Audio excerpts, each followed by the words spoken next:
youtube.com/@thenaturedc. Subscribe today.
Mm.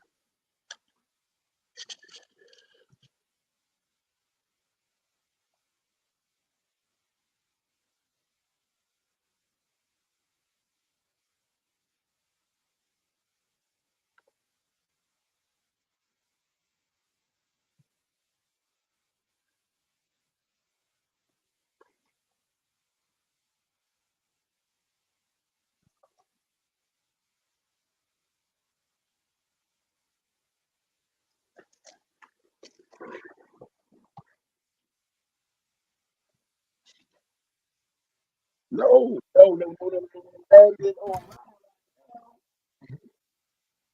no, You live. You live.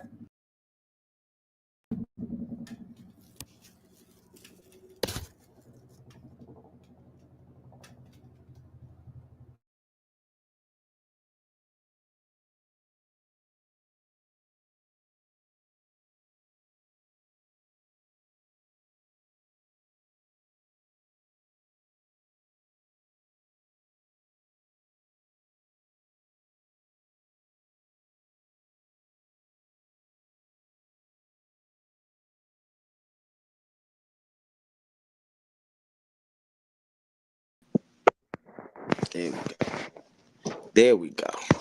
Gotta have the right thing on, man. Y'all know what it is, man. We are live, man. Live here on Score the Fight. You know what I mean? Sorry for the small delay. Right now, the Jared Herr Gonzalez prelim is closing up. Right now, they got Gonzalez up big, 79-73 over Jared Hurd. They said he has won every round but the, I think, sixth round so far. Jared Hurd's probably getting beat on right now, but I'm gonna let you guys on. Now, welcome to Score the Fight. I am Point B. I am the guy here that you guys, are here to see, I guess, So I appreciate you guys for tuning in, locking in, and rocking with us. Um, we here, we live, we doing our thing, and I really, really, really appreciate everybody's support and everything that they have done over the last, since we got this thing started. Last week, yeah, that was last week. Last week was one of our biggest shows, man. We did over 80K streams, man, and I appreciate everybody for coming through. So we are live here for what it is. It's Tank, it's Roach. I got the guys right behind me. We got the guys up on the screen. This is like a battle of the Beltway type of situation. This is Gervonta Tank Davis hailing out of Baltimore, and then you got Lamont Roach from DC. So they in the Barclays. It's a big event. It's going down. GTD Promotions and PBC Promotions, of course. Al Heyman is still doing it like Al Heyman been doing it for a long time. You know.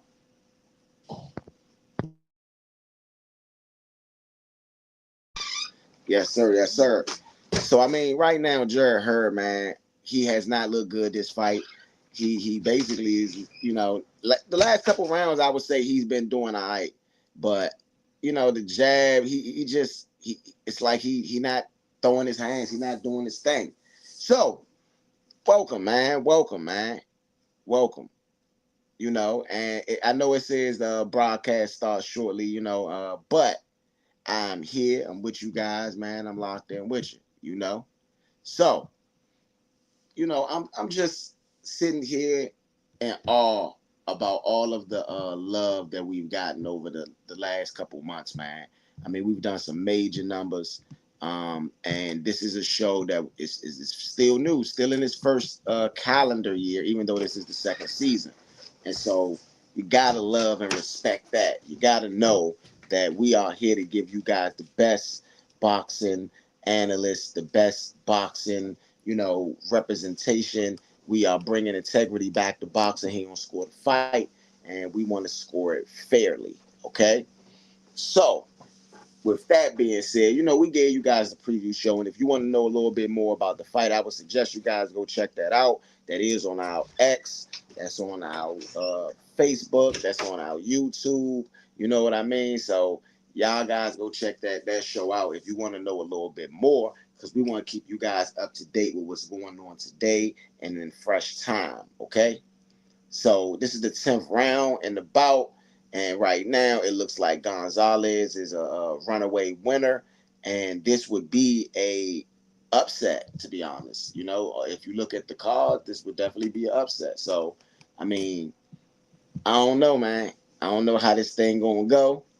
I don't know how the situation gonna be, but I'm excited for this fight. I do not think that the Tank fight will go the distance. You know, I think Tank, knockout, man. And I mean, that's the bet right here. I know everybody say that's the, easy bet.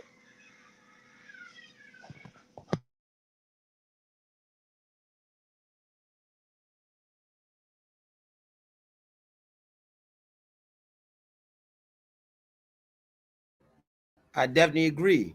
Definitely agree. For me, I think Tank comes to the board, man, and brings what he brings to the table today. But I don't know. Gary Roach, my only question with with Roach. My only question with Roach is, can Roach survive? Can Roach actually hurt Tank? Right? Does Roach have enough power to hurt Tank? That is the question of the day.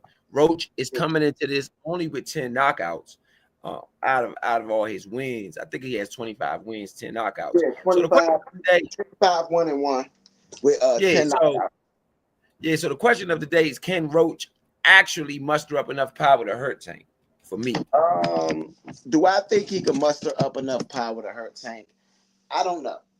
I'm not gonna say he can't, but I'm gonna say that this Roach at a professional level has not fought somebody in this weight class, so the punching power should be significantly different. Okay, that's how I look at it. The punching power. My concern is not his punch. My concern is not him getting punched. I believe he uses his legs well enough and his defense is well enough to keep him in it, at least for the time being. My question with Russell is, can he muster up enough offense? Can he muster up enough offense to be able to keep Tank on his toes? Yeah, I mean, yeah, I don't think the offense is going to be the problem with Roach. I think he's going to throw. He going out there to battle. I think he's going out there to battle, and so because he's going out there to battle, I think that he's going to just do what he has to do. Do what he can do. I don't think necessarily the offense is the problem. I'm talking about the power, the punching power is more what I'm talking about. Well, I think that he got decent power, so it's not really about the power in that situation. It's about the sharpness of the punches. You know. I disagree.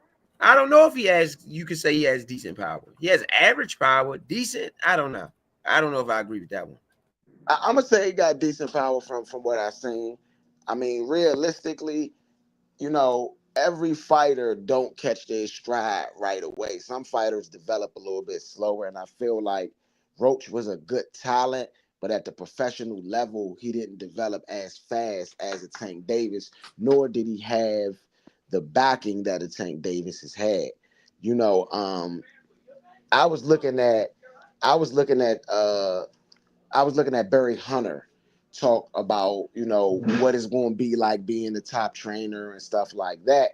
And they was asking Barry Hunter, and Barry Hunter's like, man, he bought Calvin Ford bought Gervonta Tank Davis to him when they was about like 7 or 8 years old, maybe 10, my bad. It might have been 10, right? About 10 years old, 9, 10 years old. And he's been working with Tank ever since. So Tank had, of course, Calvin Ford and Kenny Ellis, and then that's the Upton gym out in Baltimore. But he had I believe it's Boogie. He had Boogie and Barry Hunter at Headbangers here in DC. You get what I'm saying? So if he been working with 4 trainers, and Roach has been, and don't get me wrong, Roach come through the gym, go through headbangers and spar and do stuff like that, but that's not his home gym. Roach has been, his father. His father's his trainer. So I think that's a 4 trainers versus 1. We've been sparring. We've been sparring, like, not that he sparred Tank, but guess what? They done seen Roach spar a million times. You get what I'm saying? So that's the problem. Like, think about it. This is a complete unfair advantage. 4 coaches versus 1. And then it is somebody that the 4 coaches know very well, has known since a child. Now, I will say the benefit to that is that Lamont Roach knows Tank as well, and knows Barry Hunter, and knows the style of coaching that they provide. So, I mean, but I don't think it evens it up when it's still 4-1. Okay? So, I mean, we getting into it. We getting into it, man. We getting into it. And they are announcing the winner of that Jarrett Hurd fight. And just waiting. Jarrett Hurd has his hands raised, but did not look confident in that. And yes, sir, it does go right to Johan Gonzalez. Split decision victory. He advances to 36-4 with 36-4 with 34 KOs. So shout out to that man right there. Okay. You know what it is. Live here on Score the Fight. I want you guys to like, share, and subscribe. Okay, we need you guys to come in, go into at StudioRunners.com. At Studio Runners on YouTube and at Studio Runners on X. And I need you to go to at Score the Fight on YouTube, at Score the Fight on X. And I need you guys to hit that subscribe button right away. I don't want you to wait for it, because just like you see from last week to this week, we back. We back. Okay? So, that fight is over now. And Jarrett Hurd has taken a couple losses lately. And I think that those losses are going to pile up with you. You are already on a prelim card, and you just lost on a prelim card, which is not very good for your career when you are trying to get back to the main card and be a main card fighter. If you're going to be a main card fighter, the prelims supposed to be cakewalks. They supposed to be, they supposed to be easy peasy. They supposed to be easy peasy. Somebody lock the door? Yeah, so y'all know what it is, man. Live here on Score the Fight. I am Point B, and you know what that means. After that fight, that means we getting into the real nitty gritty, man. We about to get into this real soon. It's that real card right here at the Barclays Center. At the Barclays Center, headlined by Gervonta Tank Davis and Lamont the Reaper Roach. Okay, so they call it PBC on Prime, man. PBC on Prime. I want to say this, man. We have had some great fights, and we do have some announcements for the next couple dates coming up this year. It is big fights. It is big names. It is action-packed. It is one of those situations where you're going to want to be tuned in to Score the Fight throughout that whole duration. Excuse me. You're going to want to be tuned in to Score the Fight throughout that whole duration, man. You want to be tuned into every fight. We got guys that been slapping each other with eggs. You know what I'm saying? We got Devin Haney and Ryan Garcia on the same card. Man, we got it all. And of course, we got Saul Canelo Alvarez holding it down for Cinco de Mayo weekend. You know what that is? That is, for the Mexican culture. Y'all already know what that is. So, all the way from March to May, we're going to hold you down on Score the Fight. So this is March 1st, and I want to thank everybody for tuning in to Score the Fight. I appreciate you guys. I do want to let you guys know that this isn't a thing where we're just doing it this one time for the Tank fight. This is something that we do early and often. Okay, something that we do. Okay, so I want you guys to definitely bear with me today. We're gonna be, tuned in, locked in. And me, I can't let you guys listen to it. I will listen to it. I will relay it to you guys. So you know what it is. Live here on Score the Fight, man. Live. So, Ro, got a question. Got a good question. If you are Gervonta Tank Davis, who do you want to fight after this fight? What fight appeals to you? And he got to unify the belts, in my opinion. That's what his goal should be, to try to unify the belts. I don't think he had. Yeah, I don't think he has. I got a question. Contemplating retirement, right? If you are contemplating retirement, are you looking for the biggest fight or are you looking for more belts? I mean, you're looking for the money if you contemplating retirement. I mean, depending on what you want your legacy to be, some people don't care about legacy. Others do. For the ones that care about legacy, then you want the bigger fights. For the ones that care about the money, you want the money. And sometimes those both coincide. It just all depends on what Tank want. Okay.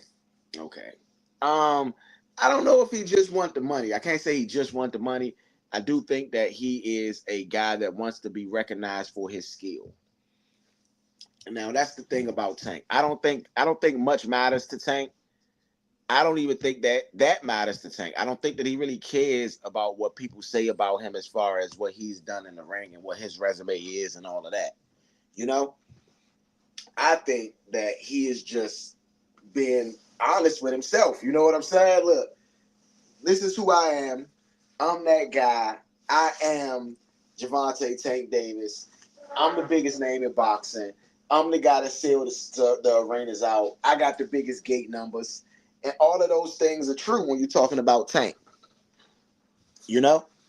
All of those things are true when you're talking about Tank. So I don't think that he really cares too much about he didn't take this fight or make this fight. I think that he would have rather be in a position where people don't say that about him, but I don't think it really matters. So the highest, let me take a picture of this so I can, oh man, I hope it stay up. Boom. Double picture. So Gervonta Tank Davis, we're going to put this on the screen for you guys, man. He has the highest grossing events in Barclays history. You got Rolling Stones 2012 is above him. He's number one. I mean, they're number one. He is number 2 and number 4. Bad Bunny last year, on the, what's that, April 11th last year, he was number 3, and then Gervonta Tank Davis, Rolly Romero is number 4. So if Tank right now goes off and if Tank right now goes off and does better than what he did his last time, he potentially could take that number 1 spot from the Rolling Stones. And that right there in itself would be amazing, in my opinion. In my opinion, that'll be next level. So, I mean, Gervonta Tank Davis, man, he's a superstar in boxing, man. And I'd like to give him his credit here, especially he on Score the Fight. I understand that he is fighting a DC representative, somebody that represents DC. And I don't want to overlook Lamont Roach, because this is one of those events where this is for our area. You know what I mean? So I'm not going to overlook. I am not in any way going to overlook Lamont Roach tonight. I hope Gervonta Tank Davis ain't overlooking Lamont Roach, because, I mean, he going to be in the ring with that guy. And, I mean, everybody want that top spot, realistically. Everybody wants to be the top dog, the cash cow, So I think Tank gets his there most of the time the best version of each fighter that he fights. He's not getting a off fighter. You know what I mean? He not getting No, any. absolutely. I wanted to recognize a couple of the other fights though while we got an opportunity since the fights haven't started yet. Okay. I want to give a chance see what you thought about the first fight, which is the Jonas Tellis fight and the Julian J Rock Williams fight. J Rock Williams is 34 years old, 29 wins, 4 losses on 16 knockouts, a 2-time champ. And Jonas Tellis only got 9 fights total. He's 24 years old. He do got 7 knockouts. He's undefeated. Do you think Jonas got a chance there? No, I think that Jonas is a big favorite, and yes, he got a chance. I just think that it's a potential for upset right here. If there's a potential for upset, it is right here. You get what I'm saying? If there's any even though he only has nine total fights going up against a guy with 30 plus fights, you give him a chance. Yeah. This the thing. Can J-Rock take that power? Can J-Rock take that power? J-Rock might can. If J-Rock can't take that power, it's gonna be a short night. You see what the records say. The records say people don't last long against him. That's what the records say. Now, I will say this. I give J-Rock a really good chance in this fight, especially because of the experience gap. That experience gap is real. Okay? That experience gap is super big. It is real. You know? That's what I'm saying. I think that I don't know. I might pick J-Rock in this one. I just don't know. I can't. 30 fights is a lot. That's a big. That's a lot of fights to have over someone. And then you got 10 years over them too. You're 34 years old, so you're not old to the point to where you're like in your 40s. I don't know. You're not deterred. And I don't know. Hold on though. You got to also think about it like this. When you got 10 extra years on somebody, that is 10 extra years of punishment that you've been taking, 10 extra years of sparring, 10 extra years of battles and tough fights. You got miles. I agree. You got a lot more miles on you. Okay, now but let me say this. But I don't think Jonas has ever fought anyone of J-Rock's caliber either. No. This is his. I'm gonna be real. This is his test. Will he pass it? This is his test. Will he pass it? That's my thing. Will he pass it? He may pass it. And of course, they are coming into the main event. You know, times is starting. You know. Let's go. Score the fight, y'all. Is y'all ready? Shout out to all the fans, man. We got good fans out there. Where y'all from? Let us know where you're from. Please let us know where you're from. We got big representatives today, though, as far as you know, the representatives of the boxers. You know, you got Baltimore, you got DC, Capitol Heights, Maryland, Gary Russell. You got El Rayo, he's Mexican. You got Albert. Jared Hurd is from I believe Agoe, the one that just fought.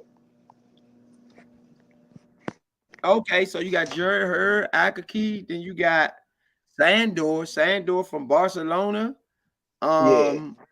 Jonas from Cuba. Jonas Tellis is from Cuba, and J-Rock from Philly. Yeah, I mean, a lot of it's the East Coast, man. With it, I'm gonna be real. It's an East Coast thing, with the exception of the Mexicans that's in there. So I'm gonna shout out the Mexicans first, because this is a complete East Coast thing, with the exception of the Mexicans. Shout out to Mexico. Shout out to the fighters from Mexico. Shout out to the Mexican style of boxing, man. Because I'm gonna be real. As a boxing fan, most people like the Mexican style of boxing. They prefer the Mexican style of boxing. They don't prefer the American style of boxing nor the European style of boxing. They prefer Mexican. Go straight at you, bulldoze you, mano y mano. Is my punch harder than yours? Will I knock you out before you knock me out? That's what they expect. That's what they expect. They expect the real, okay? So, right now, man, Jose Venezuela versus Gary Antuanne Russell. Okay, that's coming up soon. What you think about that fight? What you think about that? That's an interesting fight to me. What you think about it? Is that the first fight? The first fight. We already talked about the first fight. The first fight was Tellis and Williams, I believe. Okay, so the Antuanne Russell fight. Yeah. I'm interested to see this. I think Antuanne Russell got some good power. I think he got some good power. I like El Rayo. It's for me is that's going to be a brawl, man. I think that's probably going to be one of the better fights of the night. I mean, of course, the Tank fight is going to be good because you got power punches in those fights too. But I think that fight is underrated. I think that fight is going to be a brawl. You got those two guys got good power too. Unlike the Tank fight, I'm curious to see what I'm curious to see what Roach brings to the table as far as power goes. But those guys from Russell and El Rayo, they both are power punchers. I think that fight is going to be better than what people expect at all. I mean, to any degree. I think that is going to be a really good fight. Yeah, that is a steal the show type of fight. That's why I asked you about it, because I think that if there is one fight on the card that can absolutely steal the show, I think that's it. I think El Rayo, even though he'll be on his back foot a lot, you know what I mean, in my opinion, even though he'll be on his bike a little bit, I think with Gary Antuanne athleticism, it's going to make it a great battle. It's going to make it a great chess match where you get to see Antuanne Russell try to hunt, and you're going to see El Rayo be just very strategic, So it's like the hunter in the woods versus the sniper in the woods, Who's going to win, Who's going to win, So that's what I'm excited for that fight. Man, I really like that. I like him as a fighter. I think that he holds it down. I think that he's aggressive, and I think that he might even be better than his brother, Gary Russell. I think so. Yeah, 17 wins, 17 knockouts for Antuanne Gary Russell. I mean, 17 wins, 17 knockouts. I'm excited to see him in action now. He's on the big stage now. He finally scored a fight. No, he been on score. This is his first fight, right? No. Oh, he's been on. Right. Yeah, that might have been one I missed. No, that's the fight he lost to Puello, and we was like, I thought Antuanne Russell won. I thought he won. So, sell it to tape a little bit. Money line is minus 1,600 on DraftKings for Jonas Tellis. Julian Williams is plus 800 on the money line. Winner by KO at minus 600 for Tellis. They telling you what they think gonna happen. They telling you they think Tellis gonna knock your man out. Is Williams there to get knocked out? I don't think so. Williams came there on the press conference, was like, man, I don't care about the money and none of that. I want to be a champion. I want to be a champion. I don't care about the money. I don't care about that,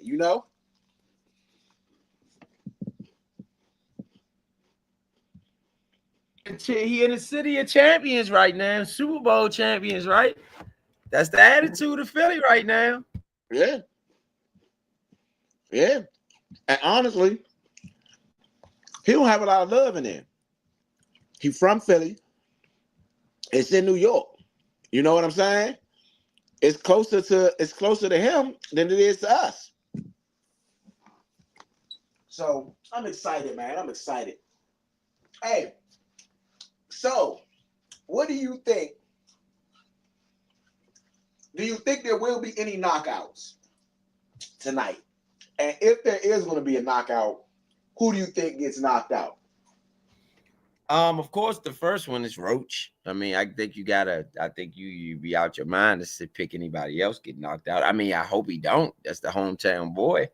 But I mean, if I had to pick anybody, it would be Roach.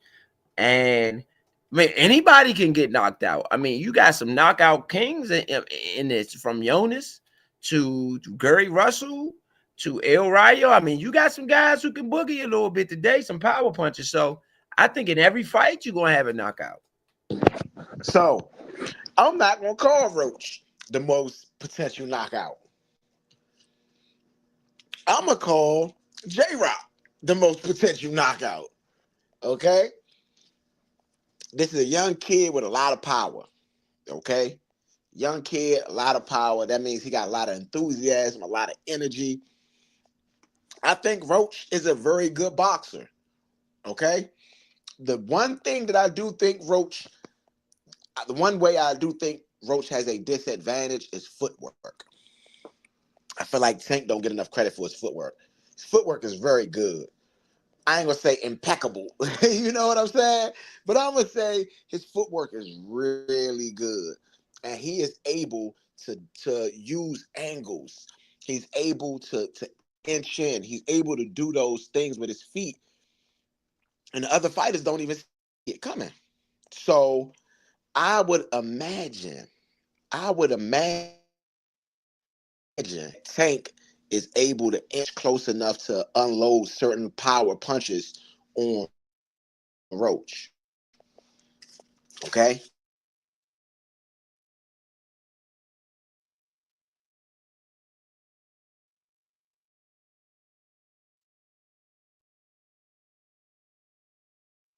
Got a great crowd, man. Shout out to the great crowd here on Score the Fight.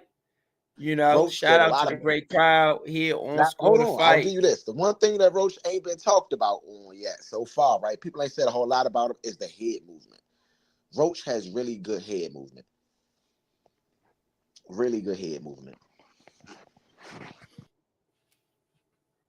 Yeah, Roach absolutely does. You know, again, shout out to everybody out there watching and listening. This is Score the Fight. Got Tank, got Roach coming out up tonight with a great undercard. We were just discussing it. And for anybody out there listening or watching, you're going to be in for a treat tonight. Guaranteed. You are going to be in for big time boxing. Big time boxing. Wherever you from, man. Yes, Of sir. course, shout out your city, wherever you from, wherever you representing. Get your name up on the screen, baby. Let us know where you're from, Yeah. who you rocking with, who you be with, who you rolling with here on this fight Yes, sir. tonight. Yes, sir. I mean, I'm gonna be real though. I'm gonna be real. I'm always excited to see Tank, man, but I'm starting to respect a lot of I'm starting to respect Tank's resume a lot more than what people have been giving him credit for, right? When I look at fighters, right, I look at fighters for who they fought, right? Yes. Devin Haney's a big name in boxing. Ryan Garcia is a big name in boxing. Um, Teofimo Lopez, big name in boxing. You know, Vasily Lomachenko, big name in boxing. But who got a big name, just big name, period? Ryan Garcia. When you name all of those people, Ryan Garcia is more well known, at least in the United States, than all of those fighters. Who did Tank fight? Ryan Garcia. You get what I'm saying? Now, Ryan Garcia wasn't as decorated as the other fighters. Okay? Ryan Garcia isn't as decorated as Vasily Lomachenko. He's not as decorated as Devin Haney. So people look at Ryan Garcia's situation and say he weight drained Ryan and all of this and all of that. And Ryan said, I signed the contract, but I shouldn't have signed the contract. And it's a bunch of excuses. I think that Ryan Garcia, a lot of these people be going on there and going on the racist stuff. A lot of this Hispanic boxers, and I don't like that stuff when they going on that. So I'm not giving any passes for those fighters at all. And in this situation, Ryan Garcia signed that contract to go fight against Tank at a weight class that he probably didn't belong in, but that's not Tank's fault. What Tank did was expose the fact that you are weight bullying. And this is why, if you look at if you look at this fight, if you look at the weigh-in for this fight, you see Lamont Roach standing next to Tank. Neither one of those guys look weight drained. Neither one of those guys look weight drained. Neither one of those guys look like they shouldn't be in that weight class. Okay? And so that's what I'm getting to now, where yes, Tank fights Devin Haney. We all seen what Ryan Garcia did to Devin Haney. Do we think that anything happens differently? Because we all feel like Tank is more powerful than Ryan as far as punching power. You know? So, what's really going on? What's really going on is what I'm asking. So, that's one thing. That's one fighter. You know, when you got several fights in that degree, you got several fights where you could say Gervonta Tank Davis fought a top level opponent. You could say that Mario Barrios, hey, he weight drained Mario Barrios, same thing. These guys signing contracts. These guys are trying to weight bully. And why aren't these guys being held accountable for weight bullying? Why is it only Tank that's supposed to be responsible for them? You know what I mean? Absolutely. Absolutely.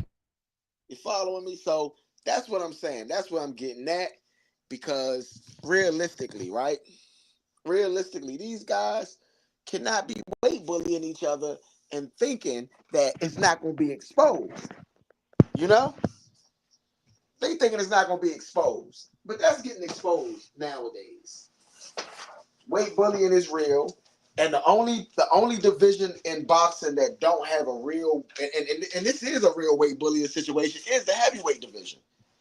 Now, it's not weight bullying in the heavyweight division because there is no weight limit in the heavyweight division. But if there was, I feel like it'll be a lot more competitive in that division. But the reason why you don't have a limit is because these the heavyweights, these the big guys, right? You got Usyk, who is the number one top dog at heavyweight right now, and he is a small heavyweight, actually came from cruiserweight. So a lot of heavyweights can't make that excuse at this point, you know? I think Alexander Usyk could have fought in any era of the heavyweight division. I think he could. I mean, if you fighting 6'9" monsters like Tyson Fury and beating them twice, you know what I mean?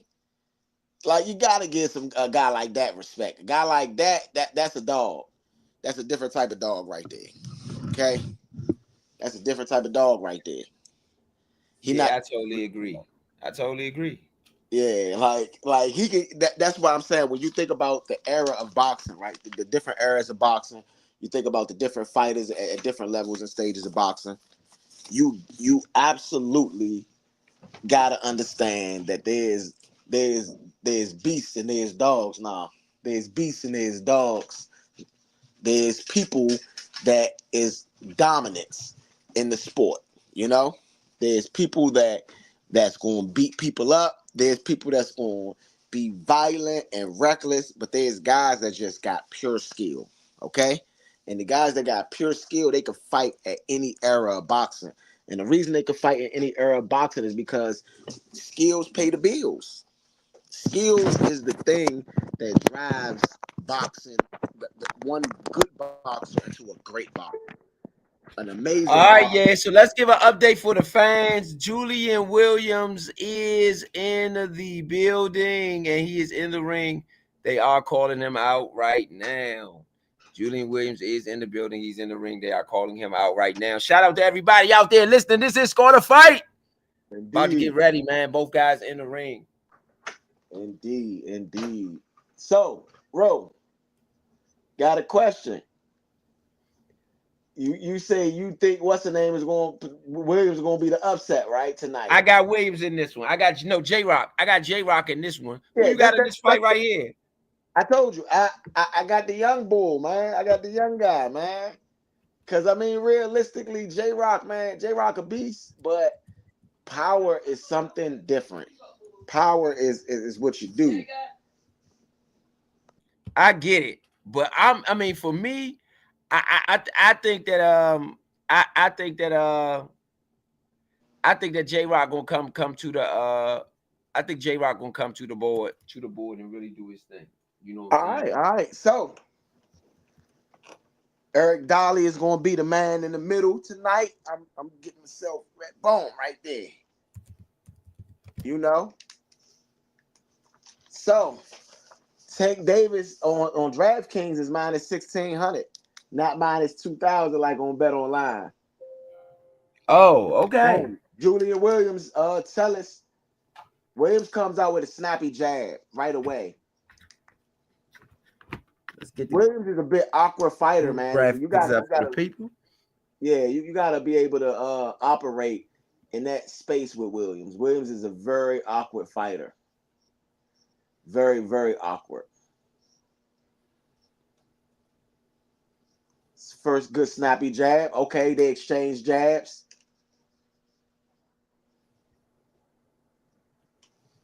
Okay, Williams is back. Okay, Tellis lands a jab. Williams is on his back foot. Williams throws two straights and lands only one. Tellis is still moving on that front foot. Williams throws a jab. Yeah, Williams is trying to let people know that he's not done in the boxing game, man. He letting people know. You know, so okay. Williams on his back foot a little bit. Okay. 150 left in this first round.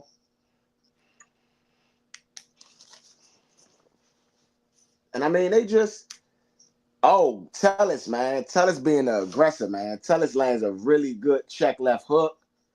Williams comes back with a 2-punch combination. I think blocked both, if I had to say. Both of them was blocked. Williams throws a jab, real choppy. Okay. Oh, good 2-punch combination by Tellis. Williams throws a jab. I mean, it's a really close round in my opinion. I think that Tellis has landed the more significant punches. So right now in these first 2 minutes, I would have to give it to Tellis. Williams is on the rope dancing around a little bit. Oh, good jab by Tellis to the body. Okay.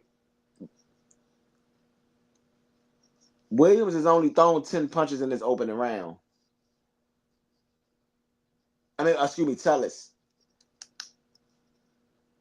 And he is a product of Cuba, Tellis is. Oh, 2-punch combination. Does not land. Oh, Tellis goes for a bomb. And Williams was able to invade. I mean, Tellis' puncher power is evident, man. I think that it's very evident that he got some power. And, I mean, one thing I will say, Williams' defense looked really good. Oh, good jab by Tellis. Tellis got Williams on the ropes a bit. And, good jab by Tellis again. Oh, Williams tries to do that check hook right there at the end. And, it's a jab thrown by Tellis to end the round. And, I mean, I don't know. What you think about that first one? I like what I saw out of both fighters, to be honest. I think that they both were sizing themselves up. I think it was a swing round for me. Okay.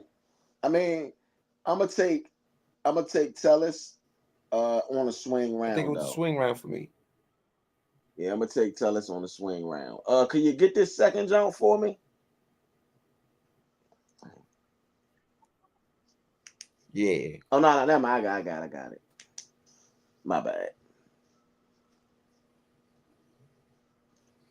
And I mean, J-Rock, look, J-Rock appear to have a little mouse under his eye already.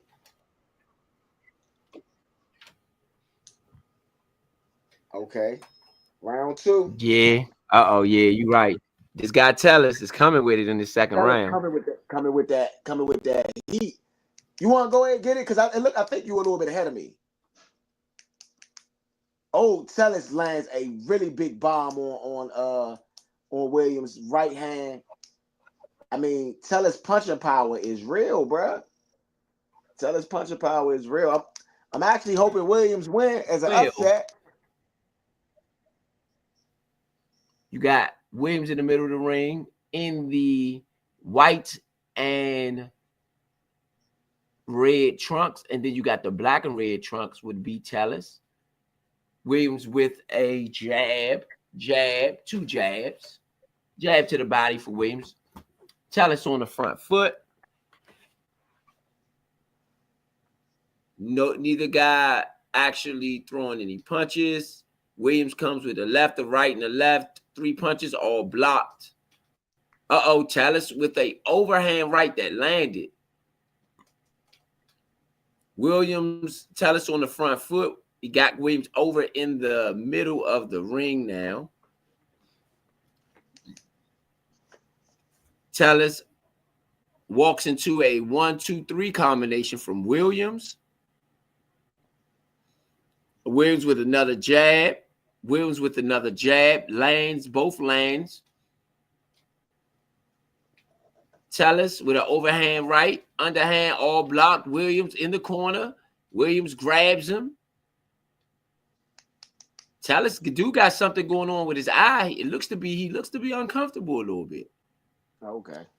Sorry, not Tellis, Williams. Williams do got something going on with his eye. Tellis with the 1-2-3 combination. Middle of the ring, both guys. Ooh, Tellis, Williams misses. Tellis counters with the underhand right, and it lands a little bit. Enough to back Williams up. Williams, Tellis on the front foot. Over to the right-hand side. Williams coming back. 1-2-3 punches from Williams. Grabs him middle of the ring. Both guys lock up. Tellis hits him. After the refs breaks it up, ref gives Tellis a warning. Middle of the ring. Both guys locked into place. You got a 1-2-3. Ooh, a nice right hand, left hand jab from Tellis. Another up right hand, overhand with Tellis. Tellis is on the attack. Williams on his back foot. Williams played his back foot for most of the round, but I think he did well. I would give that round to Tellis. Yeah, that's a clear Tellis round. I agree. That's a clear Tellis round right there. That's a clear Tellis round. I mean, I don't know what you could say if you're in Williams' corner right now, man. I don't know what you would be able to tell him. Yeah, that's not gonna work. It's not. But I will say though, Williams is effective too, though. Williams has been pretty effective too. Both rounds are really, you could say, swing rounds if you wanted to. Nah. Nobody has been dominant, I don't think. That second round was not a swing round, in my opinion. I think it was. I got it as a swing. What made it a swing round? I think that Williams responded really well. I think he was very active in that round. I mean, I think it was clear that Tellis was landing the bigger bombs, though. Tellis was the one landing the bigger bombs, okay? He was consistently landing the bigger bombs, too. I don't know. I think it was a couple Williams. I think Williams hit him with a couple 3-piece combinations and stuff like that. I think was real. All right, we back to this round. Okay. Couple bombs. Yeah, so Tellis throws a really good jab right there, really good hard jab. Throws another hard jab. This one? What'd you say? I mean, Tellis is staying on the front foot and attacking heavy, man. He's attacking heavy, and I don't know if Williams gonna be able to withstand this, man. Right now, Williams on his bike, man, and I think Tellis is the aggressor. I think Tellis got the control, but you know, this is the veteran ability of oh man. You got this one? Yeah. Yeah, I think it's the veteran ability of Tellis right now. I mean, of Williams is able to get away from Tellis. But I think Tellis is on his front foot. He throws a jab, lands. Oh, Williams throws a good check left hook. 2 minutes left in this third round. Williams throws 2 jabs, throws another jab, a jab to the body. Good jab to the good 2 body shots by Tellis. Williams tries to return fire, gets a warning for having a low. Oh man, Williams caught off balance. Williams get hit with an uppercut. Williams is hurt. He takes it. Oh, Williams throws one back. Okay. Good response right there from Williams. He was able to back Tellis up, even though, Tellis had him, on the ropes at a little bit in that spot. And, I mean, when you really looking at it, Tellis is kind of controlling this round. 121 left in this first. Total punches landed through round 3. Tellis is 8 landed. I mean, through this round, 8 of 9. And Williams only has landed 2 punches. Well, now 4 punches because he lands a 2-punch combination right there. And right now, I mean, Tellis is 2 good body shot. I mean, 2-punch combination. 1 to the head, overhand right, and 1 digging uppercut to the body. Tellis is looking like he got a good control of this. Throws a jab, Tellis. Okay. And I mean, Williams is slipping a lot of punches and playing really and fighting with really good defense. Oh, good 2-punch combination. I think he lands that uppercut just slightly on Tellis, Williams. They break. 35 seconds left into this third round. It looks like it's a big mouse under Williams' eye. It's a big mouse under Williams' eye. Oh, good jab by Tellis. Williams does return fire. Williams throws for a 2-punch combination. The first one lands, but it doesn't think the second one lands. I mean, one thing Williams is doing, especially you can tell this is an experienced fighter when it comes to this. Williams is using that jab beautifully and moving. Oh man, good body shot. Hey, you know who Williams fights like? And this is not a surprise, him being out of Philly, in my opinion. He fight a little bit like Bernard Hopkins. He got, I see the same thing. Yeah, I see that Bernard Hopkins style.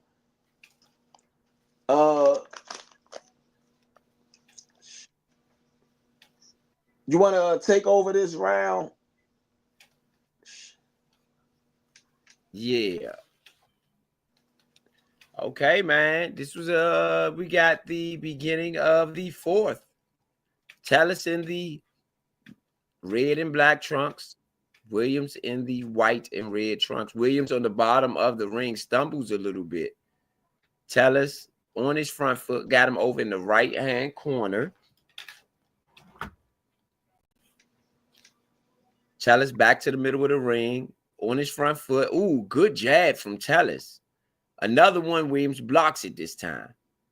Another jab from Tellis. Those one looks like got in there. The other one was blocked. Williams returns with a jab. Tellis with a jab. Tellis with 1, 2, 3 combination. Williams down by the waist when he grabs him, like, almost a bear hug from the shoulder waist. Tellis with the body shot was blocked by Williams. Williams with the 1-2 combination. It's Williams' hands. Another punch. Williams' hands. I mean, he's just not active enough. Williams with another jab.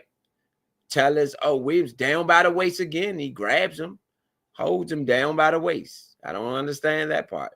Tellis with the jab, a reaching jab, another reaching jab for Tellis. Tellis has Williams down by the bottom of the ring. Williams dancing. Tellis hits him in the back of the head. It's a warning. Warning given from the ref. He taps gloves. Didn't want to tap was Williams. Tellis shakes his head like, okay then, champ.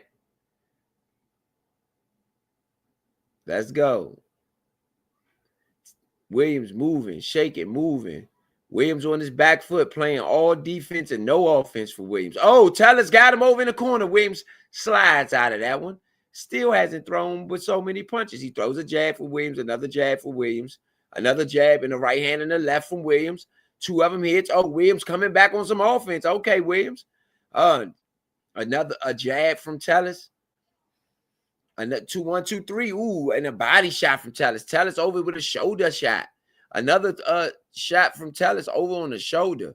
Williams returns with a counter jab. Another jab for Williams over in the right side. Williams with a 1-2-3 combination. Williams to the body. Ooh, Williams on the offense.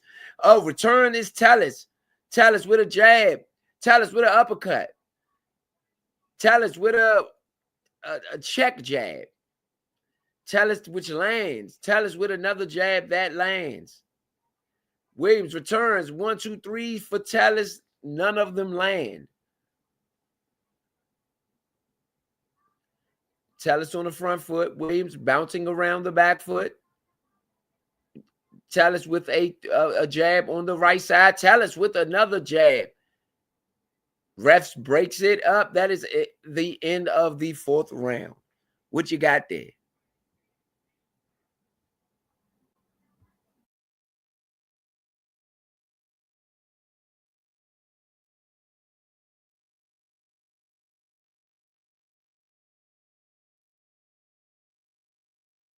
Yes, again, shout out to everybody out there listening. This is the Nation Sports Podcast bringing you Tank Davis and Lamont Roach.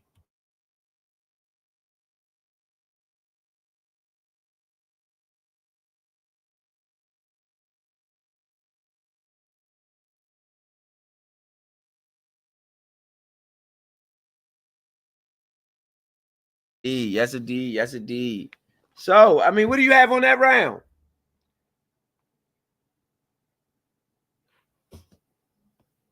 I can't get you. I think you might be on mute. Damn, I've been talking the whole time. I didn't even know I was on mute, man. My bad. Yes, indeed. Hold on. Let me give you the 5th. You got a 5th round coming up. Tellus front foot. 2:48 left in the 5th. I mean, Williams is basically just bouncing around on the backside. He's not even really throwing no punches. You know, he's not even throwing no punches. Williams still bouncing around.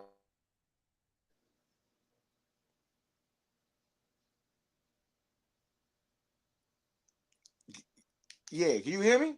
Because it sounds like, you still with me, bro?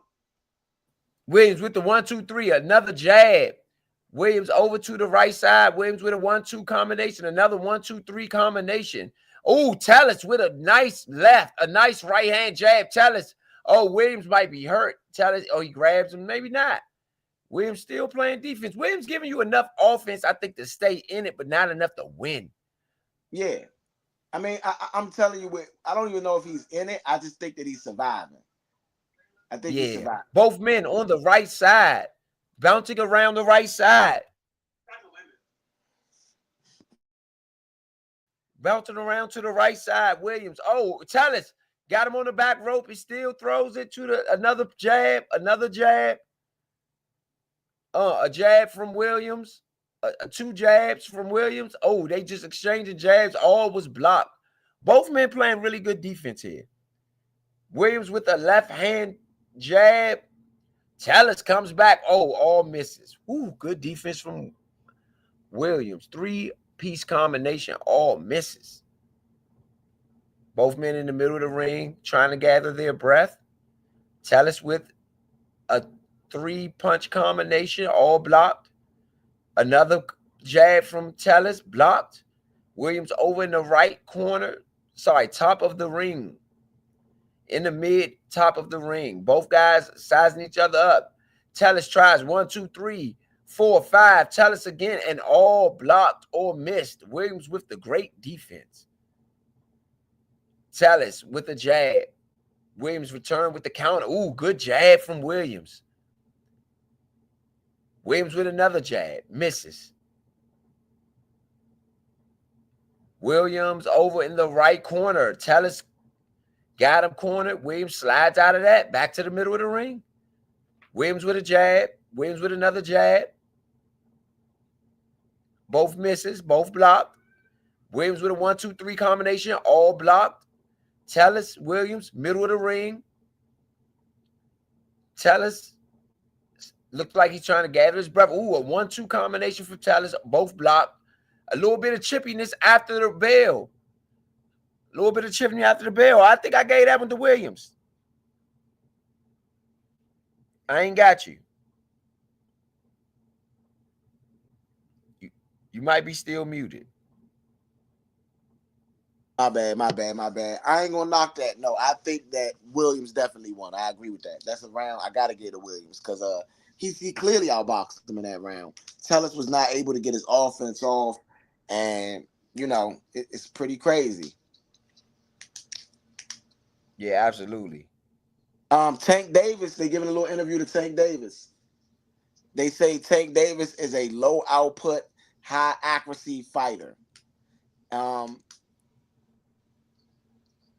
I can agree with that. I And can so agree with what? that. And Tank said he wants to put out his output, but it does depend on how the fight goes. Yes, I can agree with that. he says he's a crafty guy, so you got to go off of what they give you instead of like what you want to do. You know? Yeah. Yeah. You gonna get the 6? Yeah, I got it. So starting out, double jab for Williams. They kind of standing off in the middle of the ring. Triple jab for Tellus. Neither one of them lands. J-Rock boxed beautifully in that last round. Oh, Tellus goes for a heavy punch, but it looks like it is on the guard of J-Rock. Tellus throws another bomb, and J-Rock gets out the way. J-Rock is defensively sound right here, but Tellus does land that last jab. Jab to the body for Tellus. Oh, Tellus is landed that last hook. It was kind of a hook. Now, really throws a jab, doesn't land. J-Rock returns fire with a jab in the straight, does not land. Tellus lands a 2 good body punches. The ref said it was low, so get it up a little bit. J-Rock throws a jab. Oh, J-Rock slips a jab and throws one back. That was really good defense right there. This is the 6th round out of 12. Good jab. Oh, good jab by Williams by dodging Tellus jab and landed. Boom. Oh, and we would call him Tellus, but it's Tellus. You know what I'm saying? The LLES is Spanish, so it's A. Oh, and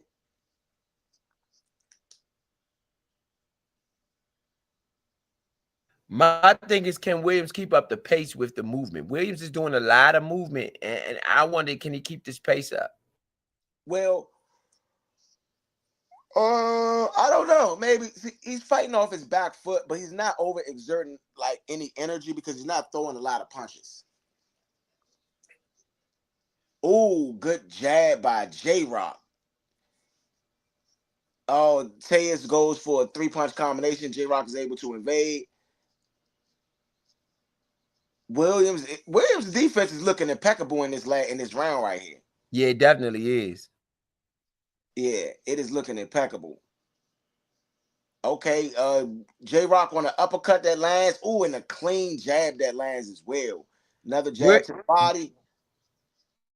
Williams seems to be growing a lot of confidence. Williams seems to be getting a lot of confidence. Williams throws a really good left hook right there and lands. I mean, they kind of was exchanging for those last 4 or 5 seconds jabs and nothing that lands with power. But I would say Williams is starting to take this round late in the round, and we're gonna see a 3-punch combination lands on the guard on Tellus. Williams does not land. Tellus goes for a jab, does not land. Tellus goes for a hook, does not land. Tellus does land one in a jab to the body, but J-Rock returns fire, lands a good hook, and then Tellus returns fire and lands a overhand right. Tellus goes for the body jab, and that's going to be the end of the round. Woo, that was a good round right there. That was probably the best round of the fight. And that's going to be a swing round for me. Kind of leaning toward Tellus because early in the round, he had control of the round. So I would say a swing round, but that's as close to a 10-cent round without it actually being one, maybe. So I'm going to go swing round for Tellus, but that's definitely like that round can go to either fighter. That round can go to either fighter, to be honest. What you think about it? Okay. So, live here on Score the Fight, I am Point B. I want you to like, share, and subscribe. I want you guys to go on Studio Runners on Studio Runners on YouTube. I want you to go to Score the Fight on YouTube. I want you guys to be locked in and rocked in with us, okay? Definitely want you guys locked in with us. Okay? Second half of this 12-round fight. Tellez, the undefeated Cuban prospect, man. You gotta love that. Undefeated Cuban prospect. Yes, sir. Yes, sir. Okay. 154-pound weight class this is, and this is the WBA interim super welterweight title. Oh, that's a really good bomb from Williams, man. He lands a really good bomb on Tellez. Okay. Yoenis Tellez is his name. I've been butchering it all night, but it's Yoenis Tellez. And right now, I mean, 2 minutes left into this 7th round. That's a really good jab by Tellez. J-Rock tries to return fire. Tellez does block those. J-Rock throws, does not land. Tellez throws a good uppercut, but does not land. Tellez, I mean, J-Rock has still got the good defense. Oh, man, a big bomb. Left hook land. Left hook lands for Tellez. Okay, Tellez going for that left hook again. Seeing if it's going to land. It does not. Tellez is landing plenty of jabs. Rounds 5 and 6, he landed 18 jabs just in those 2 rounds, man. You got to love that.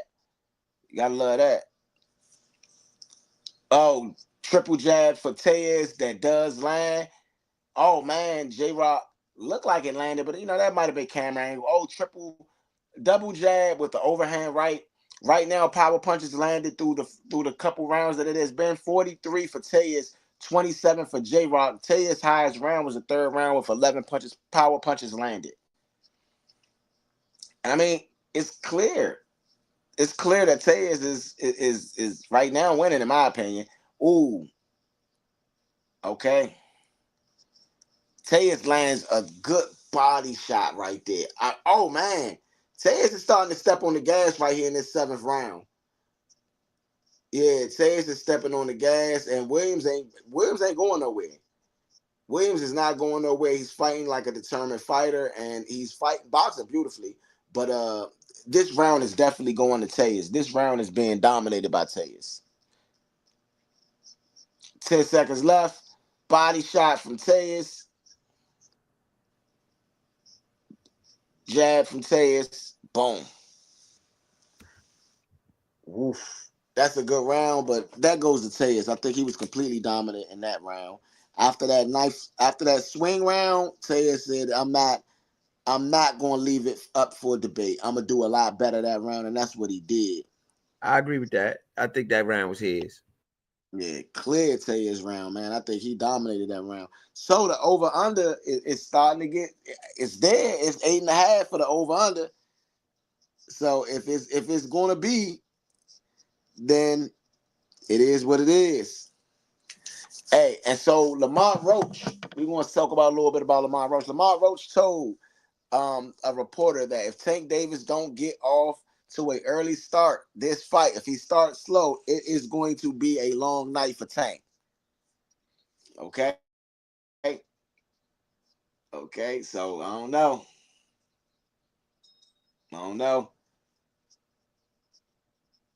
Jab from J-Rock. Double jab from J-Rock.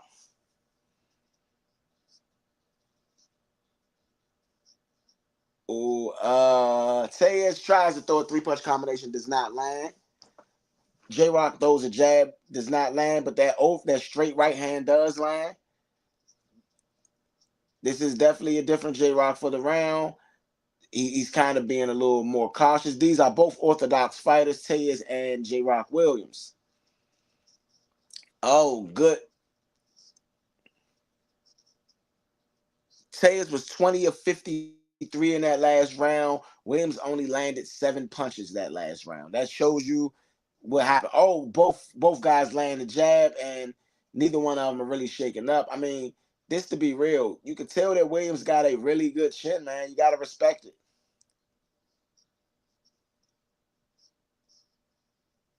Oh man, his trainer told him to stop throwing them sucker A jabs, J-Rock. Stop throwing them sucker A jabs, you know? Shout out to everybody tuning in right here on Score the Fight. This is round number 8 of Tellez versus Williams, WBA interim super middleweight world title. Oh, that's a good body shot by J-Rock. Oh, Tellez throws another body shot, and it's kind of low, but it was on the belt line, so it's cool. I mean, these both guys are warriors right here, staying in the pocket. Tellez could be another one of those 154-pound stars, man. He's boxing really beautifully, showing that he do got a chin, got some grit, got some guts. This is a good test fight right here for Tellez. J-Rock on that back foot. Oh, Tellez hits him with a good body shot.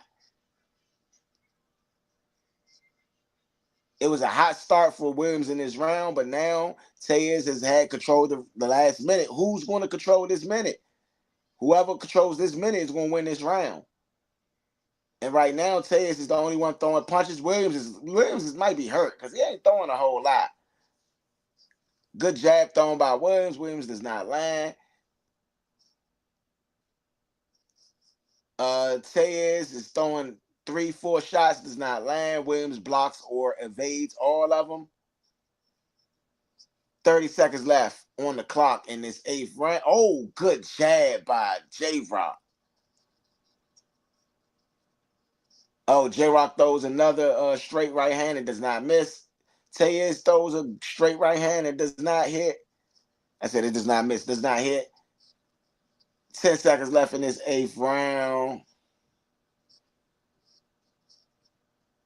Jab, jab, both on the guard of Tellez.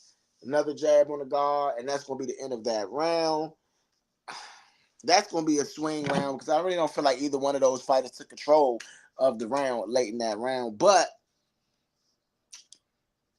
I'm going to probably swing it towards Williams. Williams started that round pretty strong. Tellez came back. But I'm going to still probably get that round to Williams. They are telling him to fake the jab high. Fake the jab low and shoot it high. And then turn the hook off of it. That was the suggestion. So, boom, boom, and then fake. You know, as that you thought that jab coming in, we throwing it over top like that. We throwing it over top like that when you think it's coming in. He said to bring his eyes down. They want to bring his eyes down to have him look lower at a lower space, and then they can get hit up top. Okay, round number 9. WBA interim super welterweight world title. I say that 10 times fast. It's a double jab from Tellez. Ooh, that is a good left hook. Oh man, Tellez is starting to put on some pressure. That was a really big bomb, really book like between the left hook and the overhand. And Williams' trainer told him it was a close fight. I don't agree. I think he wearing Williams down now. I mean, he walking Williams down, man. It's the 9th round. Oh, good jab by Tellez. Good jab by Tellez. And I mean, Williams has been on his back foot, not doing a whole lot offensively. I think the power's getting to him now. I think the power might be too much for him. Good jab by Tellez. I mean, he stumbled around the ring after that jab. That was a power jab right there. Yeah, I think the power might be a little bit too much for Williams. I mean, Williams does throw a good triple jab right there, lands too. Tellez is starting to turn it on. Oh, good straight right hand. I mean, Williams, J-Rock face a little beat up right now. I will say that. It is very beat up. Yeah. It's a little beat up right now. I mean, it'll be good though. I think, Williams is a true warrior, man. Even if you're looking at this fight, you gotta have respect for a guy like that. He's not surrendering at all. He will not surrender. Oh man, Tellez went for a bomb and miss. Williams really good defense right there. You gotta love that. Oh man, good straight right hand by Tellez. Tejas has Williams in the corner. Tejas putting on the pressure. Oh, Williams comes back, cracks Tejas. Tejas then goes forward. Williams cracks. Oh, man, this is a good. Hey, there you go, Williams. If you've been doing this the whole round, this is what we'd have been seeing. Williams has been hurt, but at the same time, he came back fighting. Williams is bleeding from the left side of his eye, on the left side of his face. And right now, Williams is on the front foot. Tejas on the back foot, high guard. It looks like Tejas might be hurt. That's what I think too. I think Tejas is hurt. I think that left, that right, that hit him might have hurt him. Yeah, I think Tejas got hurt. Right now, he is hurt. I would say he's hurt. Oh, good jab by both fighters. Good jab by both fighters again. Good jab. Tejas does not land that last jab. Williams doesn't land the next one. Williams throws a three-punch combination, misses all three. Tejas goes for a three-punch combination, misses all three.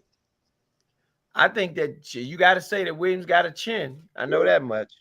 Not only do Williams got a chin, Williams is actually also he got heart, man. He got heart. That's heart right there. That's pure heart. Okay? Because, like, I'm not saying that he's, like, losing that bad. We only got heart. It ain't working. Like, none of his tools is working. But it's clear Tejas is kind of putting some heavy pressure on him. And he just fighting through it, man. Fighting through it. You got to respect that. You got to respect that. You are live here on Score the Fight. This is your man, Point B, and I am here with ETA Money Row. We are in the building like we always be. You see the Twitter feed up on the top, you know. So, and you see the two guys, you know. Is it this way? Let me see. Is it this way or is it? No, it's this way. It's this way. Y'all, you know, that way, you know. So y'all see these guys right here. It is Tejas versus Williams, and we're gonna get back into this round. Round number 10. Tejas landed a fight high at 25 punches in round 9. 25 to 10. It was 49%. Williams was 10 of 32, 31%. I mean, oh man, good uppercut. Cut through the guard of Williams, but it didn't land. But it did cut through his guard. Double jab for Tejas.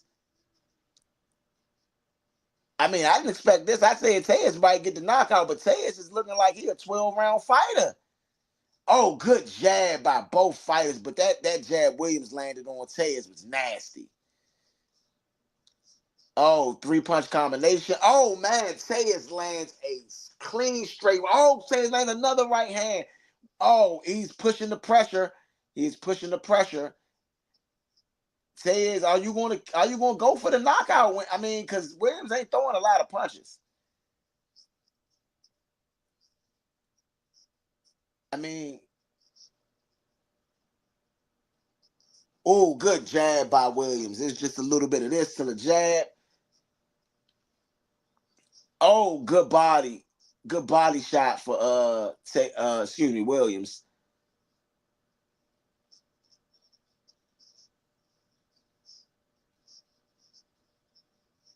Oh, two-punch combination from Williams. Oh, good jab from Williams. Good jab from Williams.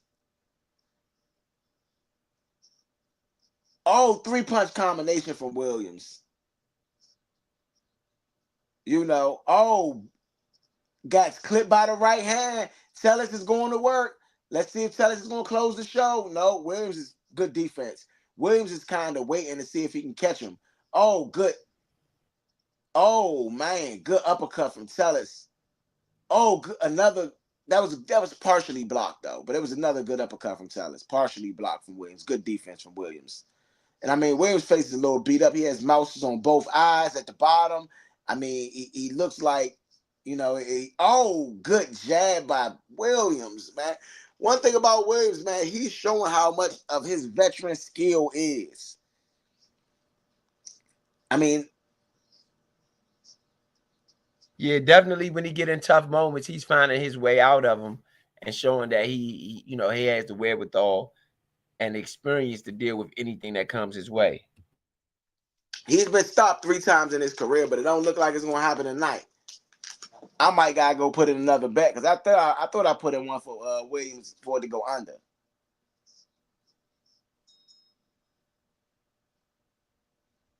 And that's going to be the end of the round.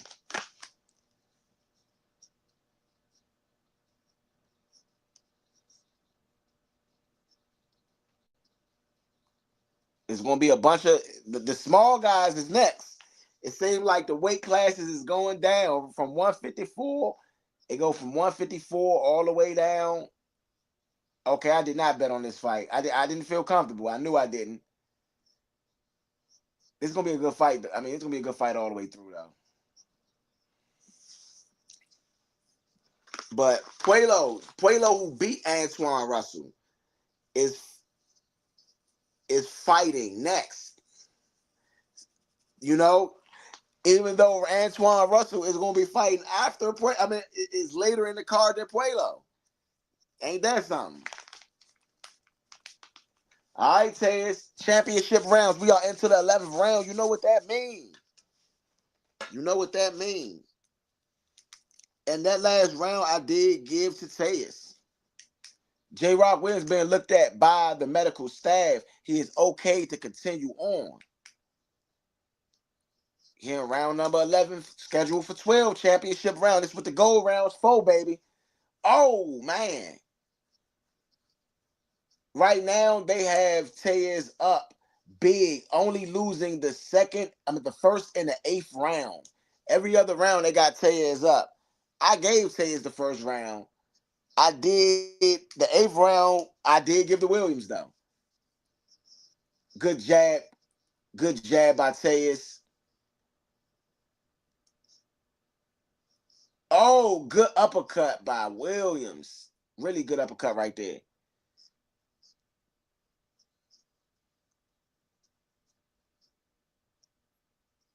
Oh, good shot.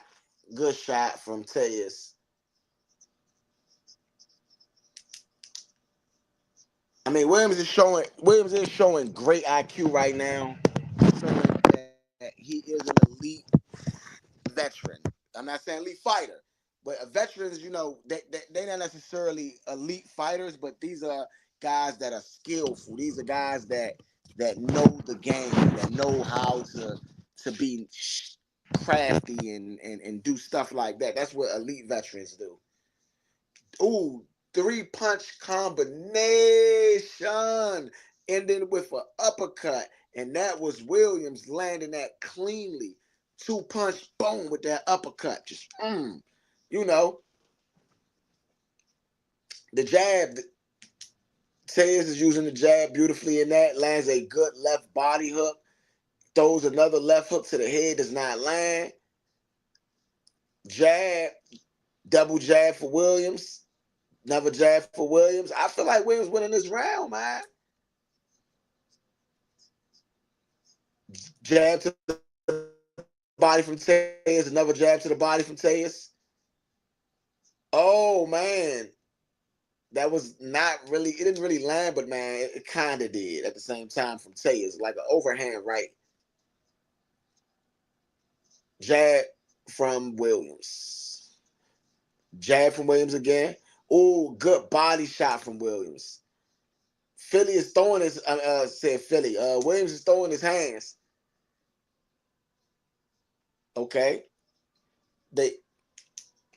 Williams get a little minor warning about pushing the head of Taz. 23 seconds left in this 11th round. I feel like this 11th round goes to Williams. Oh, good. Oh, man. J-Rock has got hit twice. J-Rock is on his... Oh, man.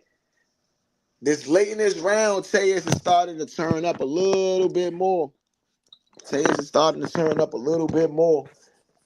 But I don't think that was enough to win him the round late at all. I do not think that was good enough to win him the round late. Thank you. That was, I'm going to get that round to Williams, man. Williams completely dominated most of that round. Williams was able to do whatever he wanted to do in that round, and Taz didn't give a whole lot of resistance. He didn't give him a lot of resistance. I'm giving that round to Williams. I don't know about you guys. How about you guys tune in on the chat and tune in on the chat? Tell me what you think. You know what I mean? Yeah, I like Williams on that. I like Williams on that one. Okay, okay. Can you get this round for me? I know it's the last one. Do you got it? Yeah, Huh? we got 12 of 12 coming up. 244 left. You got a left hand from Williams. Middle of the ring, guys at the bottom of the ring.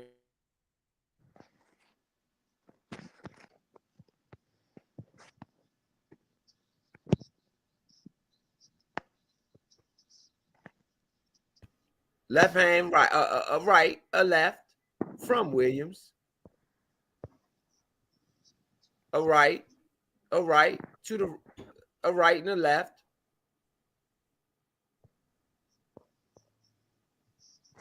A left from Williams, a left, another left.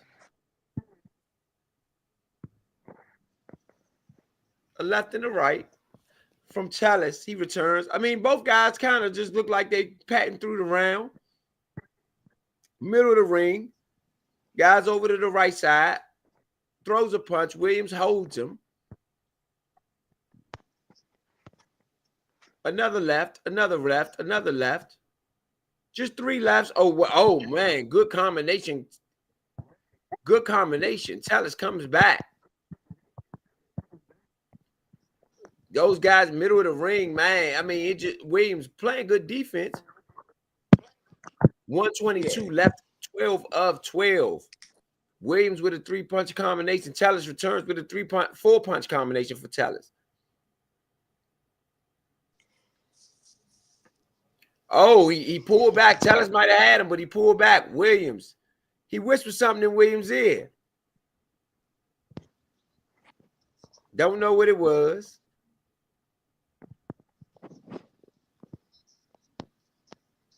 Both guys middle of the ring. Exchange jabs. 48 seconds left in the 12th. Ooh, both guys jabs. Williams over. They back in the middle of the ring. Jab for Williams. Another one. Up jab. Chalice comes back with a 3-punch combination. One of them lands. Just a body blow. Williams on his front foot. Chalice moving around. 14, 13. Chalice moving. I don't know if he's trying to antagonize him. A 3-punch combination for Chalice. All of them miss.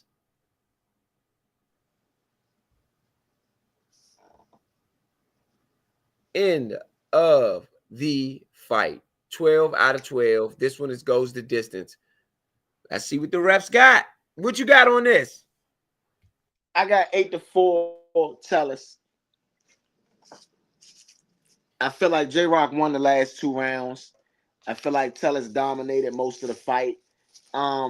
They might even have it 7-5 because I feel like the 8th round was clearly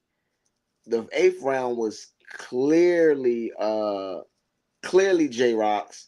The last 2 rounds, I think J-Rock clearly won those rounds.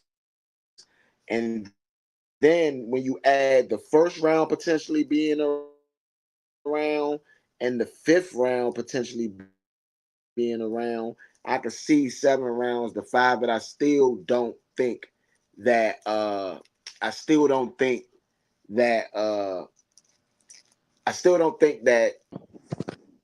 what can I say? That was enough. That's what I'm gonna say. I still don't think that was enough at all. You know, so I don't know, man. What you think?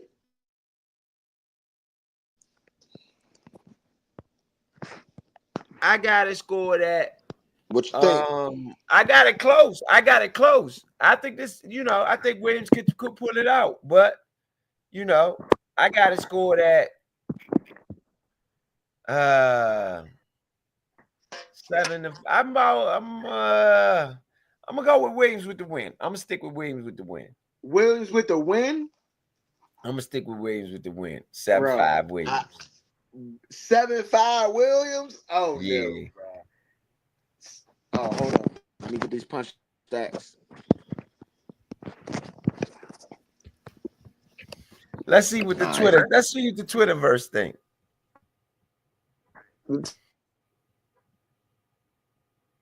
Twitterverse thing. Let's see what the That what's Twitterverse the think. name got whooped. Tank better whoop Marvel Sauce out of Roach tonight. J-Rock got to retire along with her. Okay, yeah. That's one. Tallis doesn't get the finish, but looks very good against a tough opposition. And J-Rock Williams won almost every round. Wish she could have made a bigger statement to the division, but that interim title will draw bigger opponents. Hold on. Score total. 118 to 110. 117, 111. Tallis won. I mean, you know, Tallis got the upset tonight. Still Winner by undefeated. unanimous. He deserved it, man. Yeah. The fight wasn't even close, like I said. Yeah, it was. You're right. Wasn't even close. I think J-Rock just needed more offense. I think his defense, you know, was good.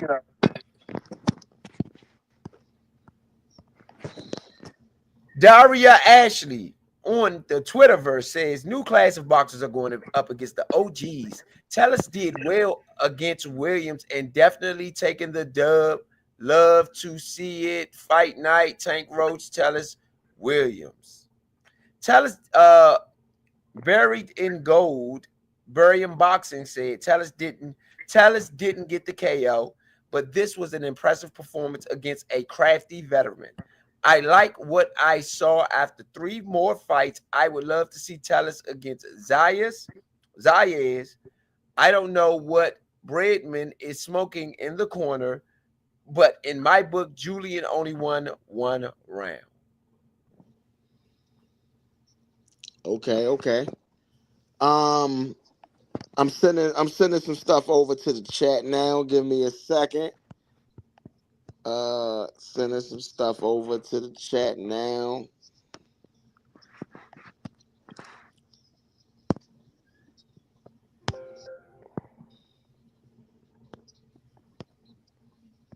All right, I just sent some stuff over to the chat, you know.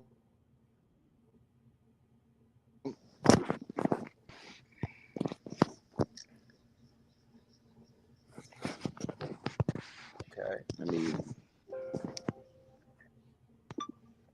oh man, hold up, wrong thing.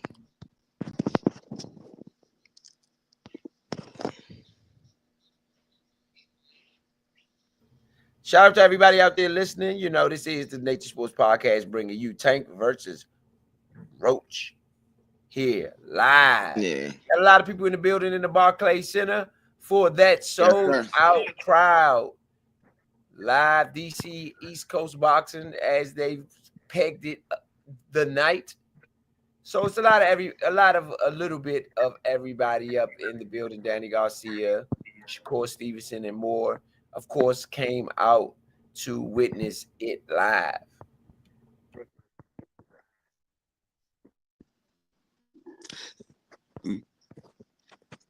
All right. So Danny Garcia in the building, man. He was the one that opened up the Barclays Center when it comes to boxing.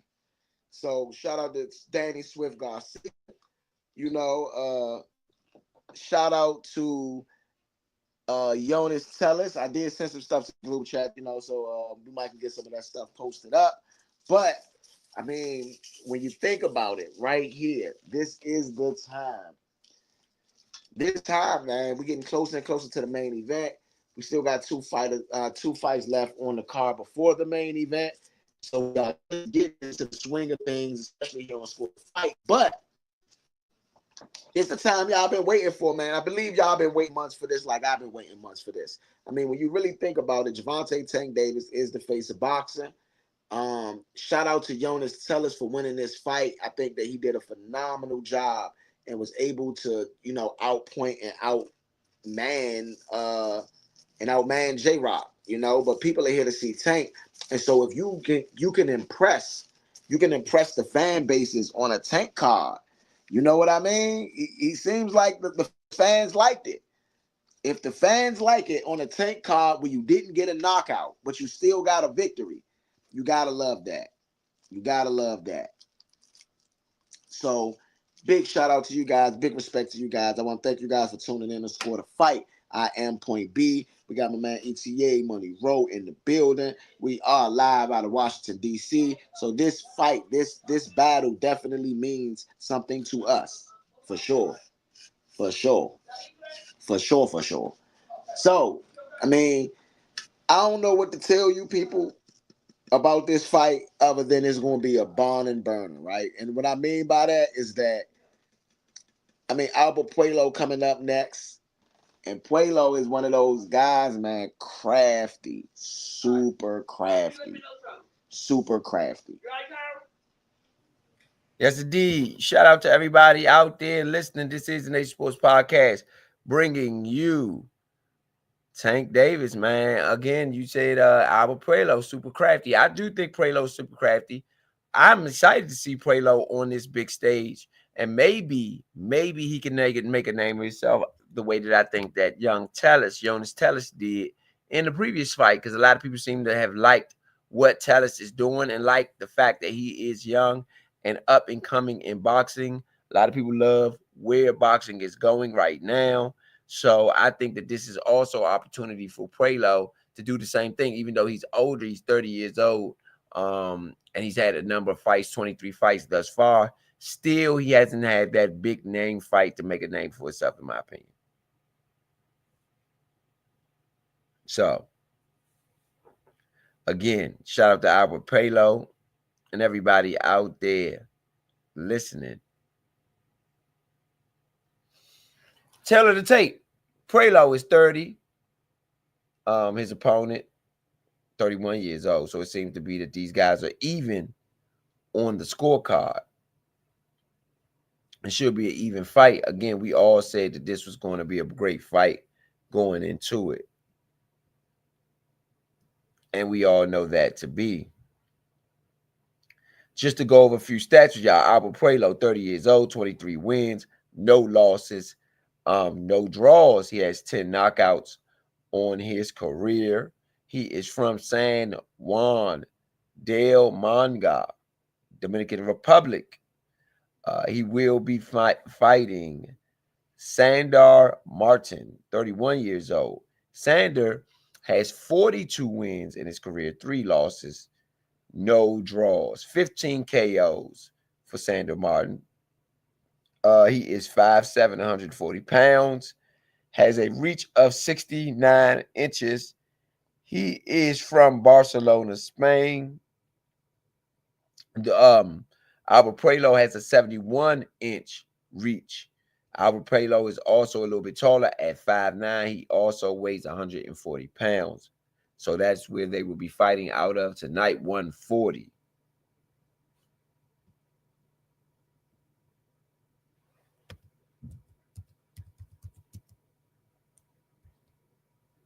You know, I've been my bad. I've been muting back and forth by accident. I apologize, man. Team today. I've been trying to actually send some stuff over to the chat, so I'm about to send one more thing over to the chat right now, and that's the teller to take for this next fight.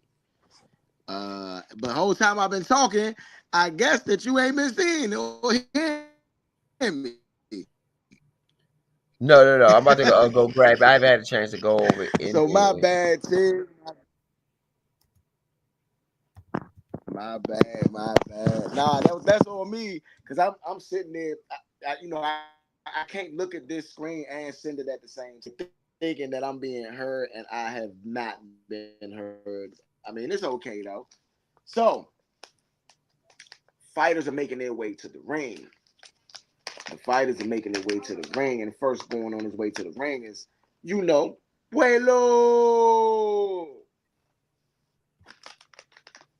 I believe he's the A side in this situation, but he making his way to the wing first. Making his way to the wing first.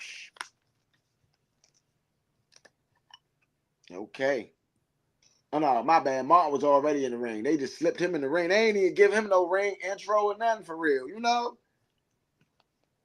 So Sandor Martin, though, he does pose a big threat in this fight, I believe.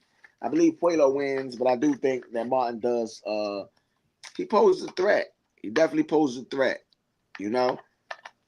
Jimmy Lennon Jr. gonna be the person doing the ring announcing.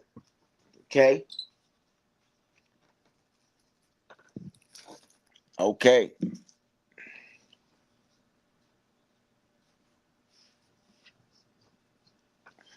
Okay.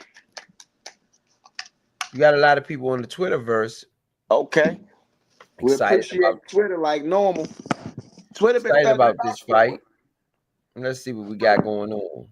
Twitter been doing a lot for us, man. We appreciate Twitter. My bad, X. We're gonna call him the right name, X. You know, Puello versus Martin, man. Puello versus Martin. In the Corner podcast says Puello Martin up next. Should be competitive. Just hope it's not boring. I'm worried this card could be all boring decisions until the main event. Why people expect knockouts in every fight, bruh? The knockout, if you knock somebody out in a fight, that means it's shorter. So I'm gonna read out these cards: 43-1 with 15 KOs. That's Sandor Martin, 31 years of age, 5'7", 139.2 pounds, born and fighting out of Barcelona, Columbus, Spain. He is the former European super lightweight champion. His last fight was 442 days ago. So Martin has had a really long layoff, extremely long layoff. Okay. Extremely long layoff. So Alberto Puello, 23-0, 10 KOs, 30 years of age. He is 5'9.5", 139.2 pounds, born and fighting out of San Juan. I don't know, but it's Dominican Republic, and he's a WBC super lightweight champion. First defense of his title tonight. Okay. I think, honestly, no offense to Sandor Martin, there's a lot of 140-pound fighters. I don't know why this isn't a Devin Haney, why this isn't a Ryan Garcia, why this isn't a Teofimo Lopez. Right. Well, Ryan Garcia was suspended. He don't even get off suspension until April. So Ryan Garcia is still suspended. Devin Haney, however, is not still suspended. Okay. Puello is 5-0 in 12-round fights. I mean, he's been there, done that. He's only 23-0, but he's 5-0 in them 12-rounders. Okay. Okay.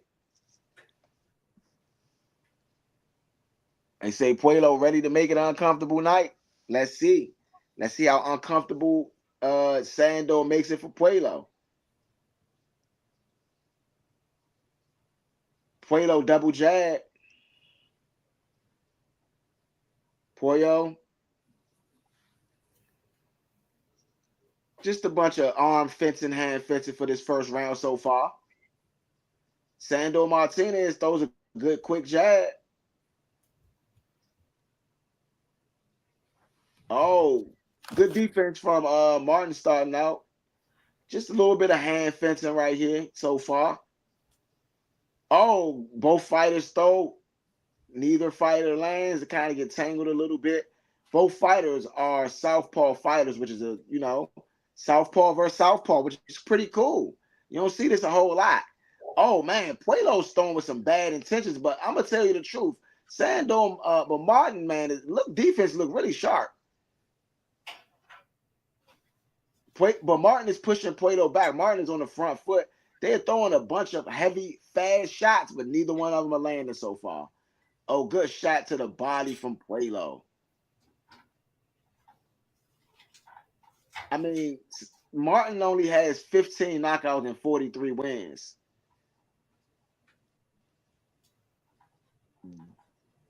Oh, man. Martin throws a really good 3-punch combination, only lands maybe one, and that was that left hand late. Kind of fencing, kind of fencing. This is going to be one of those potentially boring fights. I'm just not going to lie to you. Sandor Martin said my uppercut is devastating. You know, that's the word. That's one of our words here on Score to Fight. And so guess what I had to say? I don't know if it actually is devastating or it's going to be devastating. But so far right now, it's been just a bunch of fencing match.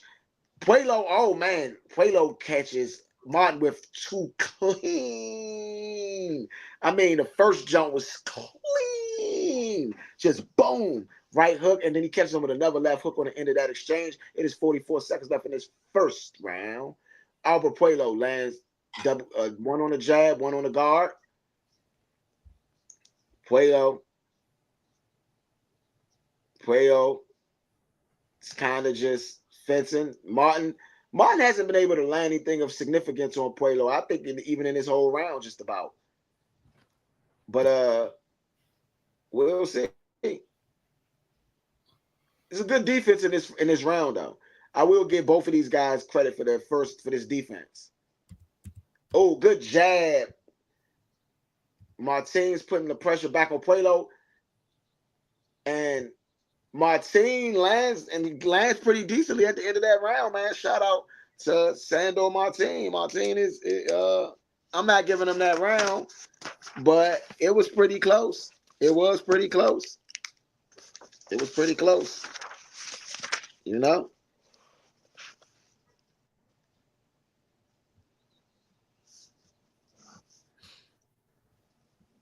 They telling Puello he got a little desperate in that round. Basically that he was controlling the round, but he got a little desperate late. And his head trainer is Ishmael Salas. His cut man, Jason Gallios. His second man, it looked like I can't say that, but last name was Hernandez. Okay.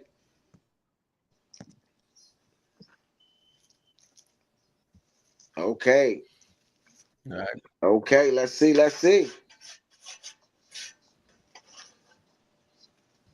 Okay, he's 2-0 with the second stint with this coach. Oh, body shots from Martin. Martin lands another good shot. Puello and was able to evade Puello's right hook. Sandor is looking really good focused. Oh man, Puello, good counter right hand by Sandor Martin, but Puello keep lowering his head. I think Martin might take this fight. Yeah, he got a chance. I agree. I mean, He definitely looks comfortable. Yeah, I don't know what his chin like, but right now I think he's controlling this fight a little bit. Fencing with the hands. Oh, good body shot. Hey, and Sandor Martinez switched stances on him. No, my bad. He's still in southpaw. Double jab, and that was a really good body shot by Sandor Martin. Throws another jab, doesn't land. Double jab. Double jab again from Puello, does not land. And boom, they clinch. Ref separates him. Martin.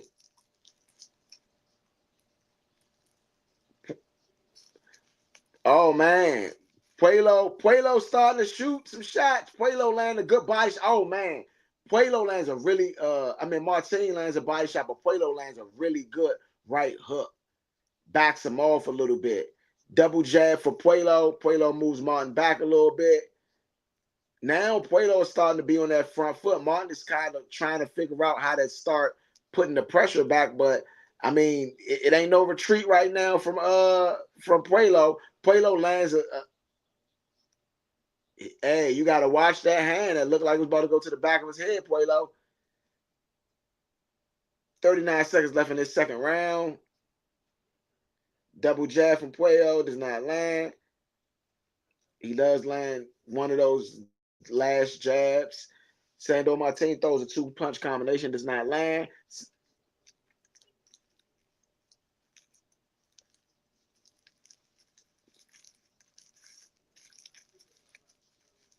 Oh, man.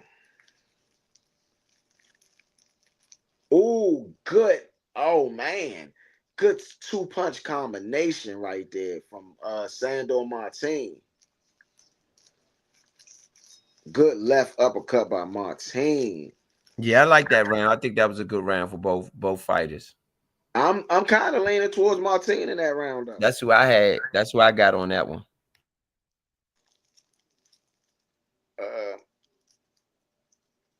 Are you busy? Can you get the third for me?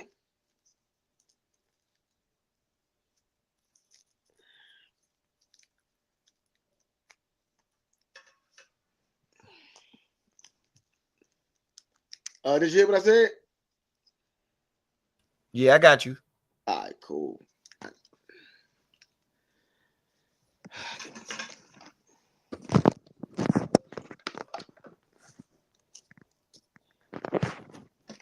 All right, you got Puello and Martin, third round. Martin in the red trunks, Puello in the gold. Oh, let's get the graphics up for Puello and Martin.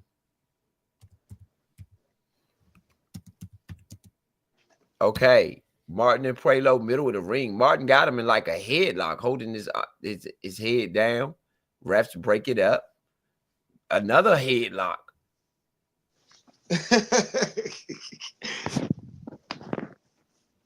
Hey, it's a clinch, but man, I don't know, man. You know, sometimes they be going a little excessive with the clinches. Right. So you got Puello and Martin back in the middle of the ring. Puello doing a lot of hand fighting. Ooh, both guys with a jab that lands for both guys.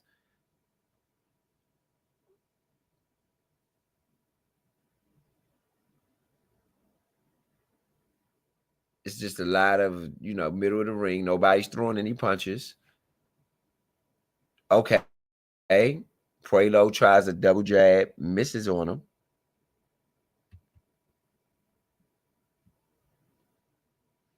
Then you got a punch to the back of the head on the hold from Martin. Looked to be a little illegal, but he got away with one.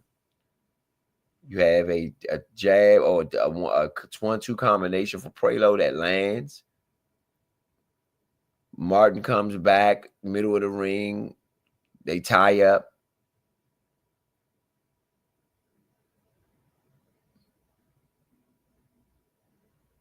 Martin with a 1-2 combination. Martin with a 1-2-3 combination. 3 of them are blocked. Sandoval returns. Martin with 1-2 shots, 3 shots. Uppercut. Ooh, they're all both in the corner, top of the ring, battling it out.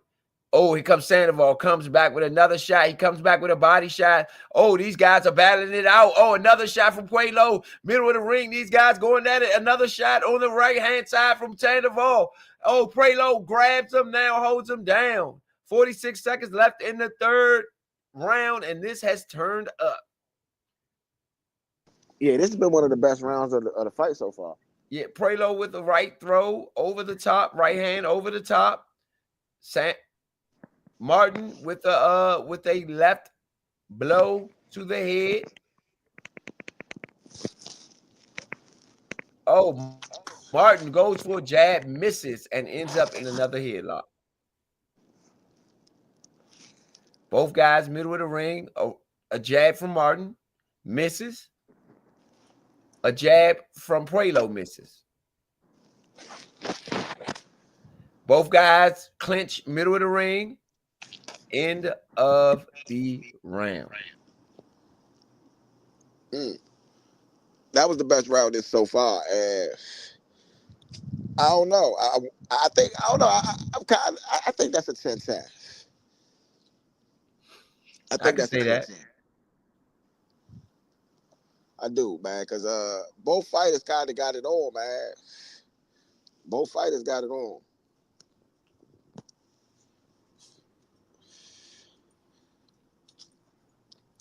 Yeah, I definitely can see that. Yeah. So what's good? Hey, look. So I'm gonna take a prediction on my podcast, man. What you got?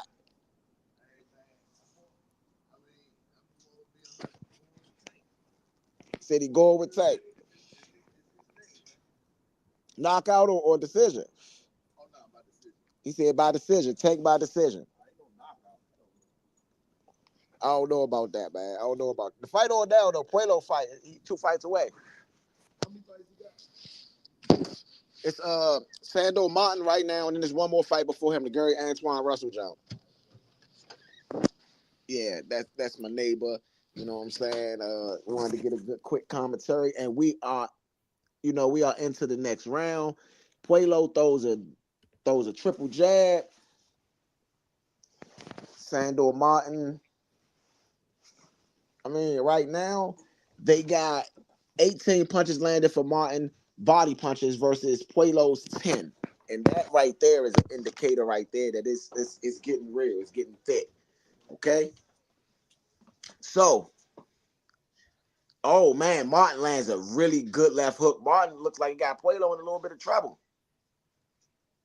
I mean, this could be the upset. Double jab by Martin. Okay. I do got this fight going the distance. I don't see a knockout. Oh, it's a really good, swift right hand missed by Puello. Jab, double jab by Puello. He does land the second one, does not land the first one. It was a body, then head jab landed. Double jab. Oh, man. I think Puello got clipped a little bit. I don't think he hurt, but I think he got clipped a little bit in that exchange. Martin goes for a body shot, goes back to the body. Martin been working the body very beautifully. And, oh, man, Puello goes for the triple jab. Martin was able to get out the way, but he was not able to get out of the way of that right hook that was clean, check right hook. Body shot for Martin. And Sando Martin he been doing his thing. Oh, man, it's a really good check right hook for Sando Martin as Puello was going in. It was like a counter almost. And I mean, fencing a little bit, triple jab for Puello. Puello got to start throwing that left hand, I think, a lot more. He's throwing the jab, but he's not throwing that brick hand, that left hand. Sando Martin goes for the jab and duck clinch, and there's 2 punches landed on the clinch for Puello. Triple jab, that last jab does land. I mean, double jab, the last jab does land for Puello. Puello gets the jab right there. Sando Martin does get a body shot. 30 seconds left in round number 4. Oh, man. Oh, man. Now they start slugging. Both fighters land. Oh, man. Sando Martin does land a good devastating punch right there. I still feel like Puello's winning this round with 14 seconds left in the 4th. Oh, Sando Martin goes for a really heavy right hand and does not land. Both of them go for a right hand. They both end up in a clinch. Okay? Both end up in a clinch. That's going to be the end of the round. I am going to give that round to Puello. Puello, man. Puello was able to pull that one out. To me, I mean, it is a close round, and that technically those rounds are swing rounds. So I will say Puello did get that round. Right now, I got Puello. I got it tied.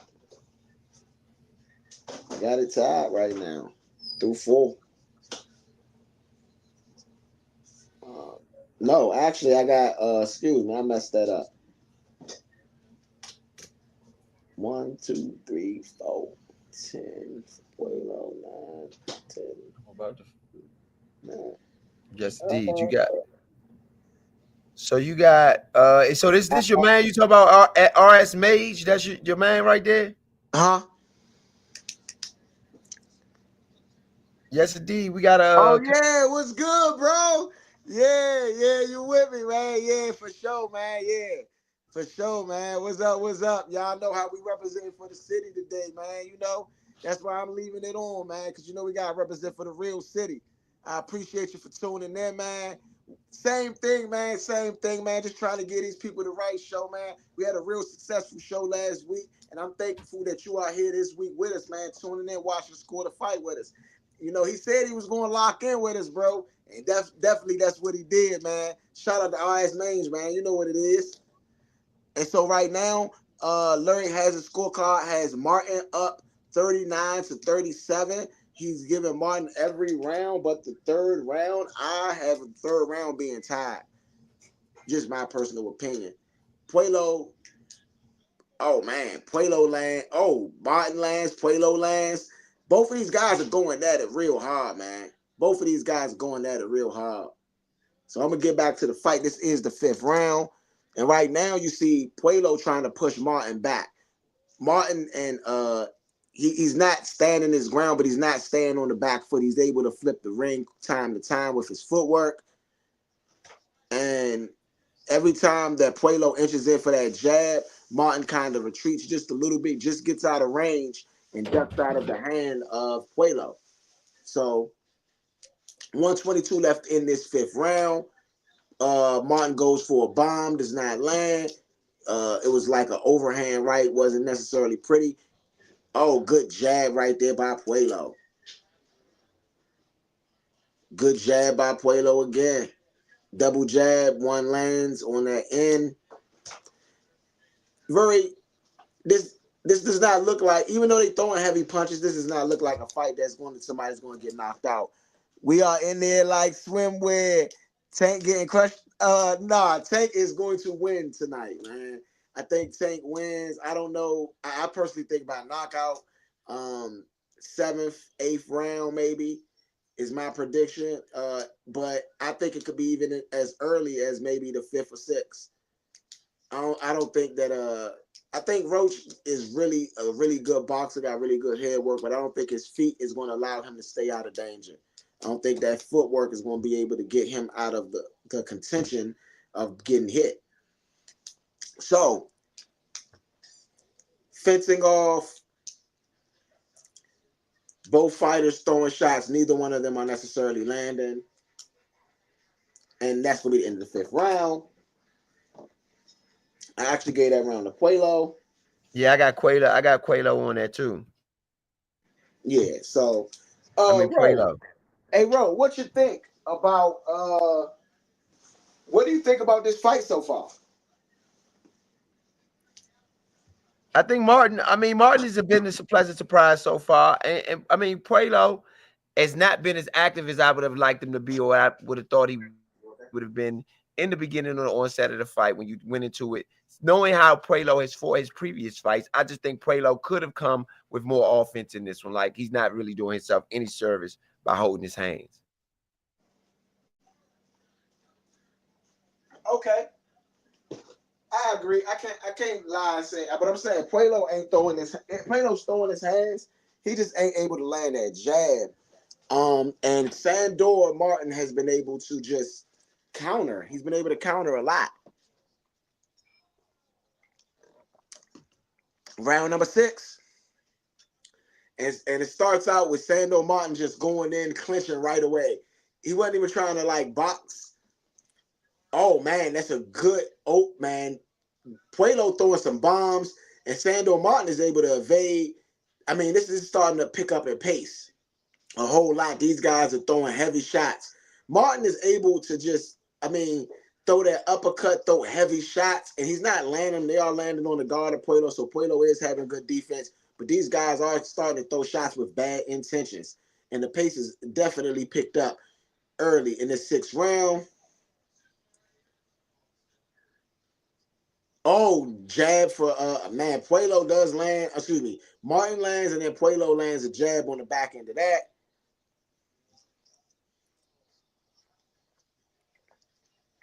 I'm gonna be real. Oh, good jab by Puello. I think Sandor Martin is doing a great job, though, man. He's been nullifying Puello's offense quite a bit. His defense has been impeccable this fight. Agreed, was just sizing it. Shout out, man. So, Oh, good body shot from Sandor Martin. Them body shots is just vicious for Sandor Martin, man. He's landing them at will on Puello. Lefts, rights, uppercuts, hooks, all of these body shots landing Puello. It's like he's able to do whatever he wants to do as far as those body shots. All fight. It's been all fight. He's going around the guard, just leaning and boom, going around the guard of Puello, so he's not able to block him, hitting him with liver shots. Puello does throw a 2-punch combination right there and lands, and they go back into the clinch. Ref breaks them up. Jab from Puello.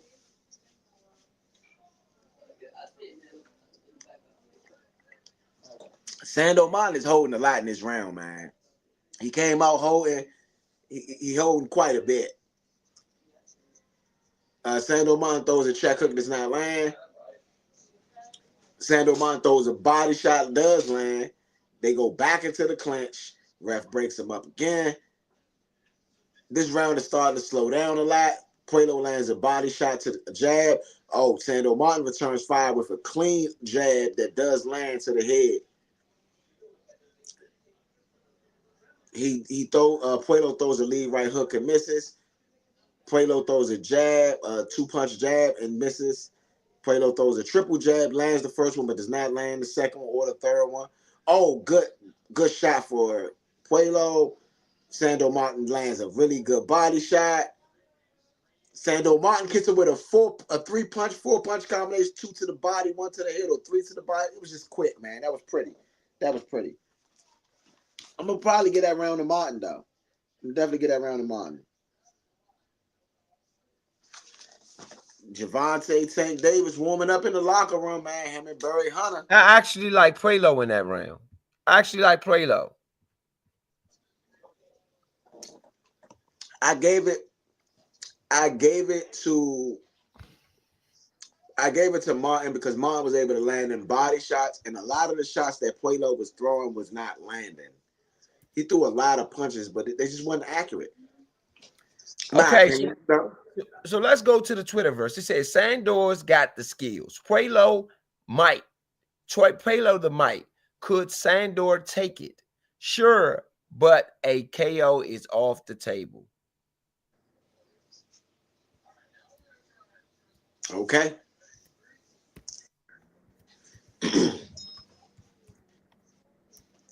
Round number 7. Oh man, Sandor and they come out throwing some heavy shots. Body shot from Sandor Martin and Puello throwing some shots back. Puello does land. Oh man, I think that when Puello lands, they a little bit heavier, but I think that Martin is able to. Oh man, good jab. Right now, they got it 59-55. They saying Puello only won the 3rd round. They're saying it's been all Martin after that. I don't know about that. Well, Mavs 2025 NBA championship says he has 3-3 right now. Yeah, I got it. Yeah, I got it around there. I got around 3-3. I actually got it. So I got Martin, Puello. I got Martin, Ty, Puello. I actually got Martin up by 1 round. Oh man! But I gave a 10-10 round. I gave a 10-10 round for that 3rd round. So they gave Puello that round. Absolutely. But I mean that was a bang up round in that 3rd round. That was probably one of the best rounds. Both guys really brought the hammer. Both guys really brought exactly what they needed to bring in that 6th round. I think that you gotta really give credit and credence to both guys for really coming to the table with a lot of with the hammer for that. Yeah, and in the 7th round, it is 1 minute left. We're gonna get back to the fight. 1 minute left. These guys are fencing right now. Currently 45 seconds left.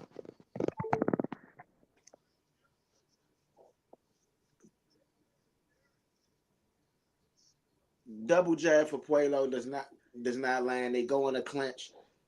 30 seconds left. Both these guys look pretty tired. Puello does look like he still got some pop with him though. He's still very like trying to put pressure. These guys are just clinching and punching each other in the body. Come on, man. Y'all need to get out and fight, man. Fight. Y'all holding on each other, just punching each other in the body, trying to score points.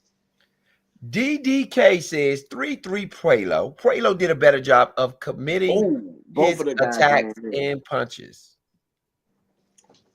Super tight rounds, but I had to go 4-2 Martin, maybe 5-1. That is B talking a lot at IDN. I'm not going to go through all that. At B talking a lot on the Twitterverse. Y'all see the handle on the page. Okay. What you think about that last round? I actually liked Sandor in the round. I thought he did enough to take the round. I took Puello in that round. I think Puello was. I mean, though these are close rounds. You know what I mean? I just think Puello did a little more, to be honest. Like you can go with either round. You can definitely go with either person in that round.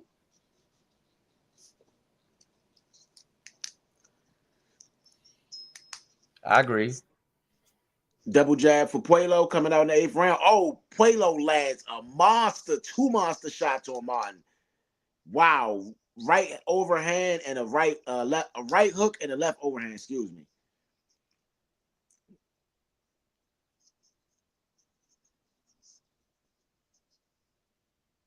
Jab for Puello.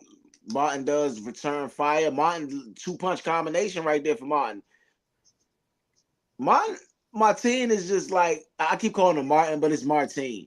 Martin he's got a clean, just like a clean counter punching ability, man.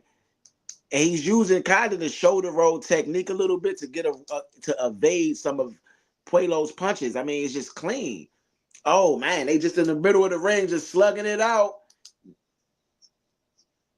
About 3 or 4 seconds, a good slug. Oh man, Martin pull counter right there and lands a really clean left overhand left. Clean pull counter right there. Double jab from both fighters.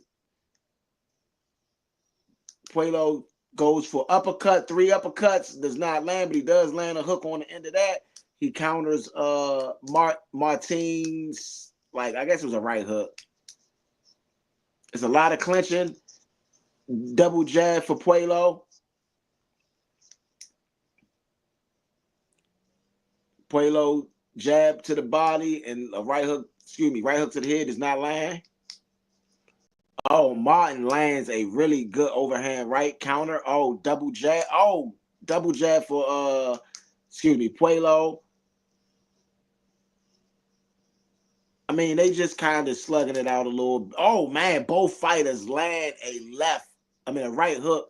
I keep forgetting saying left because they're southpaws. So they both land right hooks at the same time. Oh, body shot. Good body shots from Puello. Both fighters land. They starting to slug it out and fight in the pocket. 43 seconds left in this 8th round. And it looks like I'm gonna say Martin has pushed Puello back a little bit in that exchange. Martin lands a body shot, right body shot. Puello lands a jab. Puello throws a jab. Martin evades. Martin evades again. Puello has been walking forward and has not been landing the whole. Oh, good. I was about to say he hasn't been landing, but he lands a good right hook right there. Excuse me.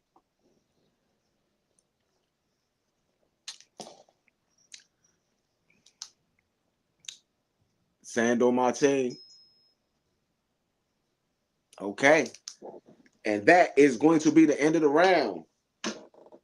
Ro, can you grab this next round for me?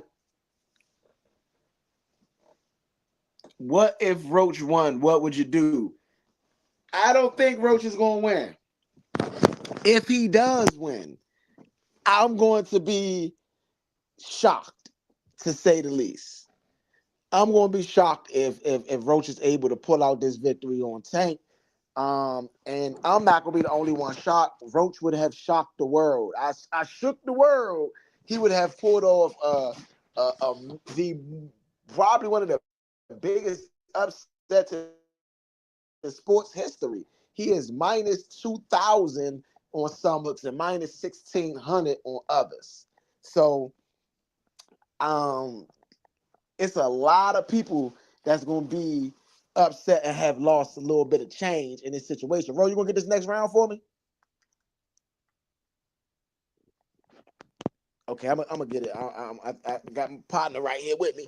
Okay, so. No, I got it. We Yeah, right. 9-20 in the ninth, 9 of 12. Martin in the gold trunks, Prelude in the gold trunks, Martin in the red and black.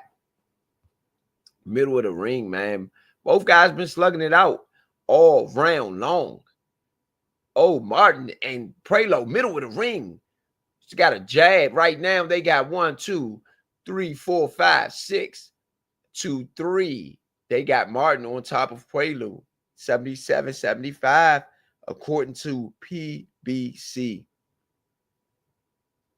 Martin, middle. Oh, my goodness. Both guys hit at the same time on a jab, man, Martin and Prelude. But I got to give Martin some credit. His defense isn't the greatest, but he got a chin. Man, both guys middle of the ring slugging it out. Oh, Prelude with an uppercut. Martin and Prelude leaning on each other, middle of the ring. Again, neither guy's defense is that great. Prelude with the right hand, 2 rights that land. Prelude comes back with the left that then lands. Martin counters with a right that lands. These guys just landing punches left and right. 109 left in the ninth, 9 of 12. Martin, middle of the ring, Prelude, middle of the ring, a double jab from Prelude, both land. Martin counters with a jab, that lands. Prelude comes back with a right hand that doesn't land. It looks like it was blocked. Martin, right back at it.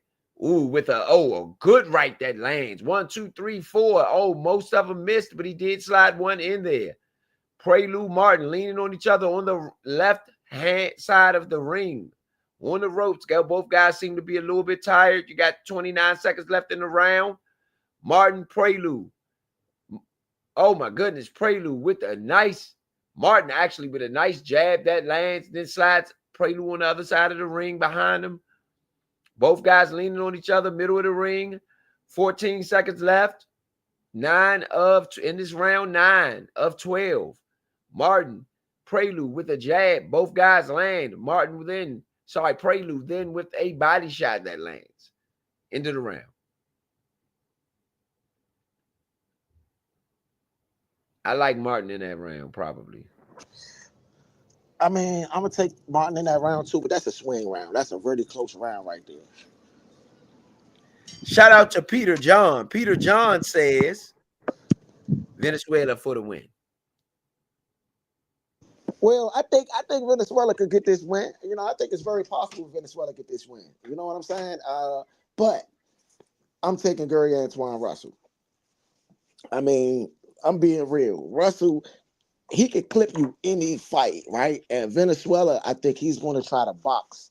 He's going to try to box as well as he can, but I think that power is going to be a problem. And I know Pitbull got power too, but Pitbull isn't as big as Antuanne Russell. You know, he's just not that size.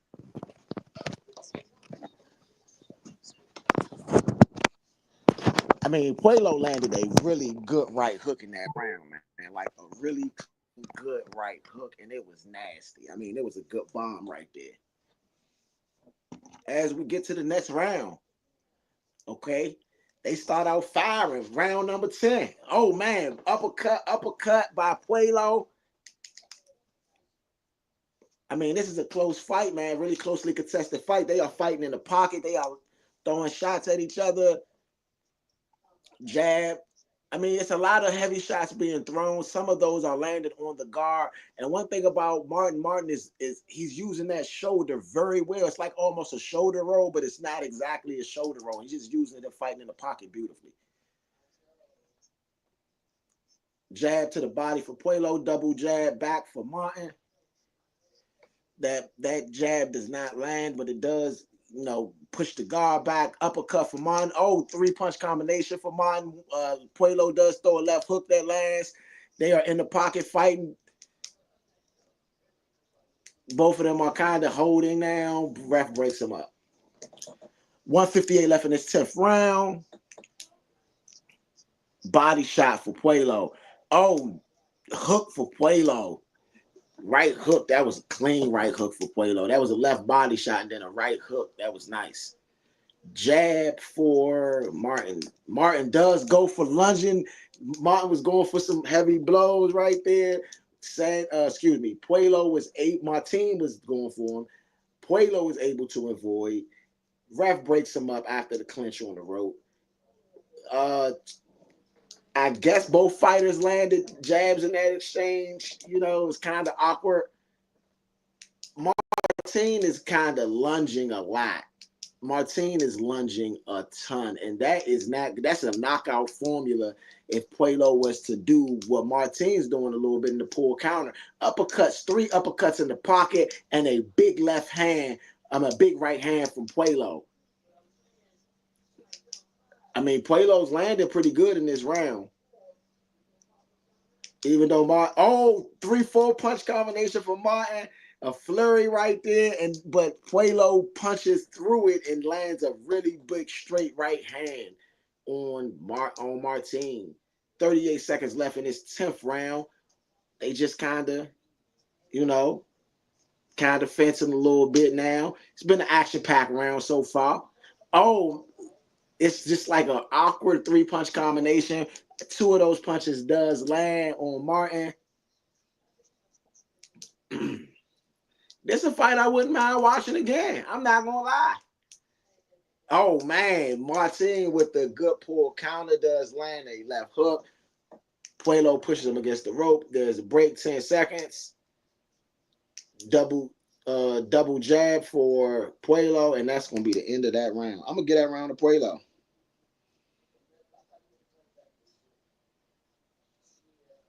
I definitely got Puello on that round, too. Definitely.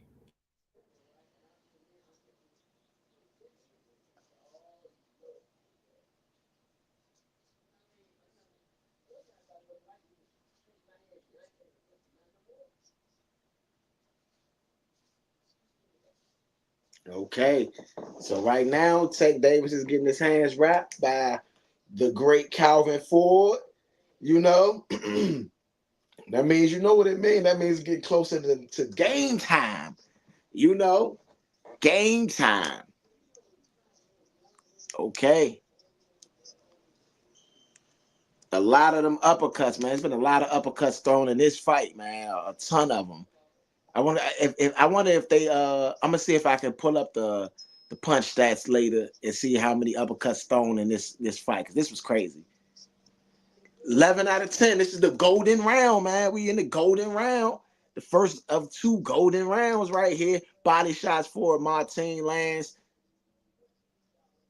They in the clinch. Martin tries to land body shots again, but Puello does evade, moving out of the pocket. They are back in the pocket, face on face. What Martin is trying to do is smother Puello's offense, land body shots on the inside, then move on the outside. If I am the coach of Puello, I've been seeing this all fight. I see it on the screen. I know they have to see it in the corner. Body shot for Puello, body shot for Martin. Both land in the clinch. Oh, Puello finally pulls back and lands a counter right hook. That was a solid body shot from Puello. Oh, man. But Martin ate it like a soldier, man, like a soldier. That was a clean body shot. I mean, one of the best body shots I've seen definitely tonight, but in a long time, and he didn't go down off of a good body shot for Puello. And oh man, Martin was able to invade and then land his own little body shot counter punch for Puello while Martin lands at the same time. Action-packed fight, man. Action-packed. They are in the clinch. 126 left in his 11th out of 12th round. Body shot for Puello. Straight jab to the body. Jab to the body for Puello again. Hook to the body. Doesn't land. But now Martin's on the attack. They clinch. Headlock. Ref breaks him. 1 minute left in this 11th round. Jab. Oh, good body shot. And then one to the head for Puello. I mean, Puello doubles up on that jab, and it's pretty when he lands, because that first jab is really just one of those things to pull your eyes down or pull it away from his actual attack spot. So he'll go high low, he'll go low high, he'll go shoulder stomach. Like I like what Puello does with the double jab. Puello just now he's on the front foot, Martin on the back foot. Martin looking, triple jab for Puello. Only one lands probably. Both guys take good hard swings at each other. Does not land. 10 seconds left. Jab for Puello. I mean, I feel like Puello's turning. Oh, Puello lands a clean left hook in that one. So, I mean, I don't know. I'm definitely giving that round to Puello, man, because he was able to, show his offense completely in that fight. I mean, in that round. Yeah, so I done gave Puello the last 2 rounds.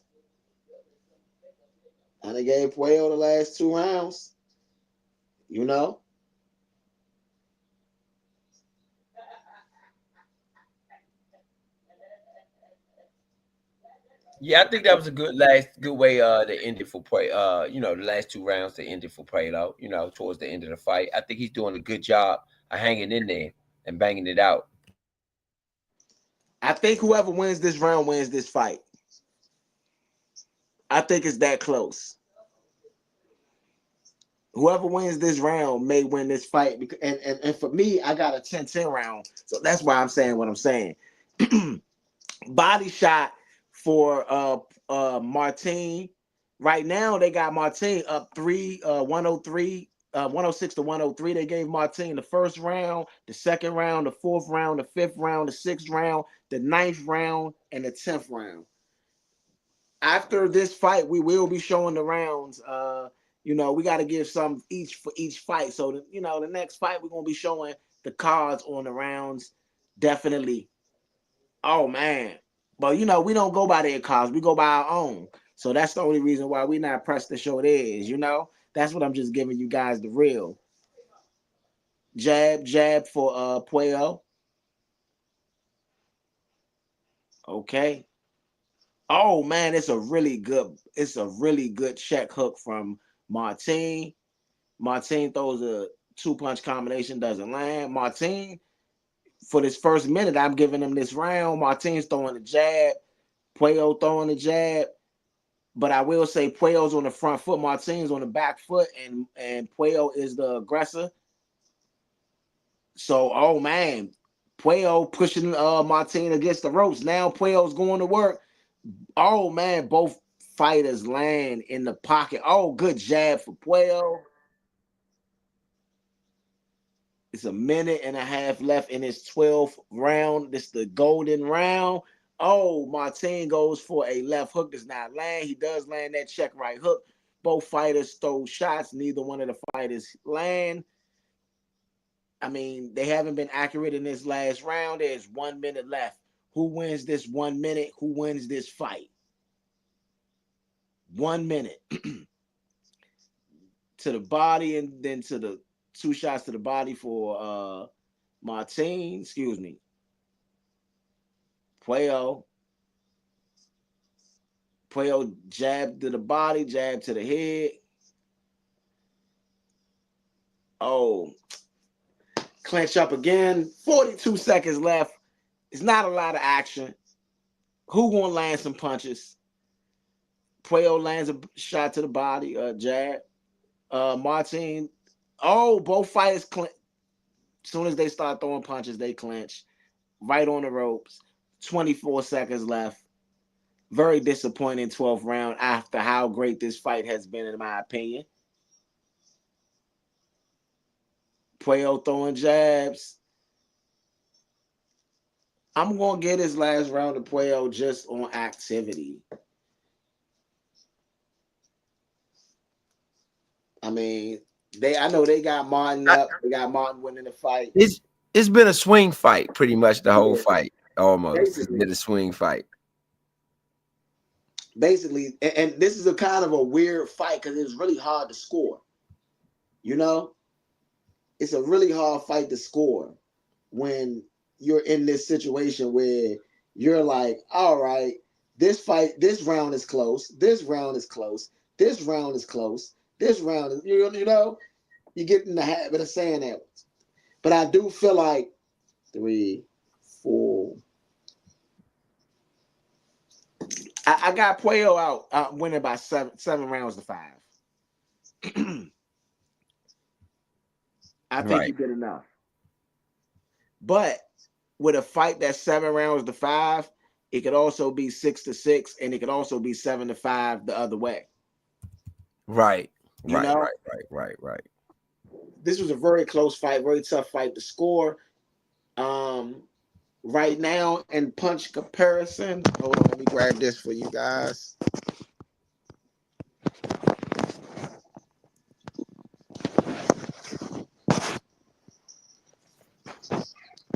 Power punches stand out in this situation, from what I could see. Martin landed 131 power punches, and Puello landed 83. The thing is, the jabs is close too. So right now, total punches landed 150 to 162. Puello threw a lot more and landed a lot less.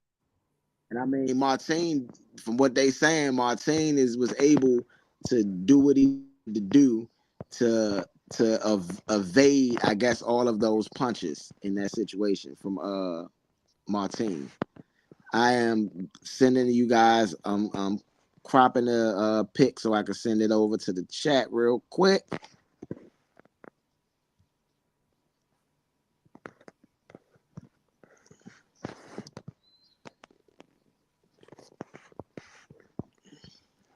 (42-3) record. That's an impressive record for a person for Sando Martin.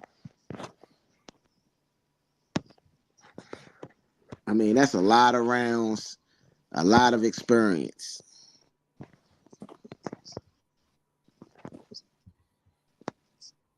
A lot of close rounds right there. And I sent the punch stats over. There we go. So, I mean, this was pretty crazy fight, man. Pretty crazy fight.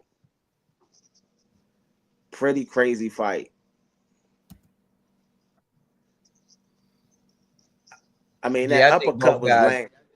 Yeah, I think both guys were really they was on top of their game. Yeah.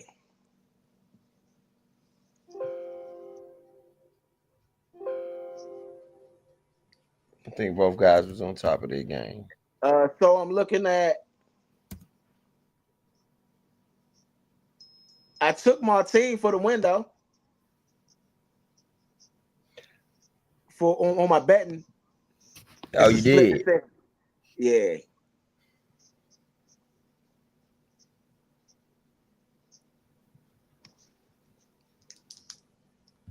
All right. 115, 113 for Martin.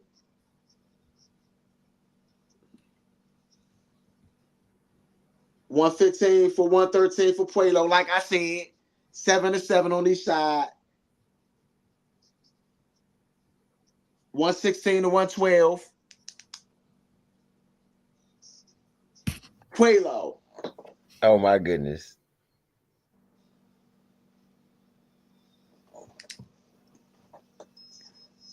I don't know Oh, about man. that one.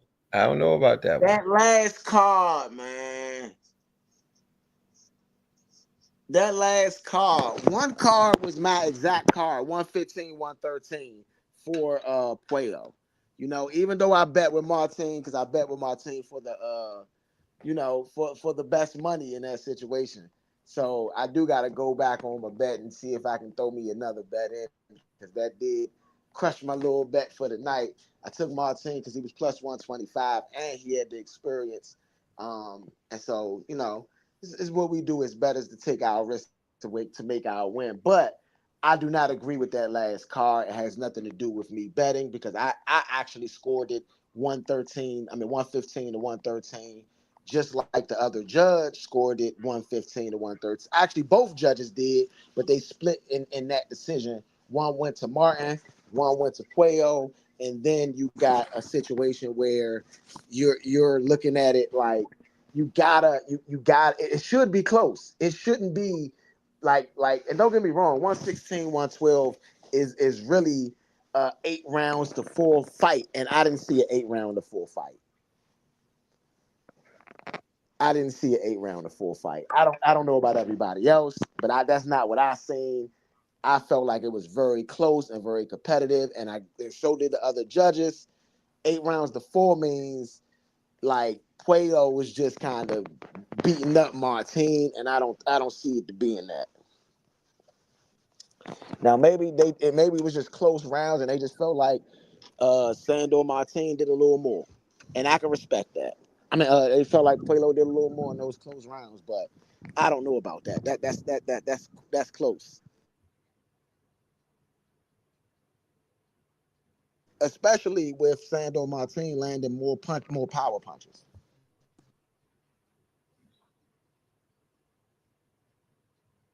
Sandor Martin landed a lot more power punches, and significantly more. It wasn't even close. Yeah, I think that Sandor Martin got robbed. I mean, when you look at the CompuBox, just to go back to that, when you look at the CompuBox, I mean, it's pretty clear that it was something going on when you look at the CompuBox. 29% to 37 Sandor Martin percent on the total number of punches. Sandor Martin landed more power punches, 131 to 83. A higher percentage of power punches, 41 to 34. Even with jabs, he was 2% over what Albert Puello did on jabs. So just by the numbers alone, Martin definitely has made the case that he's been robbed tonight. I mean, robbed, I don't know. I mean, when you're ahead in all the stats, you got robbed, in my opinion. You can't be ahead of everything and then lose. No. He did see the jabs. See, the jabs is a telling story though, because the jabs can be viewed as a power punch as well, depending on how it's landed. So I guess they felt like those jabs were power punches more than some of Sandor Martin's power punches. I felt like he boxed very good inside the pocket, so he wasn't getting hit with some of those shots that people thought that he was getting hit with. Again, I didn't see enough out of Prelude to give him the win.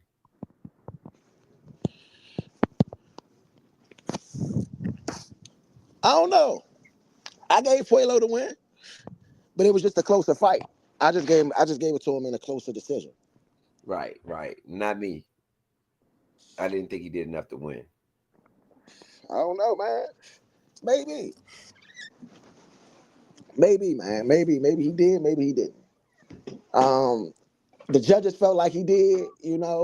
I would like to see that fight again, though. That's not a fight I wouldn't mind. Honestly, I would like to see Sandor Martin again, man, because he was impressive. Yeah, both guys. It was a great fight. He was impressive. It was a great fight. Let's see what the Twitterverse had to say about this thing here. They gonna say robbery. I already know what they gonna say. They say robbery for everything. Twitterverse had to say. Everything a robbery on Twitter. Everything. Somebody get knocked out, they still be talking about robbery. He got wick drained. That's how he got robbed. Not a big robbery, but I thought Martin wins it. See, Yeah, that yeah. it wasn't a big robbery, but it was a But little that's bit of a not a robbery. robbery. Listen, this is the thing. A robbery is when one fighter clearly wins the fight and the other fighter does not. You know, that's what robbery is. You know, Zach Shoemaker says Sandor Martin was just robbed. Albert Puello shouldn't still be the WBC super lightweight world title holder. I know. I told you what Twitter gonna say. Twitter gonna say whatever. If it's to me, was it a close fight? Was it a close fight? Yeah, it was close. Not, I mean, yeah, I guess you could say So, that. was it? I'm saying, in your opinion, was it a close fight? I'm not asking for their opinion. I'm saying, what's your opinion? Is your opinion that it was a close fight? Yes or no? Yeah, So, in my opinion, when it's a close fight, then that means the cards can go either way. That's just how I look at it. If it's a close fight, right? We talking close fights. If it's a close fight, that means the cards can go either way. I don't know if it was close enough to go either way though. What do you? All right, so it wasn't. So it wasn't close enough to go either way, but it I was would a say close that, fight. yeah. So, I mean, it's got to make sense. It's got to make sense. It's got to make sense. You know what I'm saying? I did just send over the teller the tape for the Gary Antuanne Russell and Jose Venezuela John, man. But man, I'm just being real, bro. I'm just being real.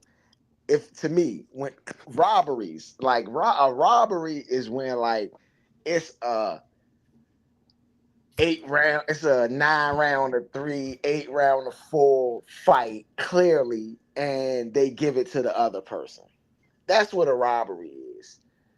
Uh, a decision is like when it's like 7 rounds to 5 type of stuff. Then that's like, well, if there are any swing rounds in those 7 rounds that you gave to that other fighter, maybe that round went the other way in the judge's eyes. You know? And that's why I don't consider that to be a robbery. Because those are close enough fights to say this fighter won. We view it how we view it. You know, we call it how we call it. I had it 7-5 for Puello. Like I said, I bet with Martin. I would have hoped that Martin won, but I looked at it like Puello did, especially late in the fight. Late in the fight, I felt like Puello won. He won those later. And when you win those later rounds, especially in fights, you tend to win those close decisions. You know? You definitely tend to win those close decisions. So right now we got Gary Antuanne Russell making his way to the ring. You know what he's trying to do. You know what I'm saying? This young, exciting fighter, man. You know, young, exciting fighter. You know.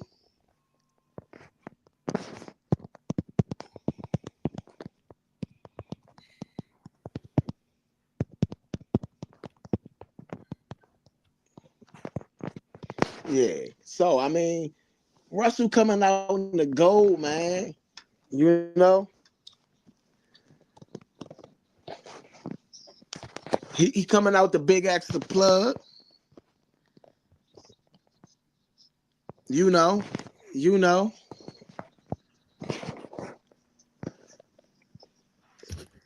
Gary Antuanne Russell said he's going to get back to his normal ways, which is fast starts. 17 KOs. That's an impressive record, man. No matter what nobody say, this kid about to come in and do his thing, man. You know, and hope as well. Don't get me wrong. I think El Rayo, man, El Rayo, the truth. You know what I'm saying? So I'm not expecting this to be. I mean, El Rayo's the champion. El Rayo beat Pitbull. El Rayo was in that, man. He was in that war man, with Pitbull. If you beat Pitbull, man, you had to have gone through it and did his thing and fought, you know, and showed up, you know. But Gary Antuanne Russell, these Russells, they from this area. You know, and it's because they from this area. No offense to Jose Venezuela. I mean, because I think El Rayo is a beast. El Rayo coming out representing that Mexican flag. He has white trunks with the green on one side and the red on one side. Got to look like lightning strikes a little bit, like some bolts on that jump, but you know what it is. Okay. I mean, this gonna be a good fight, man. It's gonna be a real good fight. I ain't gonna hold you. This probably one of the. I'm probably most excited about. I mean, I'm most excited to see Tank back in the ring. That Tank Roach fight. I ain't gonna lie. I'm pretty amped about that fight. But this is one of the fights I got circled, man. You know, this one of the fights I got circled. Rayo.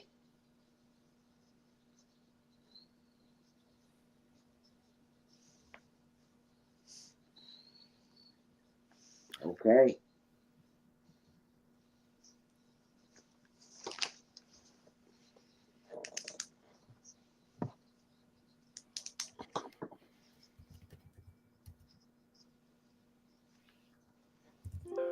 Hey, El Rayo know he cannot play around here. He gonna get clipped.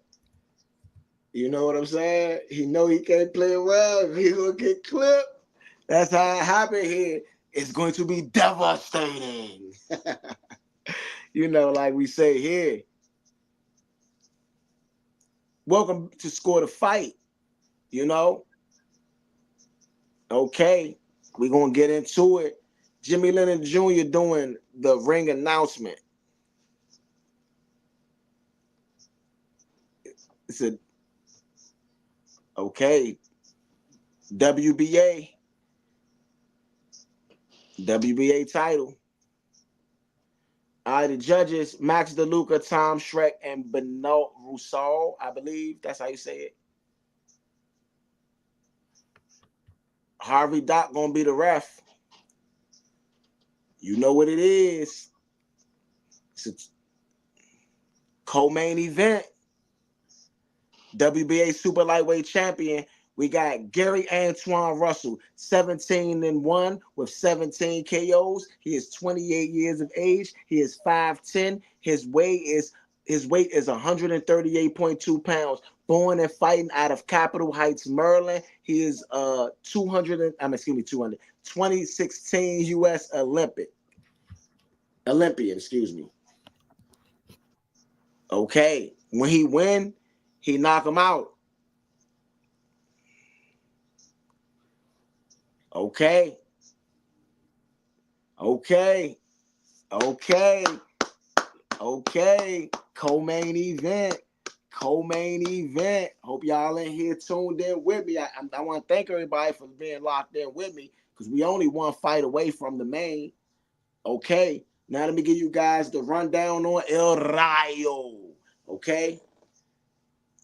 Jose Venezuela, 14-2 with 9 KOs. He is 25 years of age. He is 5'9", 138.8 pounds. Born out of Los Manchos, Mexico. I'm not going to say that wrong. Fighting out of Seattle, Washington. Making his first defense of that WBA super lightweight world title. Okay? El Rayo. El Rayo, Jose Venezuela versus Gary Antuanne Russell. Okay.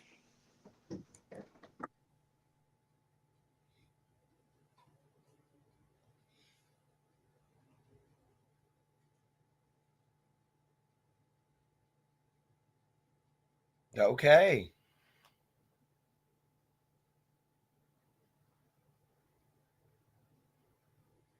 Okay, here we go. We are ready for the fight.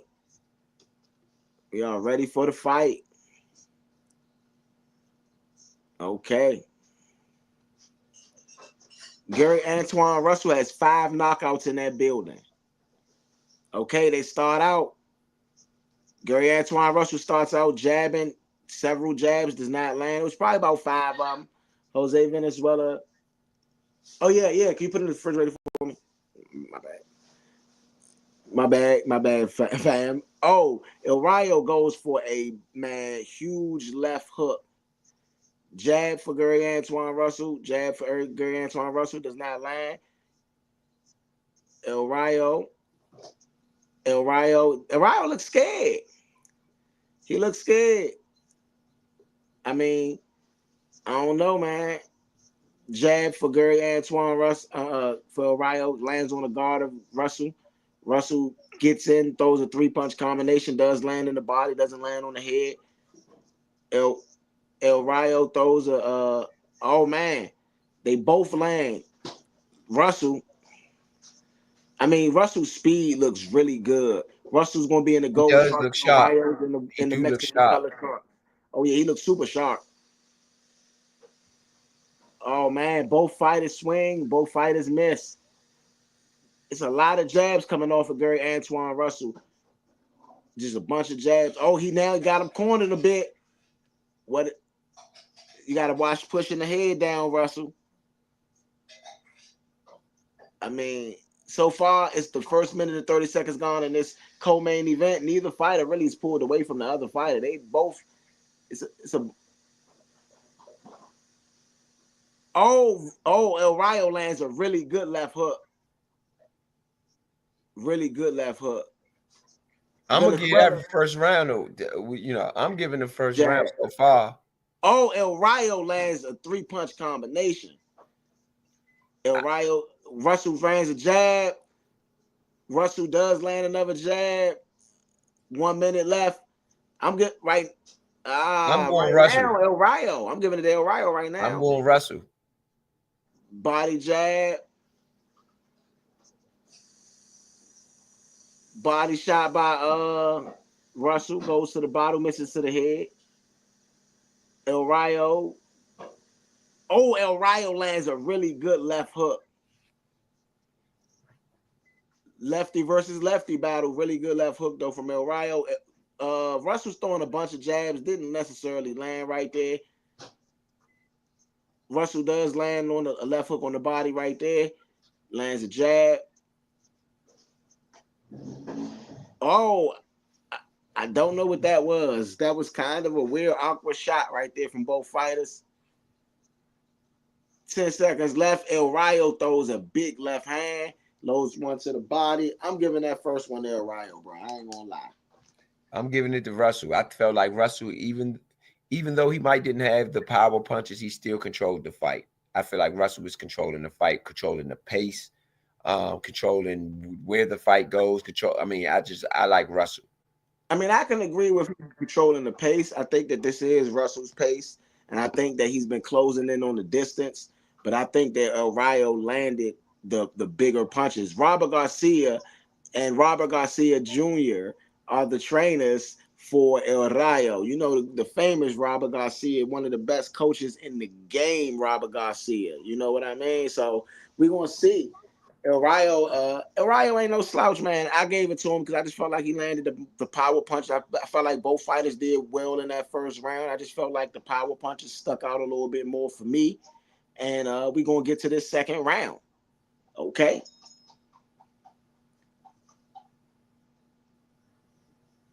Okay. They both square off. Russell landed 15 punches in that first round. He threw 73, 21%. And Venezuela threw 10 out of 35 in that first round, you know. I mean, you know, they go into a clinch. Okay. Russell is definitely using that jab. Now it's a little bit slower of a pace. And Russell is using the jab to try to inch in. Oh, Russell throws a really big bomb. It doesn't land on the head, but it does land on the shoulder of Venezuela, so that's going to count as a body shot. Oh, it's a triple jab from Russell. He does land that last left hook. Both of these guys are Southie, so he's coming in with the jab with the right and throwing that brick hand as a left. Venezuela throws a really good, a left hook? Venezuela lands a jab. Venezuela's moving Russell back now. Russell lands a good 2-punch combination dip. Oh, man. One to the body, one to the head. That was really pretty from the right hand of Gary Antuanne Russell. And Gary Antuanne Russell, oh, man, he's closing in on the distance. Oh, El Rayo throws a left hook. Gary Antuanne Russell blocks the first one and does catches kind of a shot to the body. Triple jab. double jab from Russell. Russell does land one on the body. Russell's moving forward, throwing a jab. Oh, El Rayo lands a clean jab. I will say Venezuela is blocking a lot of the jabs from Gary Antuanne Russell. Got him on the ropes. I mean, a lot of punches, a lot of punch placement. I mean, Gary Antuanne Russell is controlling the pace of this fight. El Rayo throws an overhand right. Russell throws a jab. Both land on the guard. Russell throws a jab, lands on the guard. Oh, that was a really good uppercut from Gary Antuanne Russell. I mean, really good uppercut. El Rayo is trying to be on the front foot. That they're kind of fighting for the. Good uppercut by El Rayo. El Rayo goes for a pretty hard right hand and does not land. Jab from El Rayo, body shot from Antuanne Russell. Antuanne Russell lands a really good two-punch combination right there. That was clean. Oh, couple body shots to. Oh, body shot from both fighters. El Rayo looks like he's hurt. El Rayo's complaining about headbutt, but I'm giving that to Gary Antuanne Russell. Yeah, I got Russell on that one too. Yeah, I'm giving that to Gary Antuanne Russell. And Gary Russell, who is a boxer, is his trainer, Gary Russell Jr., which is the son of Gary Allen Russell, who is the second man. So his father is the second man, and the brother is the and they got that iron mask, bro. You see that mask, bro? That mask cool, bro. That mask is cool. Let me see if I can get it. Boom. Got it. All right. I'm gonna throw that mask in the chat. You know, Gary Antuanne Russell he's killing the rhythm of El Rayo. You know, he's killing the rhythm because El Rayo cannot get a rhythm as long as Gary Antuanne Russell's throwing the jabs at that pace.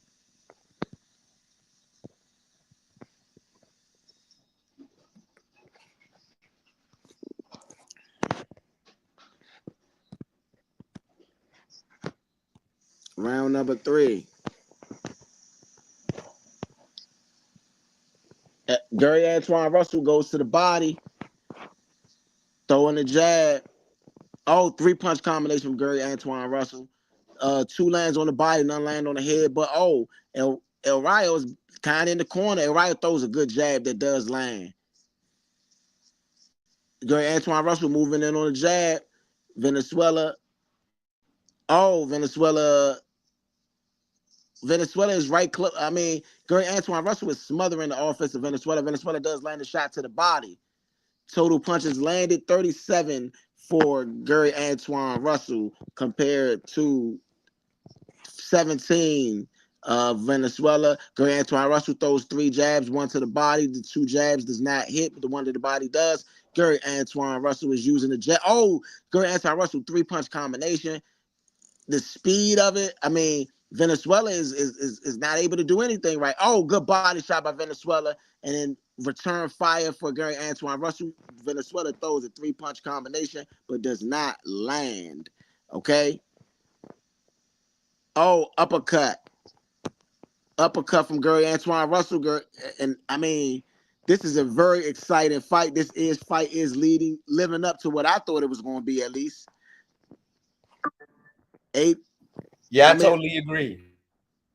The pace is so fast, I can't even announce it the way, they just talk. Even the announcers just talking because it's so fast that right now, Gary Antuanne Russell totaled 200 punches. This is the third round. He's thrown over 200 punches. This is crazy. Uppercut. I mean, he's outworking Venezuela. I mean, that's just what it is.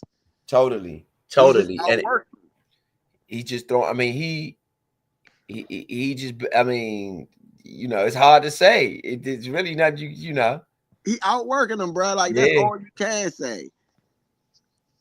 Gary Antuanne Russell moving on the front foot. He might have ran out of gas, though. It looked like he ran out of gas. Gary Antuanne Russell throws a left. I don't think so, bro. he did not run out of gas. I'm telling you this now. This is his pace. Yeah.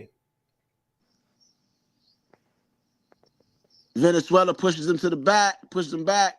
17 seconds. Uppercut for Gary Antuanne Russell. Gary Antuanne Russell lands a left hand. Uppercut. And I mean, it's just crazy. El Rayo throws a jab, lands, and that is time in the third round.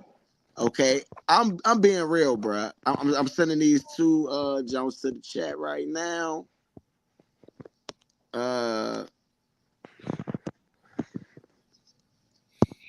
Yes, indeed. Yes, indeed. Yeah. That was an exciting round. That was an exciting round. I mean, I'm gonna be real. Like Gary Antuanne Russell is outworking the first 3 rounds. I felt like he outworking him. You know, I gave the first round to El Rayo because I felt like El Rayo landed the cleaner punches in that round. But realistically, a lot of people want to look at that as a swing round, and they're going to give that round to Russell because he landed more punches. Yeah. You know? Yeah. But for me, you know, El Rayo landed some clean punches, man. Some body shots, some overhand rights. I will say that Gary Antuanne Russell punch output is usually high, but he can't keep taking body shots. That's definitely going to slow him down. This is round 4. Total punches landed 56 to Jose Venezuela's 28 punches. That is, they're, I mean, 234 punches thrown in his first 3 3.25 rounds. All right, that's a 1-2 from Gary Antuanne Russell. 3 jabs from Russell.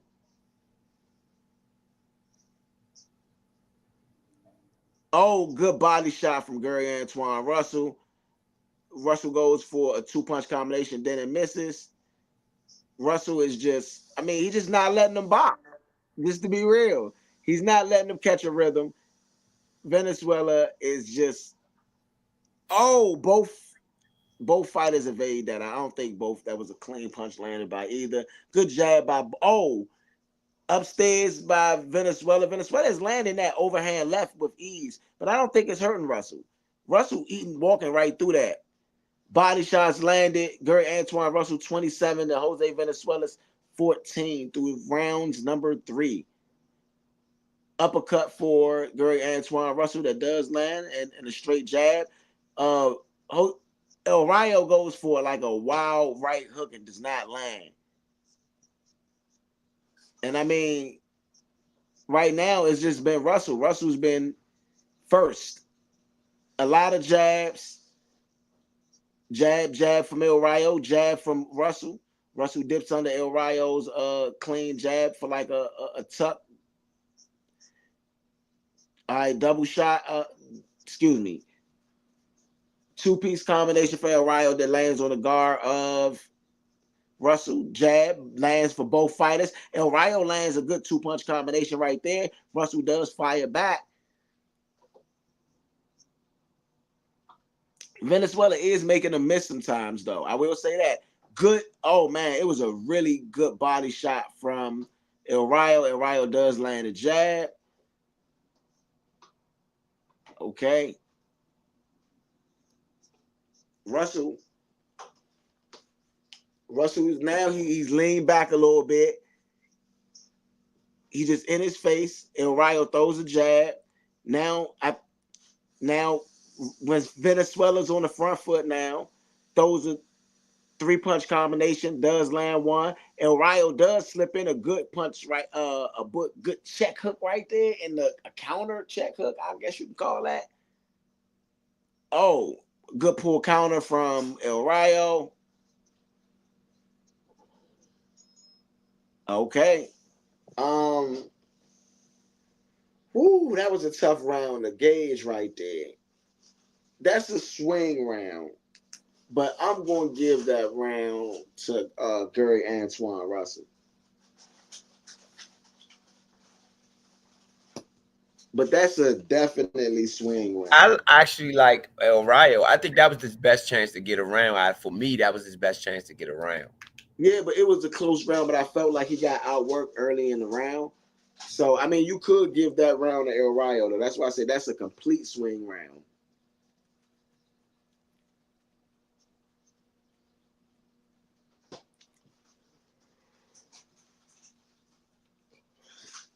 It's expected 18,000 Hey, people. shout out to the angry casual fan. He said, "Y'all from DC, right? I had that mumbo sauce. I had that sauce mumbo, or for something it's fire. Oh yeah, for We sure, man. Shout appreciate out. you, man. We Hey, that's appreciate you, indeed. man. You know, right out of DC, you know what it is. Oh, man. Gary Antuanne Russell firing a three-punch combination. El Rayo evaded the second, but caught one of them. Triple jab for, oh, man, it's a good overhand left for Gary Antuanne Russell, but he did catch one coming in.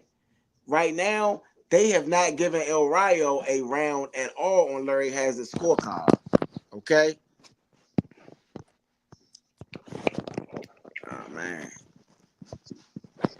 Yes, sir. Yes, sir. I appreciate all the comments, man. Please, please, if you are with us, please go on YouTube now or after the fight and hit that subscribe button for us. Right now, Gary Antuanne Russell has 73 punches landed to Venezuela's 29. Oh, Gary Antuanne Russell with a clean jab. Man, that was a clean jab right there. Gary Antuanne Russell still putting the pressure on Venezuela. Oh, good left hand. And now Gary Antuanne Russell is I mean, I think it's too much for Venezuela. It's too much for El Rayo. The pressure is too He just much. might be. I mean, this work rate is crazy. Yeah, This it's work just so rate is much. So I crazy. mean, he just don't El get a Rayo moment throws to three. breathe. What you say?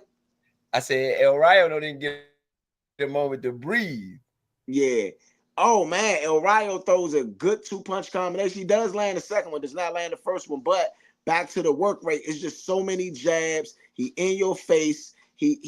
I mean, what the work rate, man, body shots, it's just so many, it's punches and bunches, man, and you can't stop it. And he fighting the real 140-pound, not baby legs pit bull. Hold up, man. We gotta put that joke up right there. He said El Rayo was hurt. Where that joke at, man? Show on stage, man. Oh man, we gotta put the next comment on the stage. Let me do what I gotta do. Oh man, uppercut from Gary Antuanne Russell, man. That was pretty nasty right there. I mean, El Rayo is just getting our work clearly. The angry casual, man. We glad to have you here, bro. You know what I'm saying? Make sure you hit that subscribe button, man. We love the realness, man. We appreciate the realness here. And since you came and had the mumbo sauce, you got to come back rock with us, man. We do this here on Score the Fight live on the Nation Network, man. We definitely appreciate you guys for tuning in. Right now, Russell is outworking El Rayo, pushing him back, and that's going to be the end of the fifth round. And I feel like that's another round that's going to go to Gary Antuanne Russell. But I will say El Rayo was fighting back. That is not a swing round, though. I mean, Russell just outworking him. I mean, just body shots, pressure. And Russell is too much, man.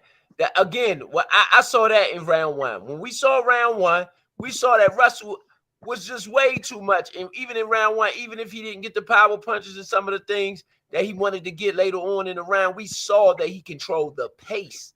And by him for controlling the pace, he controlled the fight. I agree. I agree. I agree. I agree, man. I agree. I couldn't agree more. Gary Antuanne Russell has been dominant in this.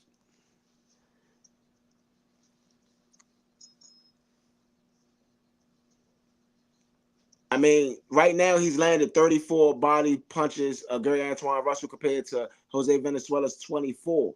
So he's only a little bit behind in body punches, but I mean, this is kind of crazy. This kind of crazy, that work rate.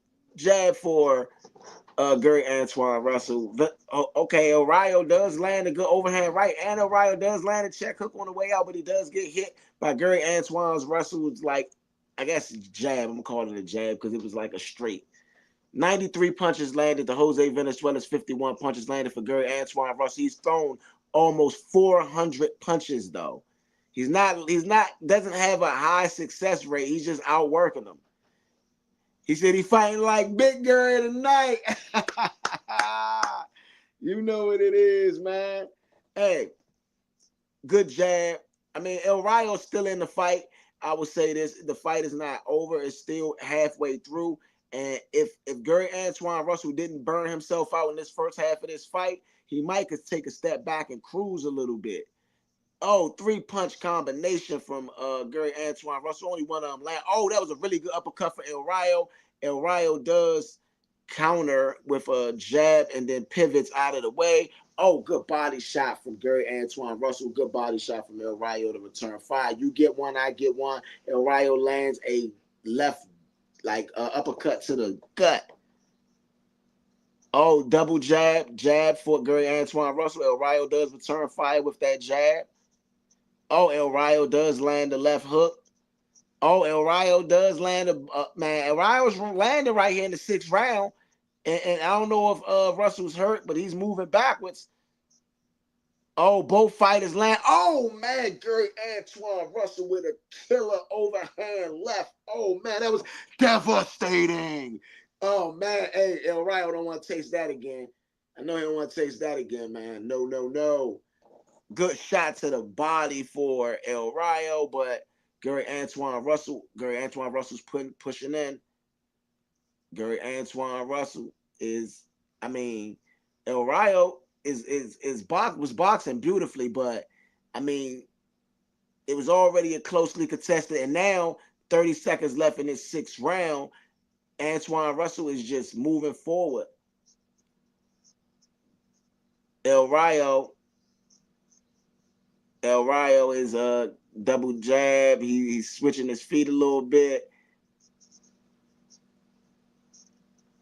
Good jab from both fighters.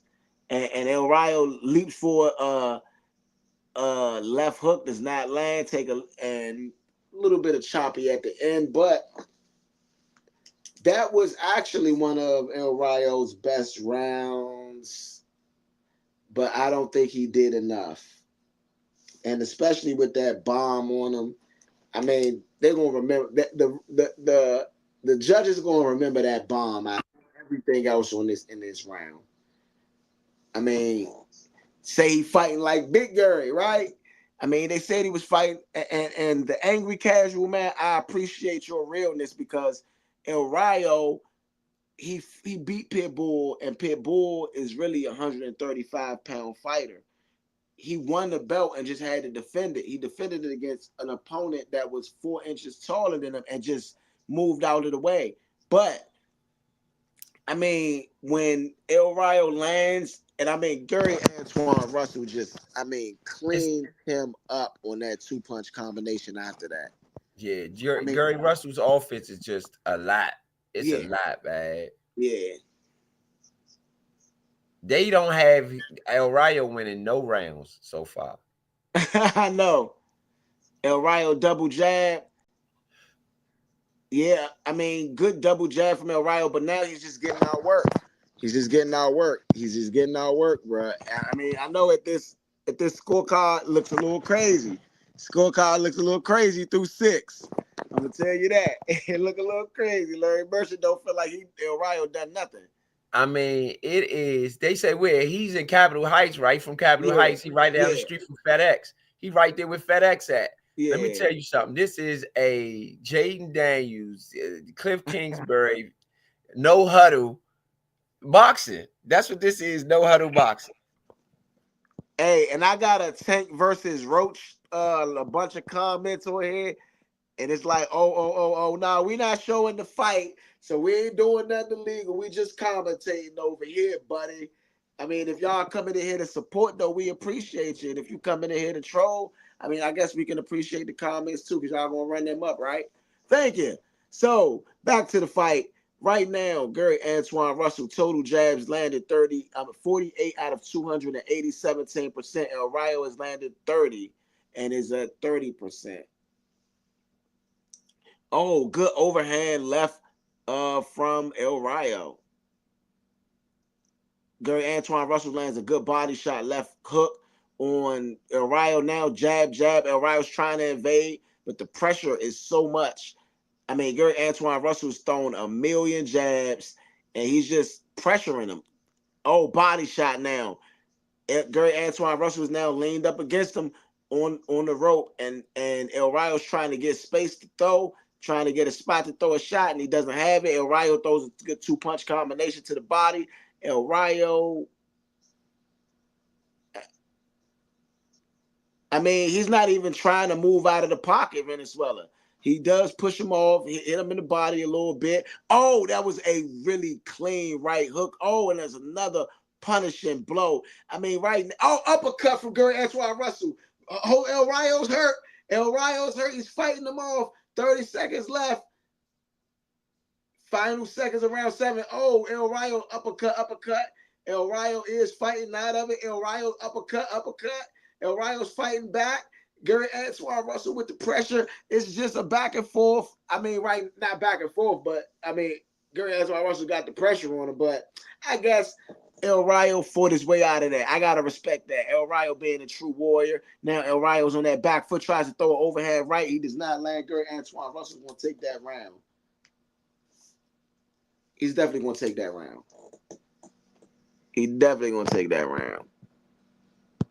You know. Yeah, Russell. Know what it is. Russell's offense is just like I said.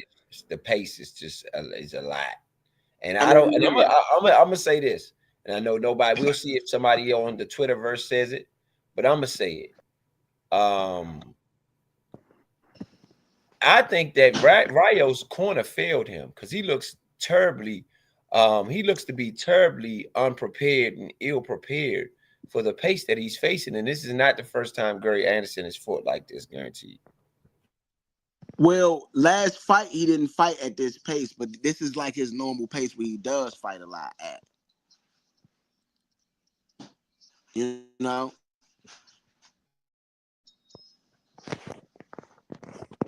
Okay. Gary Russell has landed 132.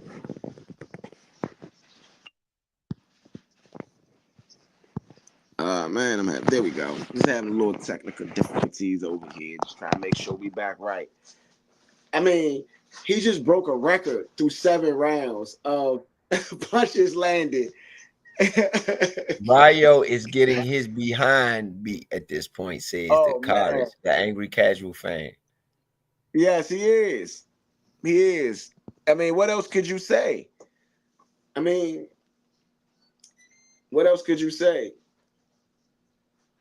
Okay. Again, I felt like, Russell has controlled this fight from start to finish. And let me say this though, Rayo hasn't really been hurt, massively in here. I mean, he's had his moments, but he hasn't really been hurt badly in none of the fight. Nah, I think he was hurt badly in that last round. He just fought his way out of it. Like now, if you're looking at him, he pushing him off a little bit. His eyes a little bit more open.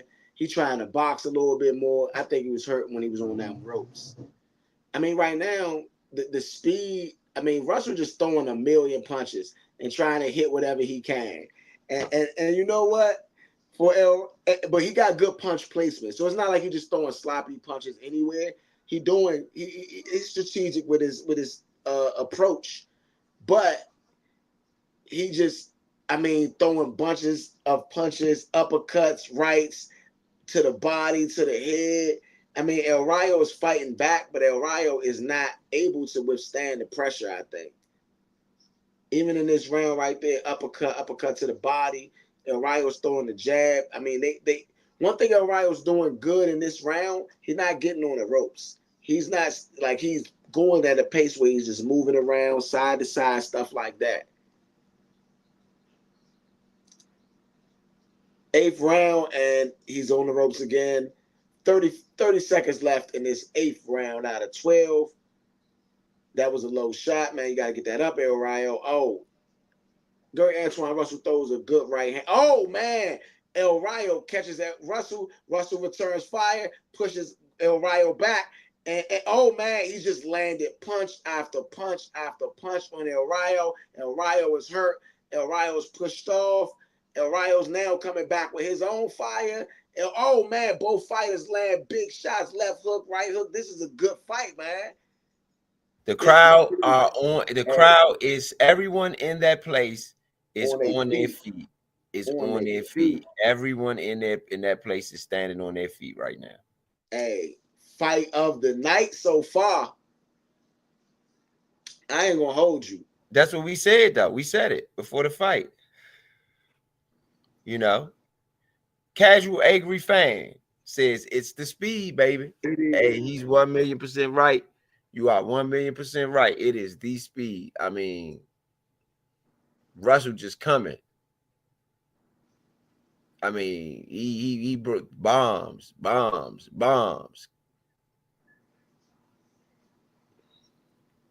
Hey, I'm gonna be real. I'm listening to what Gary Antuanne Russell is saying to his brother in the corner, and I mean, he can't handle your speed.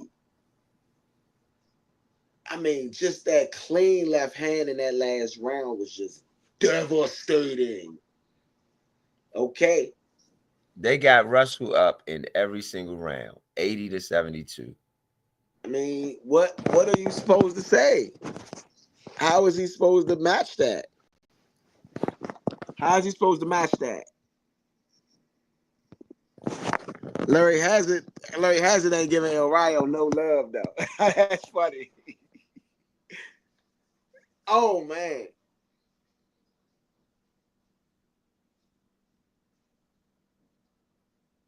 I mean, right now, Gary Antuanne Russell has landed 160 punches out of 161.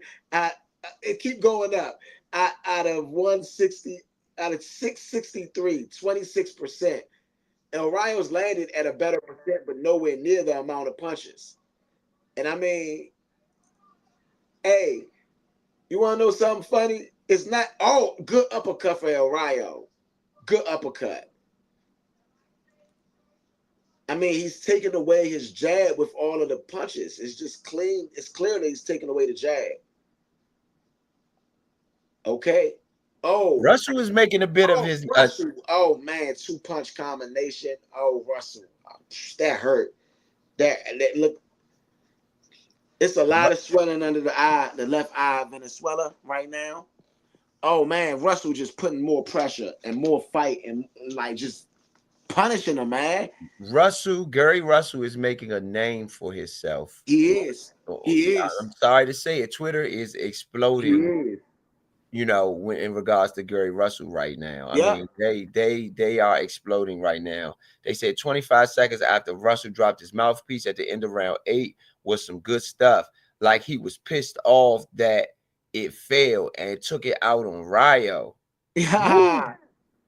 Yeah, I mean, this is great boxing, man. I'm really impressed by Gary. Oh man, Rayo's fighting back. Oh, Russell just fighting out of that. Oh man, Russell just beating up El Rayo now, pushing him back, beating him up.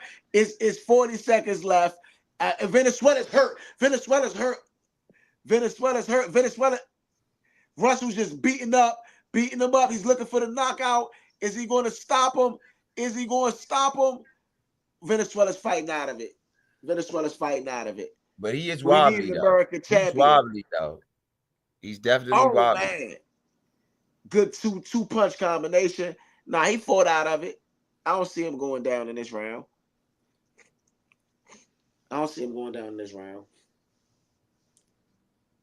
Okay. Oh, man, a good right hook at the end of that round. That was Gary Antuanne Russell's best round. Yeah. Miguel Angel Marvella says 80-72. Russell with a solid performance thus far. Venezuela look discouraged at this point. He needs to go swing for the fences. What are they putting on Gary Russell's face in his corner? Hey, I got it. I sent it to the chat, bro. I sent it to the chat. The Iron Mask, bro. The Iron Mask. We're We're going gonna to get the Iron Mask up shortly. Gary is simultaneously outclassing Rayo while whooping his behind. Yes. Evan Motzi. We've had Evan on the show before. Shout out to Evan Motzi, man, for the comments. For sure. Gary tagging the S out of him. I mean, Gary Russell is making a name for himself on the Twitterverse. I mean, you might as well give him the belt. They might as well throw the towel in. You might as well throw the towel in, man. Go ahead. After this round, they're going to throw the towel in. Beat the life out of him, Russell. Yeah. Go ahead and finish the show. Gary taking his belt. Gary going to take this belt. Gary going to win this belt. Shout out to Capitol Heights tonight. You know they're going to party up Capitol Heights tonight. It's a world title, too. Bring it on home, baby. He going to get that title. Hey, shout out to the angry casual fan for that when he said we need an American champion. Okay. That belt coming back to the Capitol Heights, D.C. area tonight. Hey, so you know who in the rankings are fighting now? Tank? No. Who? Devin Haney. Oh, he 140. Yeah, he 140. He 140. Yeah, Devin Haney. He beat the crap out of Devin Haney. Russell will beat the dog crap out of Haney. Hey, we gonna see. Oh man, bodies. Oh, El Rayo, they throwing some shots now. Rayo ain't going out. He ain't going out on his shield. I'm gonna give you that. El Rayo is a respected opponent, and he's just looking neutralized. Yeah, for sure. Richardson Hitchens. That's the other 140-pound fight. A belt holder, I think. Yeah, I mean 140 about to be on fire after this fight. I ain't gonna hold you. Richardson Hitchens is a beast. So this gonna be it. And I mean, right now, it's not much to talk about other than Russell just beating up El Rayo. I'm gonna be real. El Rayo, it's too many punches. He can't do nothing. Russell has kind of took off this round a little bit and is still winning the round, still putting the pressure on him. I mean, El Rayo's scared to really engage, and you could tell. This is the difference between, I think, a Tank and a lot of other fighters, right? Tank would know this fight is ready to go and know the punch to land to try to get him out of there. Right. You know, and that's what I give Tank is with boxing IQ. He be next level sometime. Oh man, two heavy shots from El Rayo. El Rayo trying to go on stalker mode now. I do think though that Gary Russell has to end this. There's no ending it. Meaning, like you said, swing. He has to kind of good overhand. Put some extra weight behind some of them punches. Now he can go to the more powerful punches, the more powerful stuff. Because he don't have to protect himself as much. You know, I think he got to go with the more powerful stuff. I don't know, Tank, man. Tank, this is not going to be an easy fight, boy. Them boys out there at DC, they can fight a little bit. Yeah. Going into the gold rounds, I mean, I respect everything that they saying about, like, Tank's competition, but I say the same thing about Floyd, right? There has been no blueprint to beat Floyd just yet. I haven't seen it. I haven't seen Floyd, and I haven't seen no blueprint to beat Tank. Tell me what you want to do to beat Tank right now. You don't know. Angry Casual Fan says Fulton, Hitchens, Roach, Foster, Russell, Haney, Tank, Shakur, Crawford. Tank is not in the 140 weight pound division. He said Crawford. Crawford Shakur is not either. Crawford weighed. They said Crawford up at like 180 right now. There's no way Terrence Crawford is going to jump in that rank right there. But I do like Fulton is too small. Fulton too small, and Oshaki Foster, I think he in that ranking too. But I They think going at Oshaki it. Foster like 120. And they going at it in this 11th round straight out the bat. Okay? They going straight at it. They going to war. This is a war at this point, and they just battling it out. We said that this fight was going to be like this, though. If y'all watched the preview show, we told you. We told you. Go back and watch that preview. He said he's naming American champs. Okay.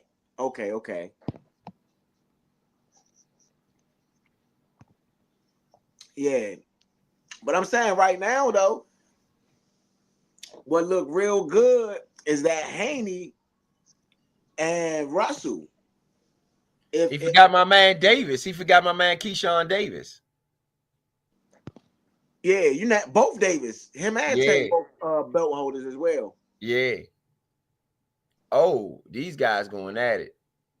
I mean, it's the 11th championship round now. Rayo not backing out. Russell don't. Oh my goodness, Russell is like he turned it up a notch. Yeah, he know he about to. He know he could stop him.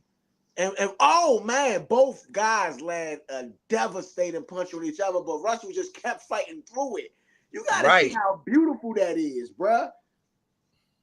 This man, Russell is, like you said, making a name for himself tonight. He's made his name for himself tonight. Yes, he has. Yes, he has. I'm gonna be 100 on the biggest stage, man. I mean, everybody gonna be talking about Russell tomorrow. Yeah, I mean, super huge stage. I'm really proud of him, man, because I've been. Hey, he like I said, this not his first time on here. He lost to Puello last time, and we said that he won. Yeah, we on Sport of Fight said he won last fight. Yeah, you know what I'm saying? That's why he wasn't going for it this time. Oh yeah, now this is a different Gary Russell. He's better than even he was last time. Yeah, because he learned that he got to turn it up a little bit. Yeah. He learned it's a new style of fighting. It's like he introduced something new. This fast paced, like I said, I call it no huddle. No huddle boxing. That's what I call it. Okay. It's that no huddle. Okay. Hey, we definitely gonna send that to him.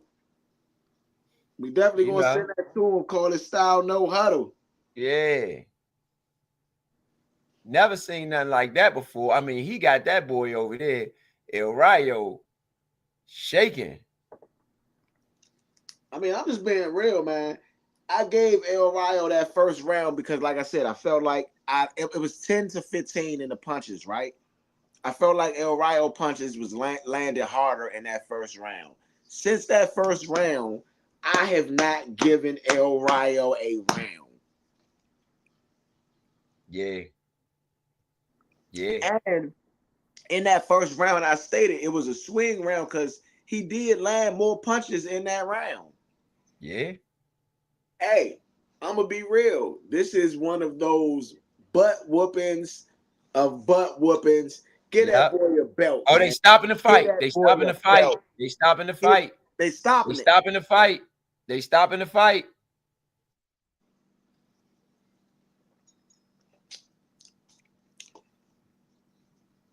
They said he can go. They said he can go. Yeah. The doctor's checking him out. They said he can go. Last round. Yeah, doctor's checking him out. You want to give me the go ahead? You can go ahead and do the joke last round. All right. You got Russell in the red. The gold trunks. El Rayo in the green and red. These guys been battling all night. Russell in the lead, huge. 110 to 99 is what the PBC scorecard reads. Rayo and Russell, middle of the ring. Oh my goodness, Russell with a two-piece combination. Both land. Russell comes right back.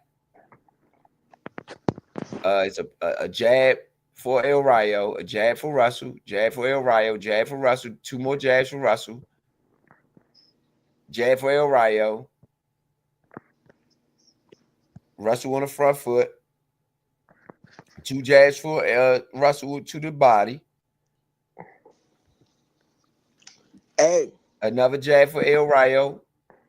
Jab for El Rayo. 2 jabs for El Rayo. Both missed. 2 jabs for El Rayo to the body. Both blocked. A 3-piece combination for Russell and El Rayo in exchange. El Rayo goes for overhand right, misses. Russell combos with a 3-piece, misses. Russell comes back with another 3-piece, misses. Russell just working the perimeter of the ring, just trying. All he got to do is last. Russell ain't got to do nothing. All Russell got to do is last, and that's what he's doing. 120 left in the fight. Russell around the perimeter, throwing jabs. El Rayo throwing jabs, trying to get Russell to engage. El Rayo needs a knockout. You don't need to. Only a knockout wins it for El Rayo. That's in my opinion. Yeah. In my opinion, only a knockout. Oh, Russell coming back with much offense, a 2-piece combination. He's still on his front foot, even in the 12th. 50 seconds left. These guys battling it out. Somebody's mouthpiece flew. Might have been Russell's. Russell got hit, uppercut. El Rayo pouring it on. Russell comes back, battling. Russell battling. Woo! Russell hit him with a good overhand right. Russell won war. Man, Russell still going at it. Oh, he hits another right. These guys battling this one out. This is a war. 19 seconds left. Oh my goodness. Russell, middle of the ring. El Rayo comes back. Russell. 1, 2, 3, 4, 5 hits Russell. El Rayo misses. Russell with an overhand right. This is the last 10 seconds of the 12th round, ladies and gentlemen. Fight over. Woo! Nuts. Nuts. Nuts. Nuts. Nuts. Man, I think it's clear who we think won. I don't think anybody. Why are we even doing an announcement after this? There's no point even do the announcement. You might as well just give him the belt and he walk off. You know what I'm saying? It is what it is.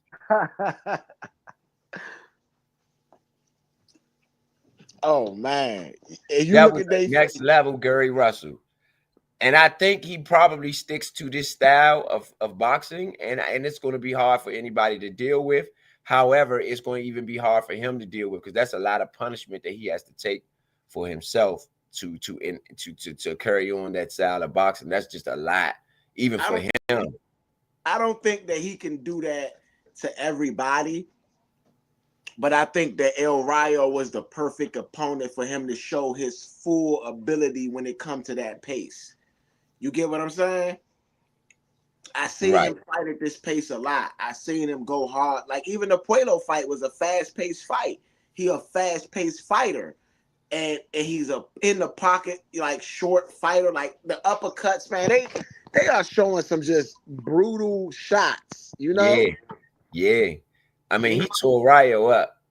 He tore El Rayo up. I mean, El Rayo was just getting beat up. Was just getting beat up the whole fight, man. Man, and Twitter, again, Gary Russell made a name for himself. Yes, sir. He made a name for himself. He made a name for himself. You know. Let me get on over here to the group chat. Let's get this thing up, man. Matter of fact, let's get this thing up and stop playing, man. We got to get this thing up. Yeah. Came in a compressed zip. Why is it doing that? All right.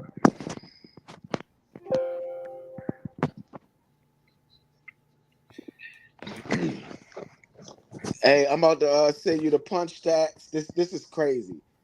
Almost 1,000 punches. Wow. Almost 1,000 punches. Oh, but we're gonna give y'all the scorecards.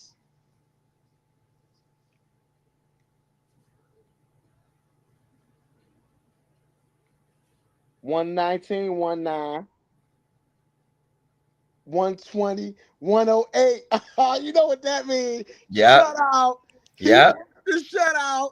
Yeah. And the new And the new. Hey, let me take a picture of this guy right here in this moment. He pointing to the sky for his dad that's passed on. He's bringing that jump back to the He bringing that thing back to the You know what I'm saying? Yeah, shout out to Gary Russell, man. This was a big Hey, performance. It was a big night. shout out to Gary Russell, man. Shout out to Gary Russell, man. I'm trying to get a good shot of him, man. I mean, this kid, man. I mean, look, near shutout, man. Hey, Ro. Hey, Ro. Yeah. And the new. And the new. Yeah, I mean, And what the do you new. do? Hey, Ro. When people be thinking I'm not accurate, bro. Do you know what the two scorecards was that 109, 119, 109? What? It was that first round. Just Yep. like I had for El Rayo. Yeah. Yeah.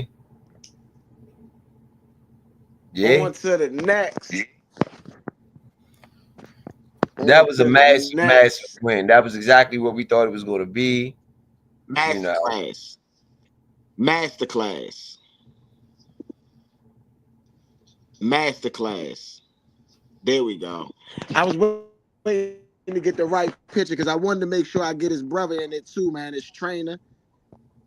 You know, make sure you get his trainer in there with him, man. Because Gary Russell, man, been holding it down for the area for a long time, man. Let's get this thing up, man. Let's get this thing up. You know, one thing about it, we might as well, you know.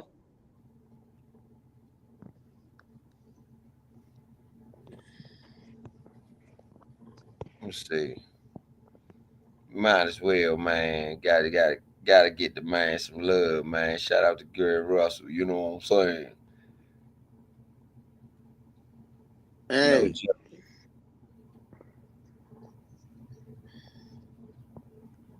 Yo, joke. Everybody they out proud there of him. flexing.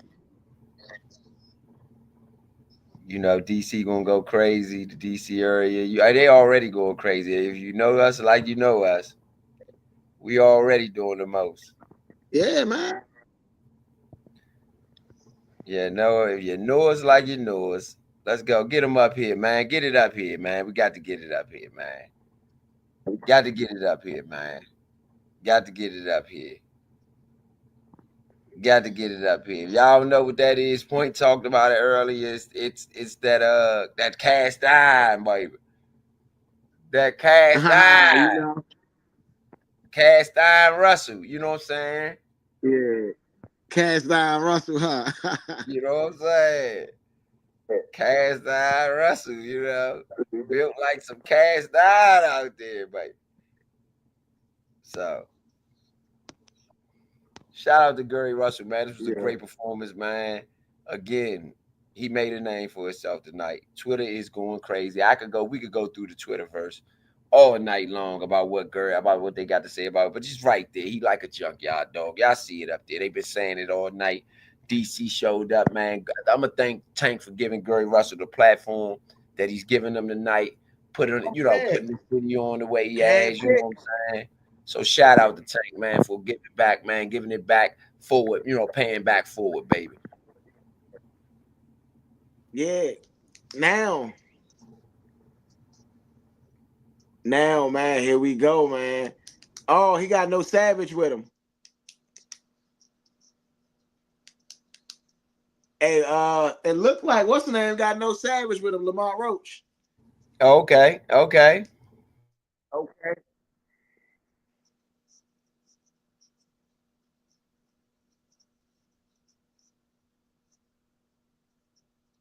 Okay. Hey, man. So this the main event, man. After watching the shutout, you know.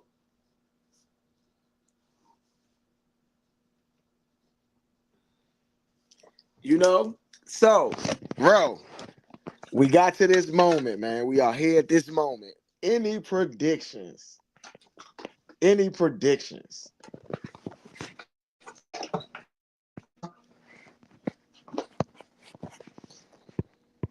Any predictions? Tank. I'm gonna take Tank, but Okay. I don't know. I don't know if I want to do that after the showing of Lamont Roach. I mean, Gary Russell.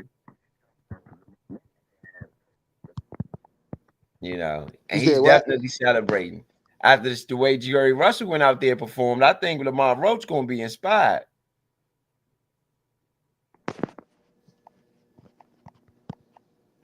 I mean, yeah.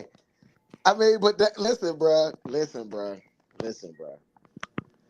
That what Gary Antuanne Russell did is not the same fighter that Gary Yeah, I Antoine get, Russell. I get it, I get it, That Tank ain't going out like that. I get it. That's one thing you will say. I will say. I know for a fact that Tank ain't going out like El Rayo just went out.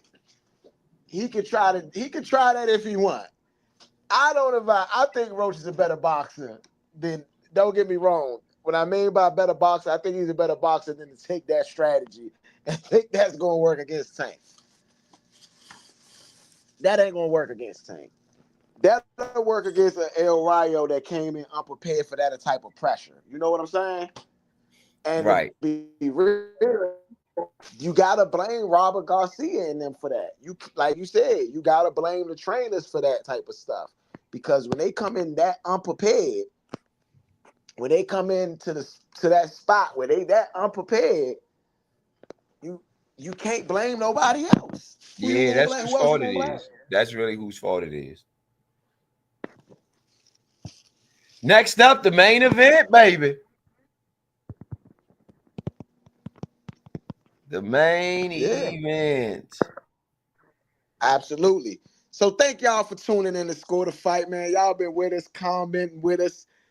It said Tank KO Roach in round 9. That's what Roach said, man. Lil Ro, man. Shout out to Lil Ro, man, watching with us on the YouTube. You know what I'm saying? Thank you, appreciate you. And round 9, I don't know if Roach lasts to round 9.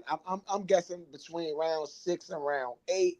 And to be honest, I do think that he can last all 12 rounds. Not saying I just know he gonna get knocked out, and I'm not gonna disrespect that man like that in his boxing skill, especially what I've seen. But I will say this: his footwork might get him in trouble. His footwork, he is a bit flat-footed, and his head movement is good. But if Tank uses that footwork to inch close to him, it's gonna be a hard day. It's gonna be a hard day. It's gonna be a hard day, man. Next is the main event. You know what I'm saying? So I'm a little amped up. I feel good. I hope y'all feel good. I hope y'all been listening and tuning in, and y'all ready to, you know, take this thing to the next level. Okay? Hope y'all ready to take this thing to the next level. All right. So this is the main event. This is Lamont Roach versus, excuse me, I gotta say it the right way. A-side first always in boxing. So we're gonna say Gervonta Tank Davis versus Lamont the Reaper Roach. And what I mean by the Reaper, he 25 1-1, got 10 knockouts. And that is not to say that he ain't gonna be out there trying to knock Tank out tonight. Because I definitely think that given a chance, he gonna try to take Tank out. Tank gotta be prepared and aware that Roach ain't coming to play. You know what I'm saying? Tank said, leave your mother at home. That's what he told Roach. You sitting there with that man father as his trainer, and he told you to tell his mother to stay home. That's a little crazy. That's a little crazy. They got all the stars in the building. Amari Cooper, you know. Who else is that? PJ Tucker. Okay. It's the Barclays, you know. It's big business. The ball is fabulous. Fabulous in the building. You know, I'm pretty sure stars on every row in the front of that jump, though, man. I'm gonna be real. He's setting records. Jake Paul is at the Tank fight. That is crazy.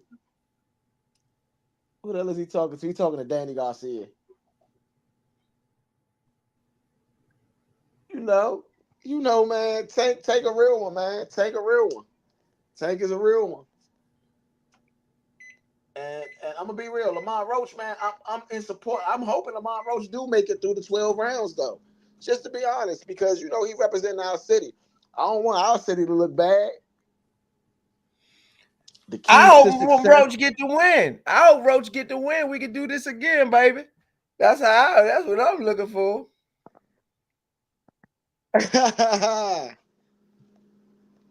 You said you hoping Roach win? Yeah, I hope Roach get the I mean, win so we can do I this get it. again.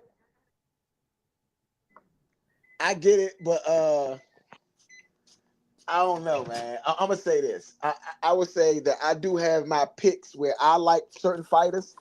I always tell people Tank and Bud will be my favorite two fighters. And Ro, you know, he will tell you this. I've been rocking with Bud for a long time, even before Bud beat Earl. You know, so I wasn't like I was just saying Bud before. Once Bud stopped, you know, once Bud beat Earl, you know,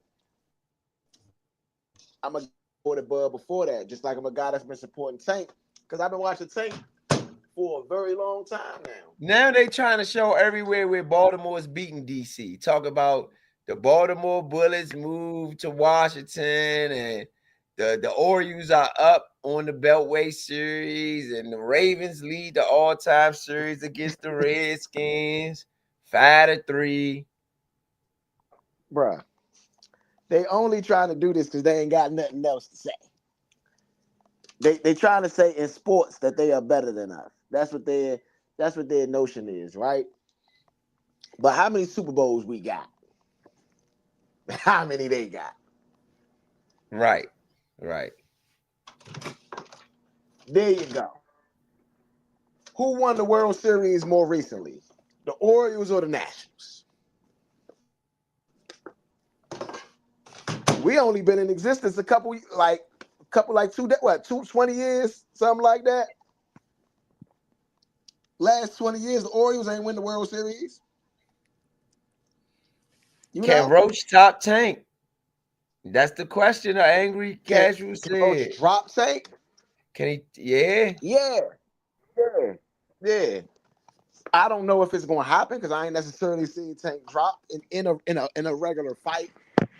But I don't know what Tank are we going to see? That's the question for me. What Tank are we going to see? Are we going to see the Tank that we seen in Frank Martin fight, where he just kind of chill a round or two and then go hard? Are we going to see the Tank that we seen in the Ryan Garcia fight, where the fighter that's fighting them is over anxious and then they just run into something? Or are we going to see a Roach where he just patient and wait for his spots? If he patient and wait for his spots, then he can drop Tank. He might can.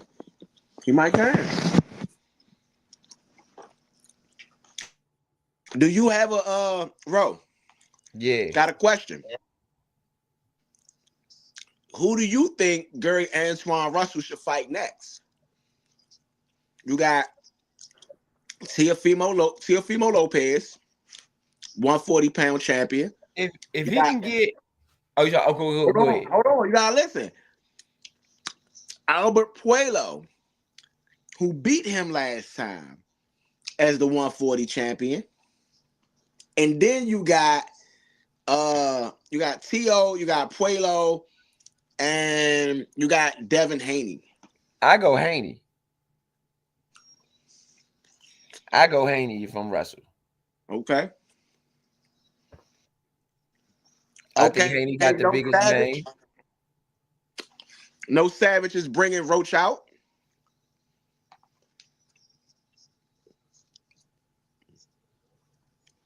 No Savage is bringing Roach out.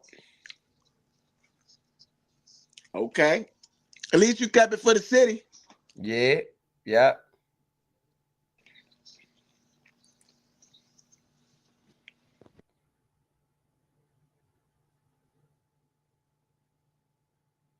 Let's go, Roach. I mean, hey, try to get the W for the city, man. I don't know if he gonna be able to do it, but hey, I won't be mad.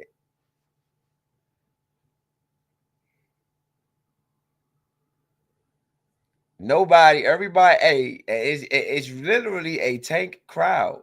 So he's really got to go in the doghouse, go into the lion's den. If you meaning Roach, if he's going to get this, he has to go into the lion's den.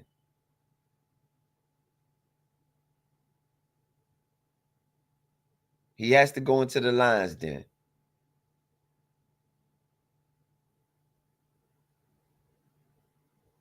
He don't look scared or nervous or none of that.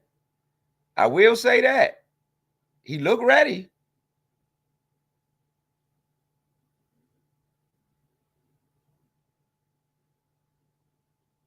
You ain't gonna catch no DC. See, the thing is, I don't know where Lamont Roach is from in the city, right? And I don't know if he's official DC.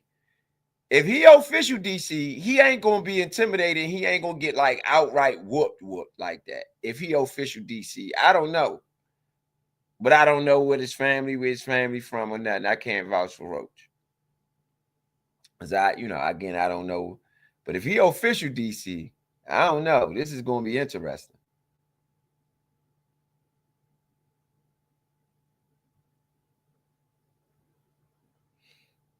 This is gonna be interesting.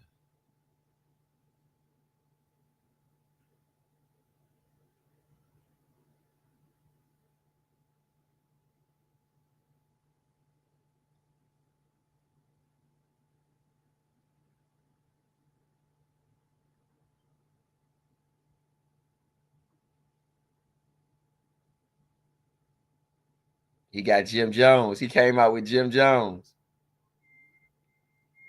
Is that who he came out with, Jimmy? Where Pointe go? Point B? Y'all are live. I'm right here. I'm right here. Okay, okay. Is that Jim Jones? Is that who he came out with? Jules Santana and Jim Jones. Okay. They in New York. Yeah. But you know what that means when it comes to DC, though. He was supposed to get some Brooklyn dudes if he was doing it like that. You get what I'm saying? He got Harlem, but it's a rivalry between Harlem and DC. So if he know what he know on the streets, he got, that's a statement within itself. I don't know if that was purpose. You said what? I said it's a rivalry. Harlem and DC got a rivalry from the Alpo Rafu days. Oh, that's true. So I don't know if that was purposeful, why he chose who he chose. I don't know. Well, Tank rock with DC though. That's right. That's why he put on this whole area. Tank showed DC a lot of love. I will give him that. He trained for this whole fight in DC. Right. All right, Roach. All right, Roach. Come on, show up, baby. Yeah.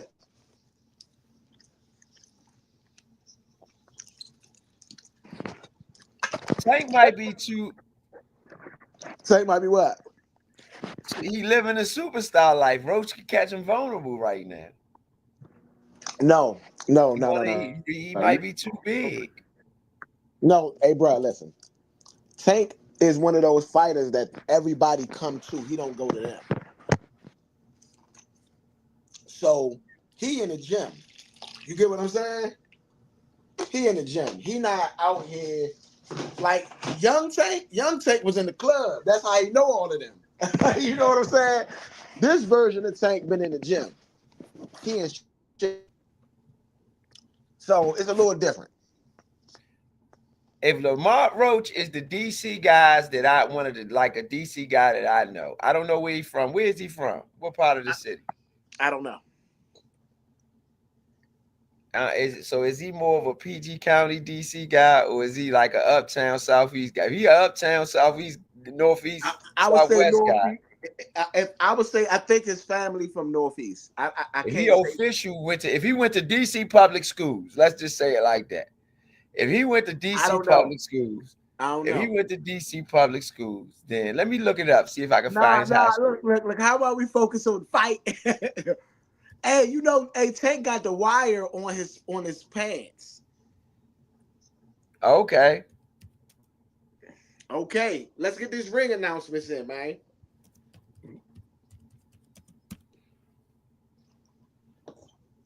No, he's not an official DC dude. He went to Wise. He went to Wise High School in Montgomery, Upper Marlboro. Sorry, no. Okay, Tank is going to win easily. That's all I needed to see. That's wild. I'm being honest. I'm just being honest. That's I wild. don't. He didn't grow up with us. He went to Hey. Wise. So one of us would have came and showed up tonight. So fighting Lamont Roach, Lamont the Reaper Roach, 25, 1-1, 29 years of age. He has 10 knockouts, 5'7", 135 pounds. That's what he weighed in. Born and fighting out of Washington, D.C. Super featherweight world champion. This is his first fight at light heavyweight. Out of Montgomery County, because he went to Wise. I'm sorry. I mean, he said born. He must have been born in D.C. and fighting out of D.C. I mean, I'm just saying he went to he Wise. didn't say born and raised. It didn't He say ain't learn how to fight in DCPS like us. That's all I'm gonna say. That's what we learned how to fight. Oh man, It's a different type of training, baby. Different type of training. Mm-hmm.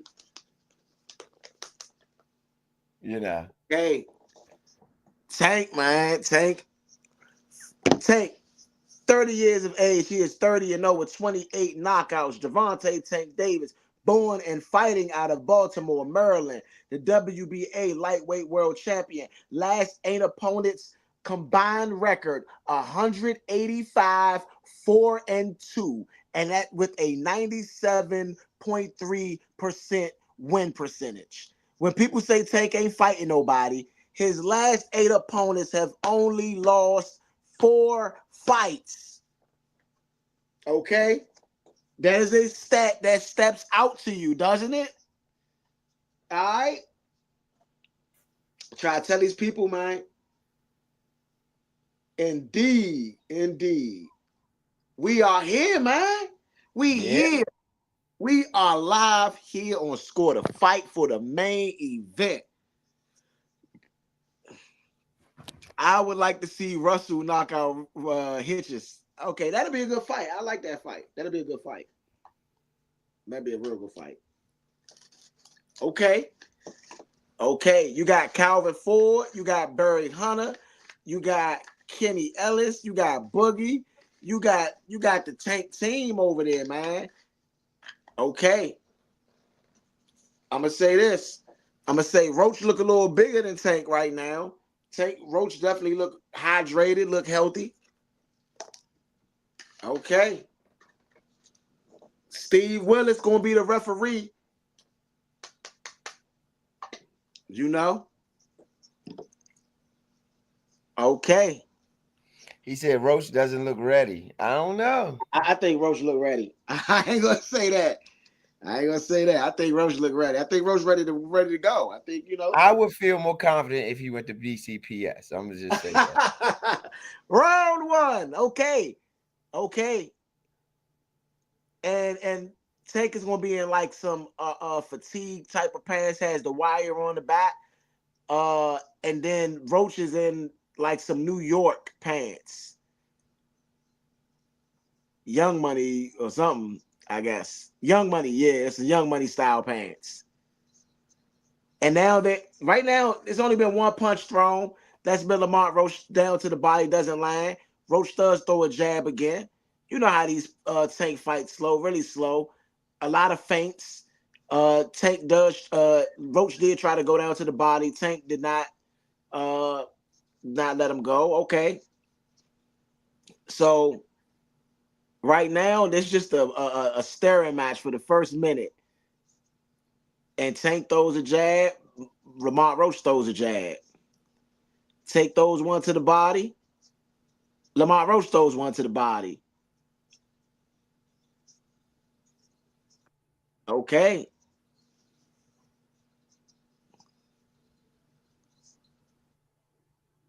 Just a lot of staring. I ain't gonna hold you.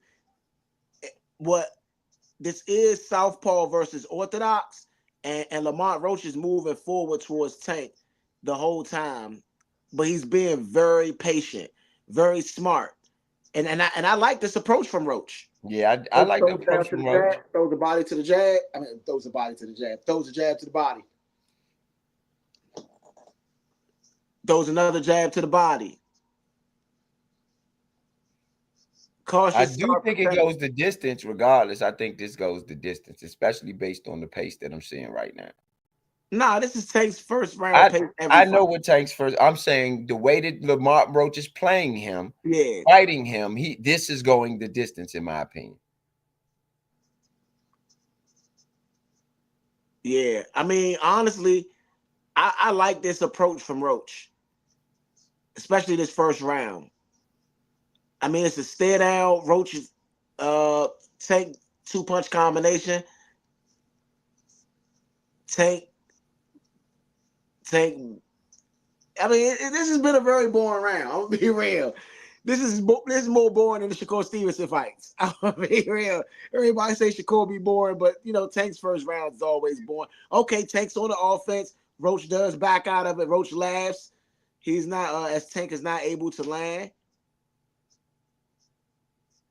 Roach is not intimidated. I will say that much. That's the one thing that I got from that round. Roach is the first opponent I've seen fight against Tank that I really feel like is not intimidated the least bit. He's not even a little bit shook. It's no boogeyman effect over there. None. Zero. All right. So, me personally, I'm giving that first round to Roach. I feel like he might have landed 7 punches and Tank landed 4. It sucked as a first round. So first, the trainer is going to be Barry Hunter. The cut man is going to be Kenny Ellis. The assistant is going to be Kenny Ellis as well. And the second man is going to be Calvin Ford for Gervonta Tank Davis in his corner.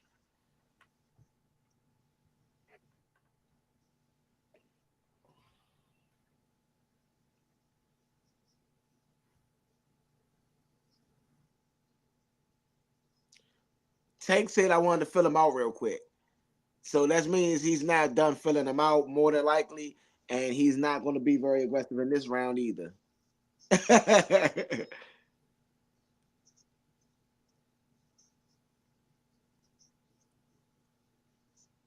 Okay. Jab for Roach. I mean, right now, when you're looking at it, you see these guys just like staring at each other, trying to find a gauge the distance between each other. They're trying to see who's going to do what, and Tank usually does stuff that to see what his opponent's going to do. Roach goes down towards the body with a straight body shot, but does not land. Tank's defense is really good when it comes to that. I mean, these guys are just a good stare down, a lot of feinting now, and Roach is very patient. I like the way that Roach is being extremely patient, just slow and patient. Yeah. If you want to beat Tank, you're not going to just rush in. And now he's trying to gauge and get the footwork right. You know, Roach is a polished fighter. Roach is a polished fighter. I think people underestimate it. You know, and just seeing him here, a lot of people this is not Frank Martin by no means. He's a polished fighter. You could tell by his poise, you know, and by the way he's approaching it. This ain't even Ryan Garcia. Roach look even better than Garcia. I don't know, man. Ryan was trying to take head off. That's what I mean. He rushed in, and so that's what I mean by he looked more polished than Garcia. His approach. He's not going to run down on Tank and get knocked out. Roach is not. Nah. Tank But gonna really have to box him to beat him. and you see Tank throwing a couple punches in this second round after the first minute, 3-punch combination. Roach does get a jab back. I mean, yeah, they're gonna have to box, but this is what Tank do. What Tank does is he see what you're gonna do in each corner of the ring. Are you going what you gonna do when I'm on the rope? What you gonna do if I'm moving this way? What you gonna do if I'm moving that way? So this is the thing that he learned from Floyd Mayweather. You know what I mean? If Floyd, he always say, man, Floyd's a great fighter. Floyd this because he knows how great Floyd was. And so that right now, I mean, Roach is just being very patient, and I like it. Roach ain't scared at all. At I don't all. really feel like he won this round though. I think Roach won it. I would give that round to Roach. I wouldn't. I don't really feel like he won that round. Because Roach didn't land anything in that round. But neither did Yeah, Tank did. He landed like a couple body shots. Roach ain't land. I don't think Roach even landed a punch in that round. Maybe one. I don't know. I think he landed a couple. Yeah, Roach ain't scared. Roach ain't, this is not so an intimidating factor. This is your punches don't hurt me. You got Lamont Roach Sr. as the trainer, as Lamont Roach's head trainer. I mean, this is big though. Lamont Roach Sr. is definitely a DC dude. Yeah. Head in his voice. You know what I'm saying? So right. A head trainer for your son at the biggest stage, at the biggest event. Shout out to Lamont Roach Sr., man. You gotta hold that man down. The Angry Casual said Roach got a headbutt him to see how Tank perform with one eye. Okay, now the pace about to pick up. Lamont Roach does land a body shot on Tank Davis.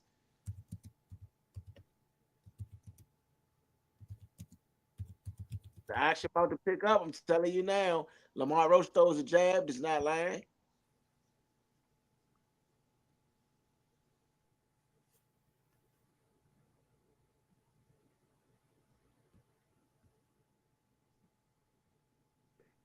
You know, the funny thing is, Lamont Roach goes to the body again.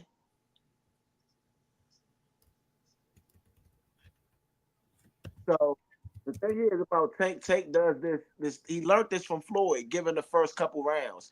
Oh, whoa. Now Tank starting to throw that shot. Tank starting to throw that shot. Tank starting to throw that shot. Oh, 2-punch combination from Tank. Does land on the body, none on the head. Lamont Roach throws a quick jab, does not land. That was a sharp jab though.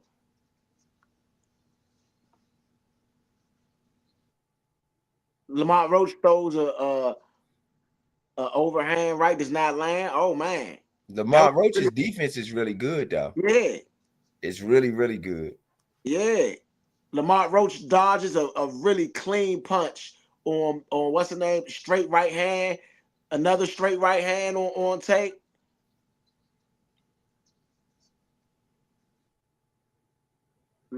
Roach throws one to. Oh, Roach throws a shot to the. Oh man, it's starting to get saucy now, man. Both fighters landing punches. Oh, using the shoulder roll. Lamont Roach is using the shoulder roll. It's working though. It's working. Yeah. Lamont Roach lands another jab. He's outboxing Tank right now, to be honest. He's outboxing Tank right now, to be honest. Oh, body shots for Lamont Roach. 2 body shots.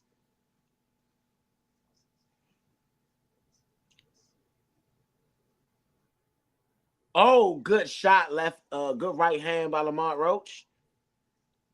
2-punch combination by Tank Davis. One lands, the second one doesn't. On the shoulder, that's a body shot landed for Tank. I give that one the round of Roach. I think Roach is winning this fight right now. I'm definitely giving that third round to Roach. Not to be funny, I think Roach is winning this fight right now.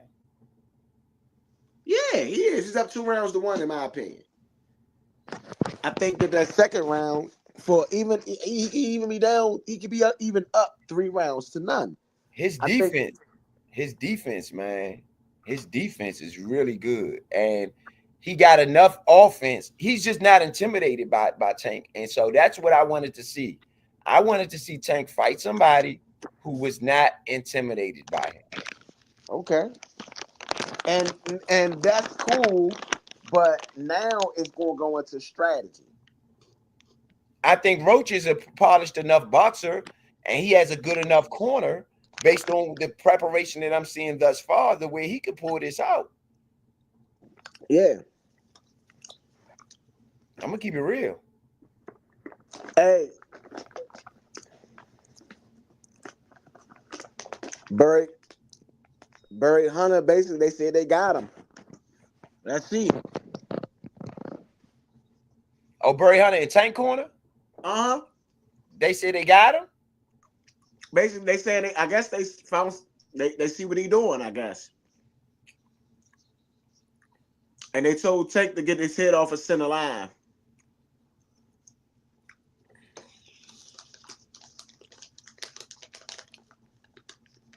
Oh man, Roach. They got Roach up too? Oh no, punches landed. Sorry, landed. Roach 15, Tank 12. Huh? Punches landed. Roach 15, Tank 12 right now. Yeah. That's what I'm telling you. Like, he not.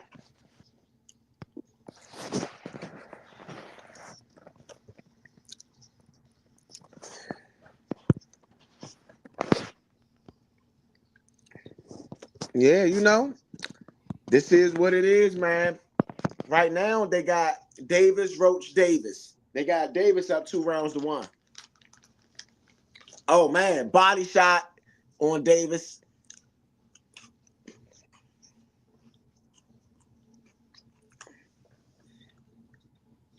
Hey, I'm going to tell y'all this. Ooh, that was a good shot from Tank. Roach throws a jab. You a little bit ahead of me, so I'm looking for that punch right now. And 121 left in the fourth round. Oh yeah, that was a straight left hand on Roach. Roach defense seems to be, his defense seemed to slip a little bit in that round.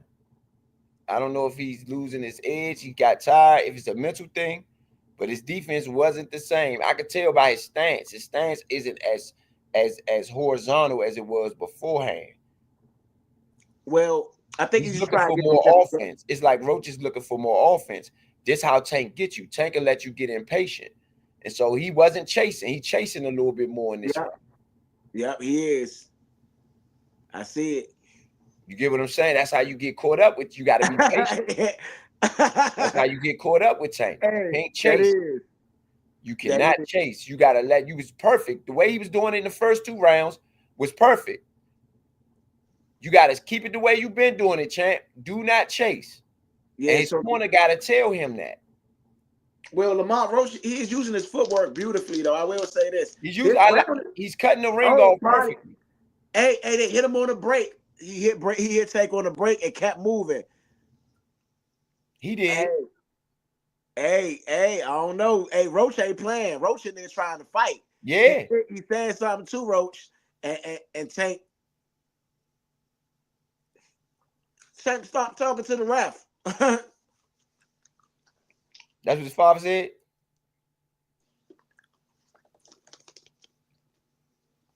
That's what it's, yeah. Keep that arm up, keep that elbow up. But y'all got the father got to let him know, don't chase now. Don't do that.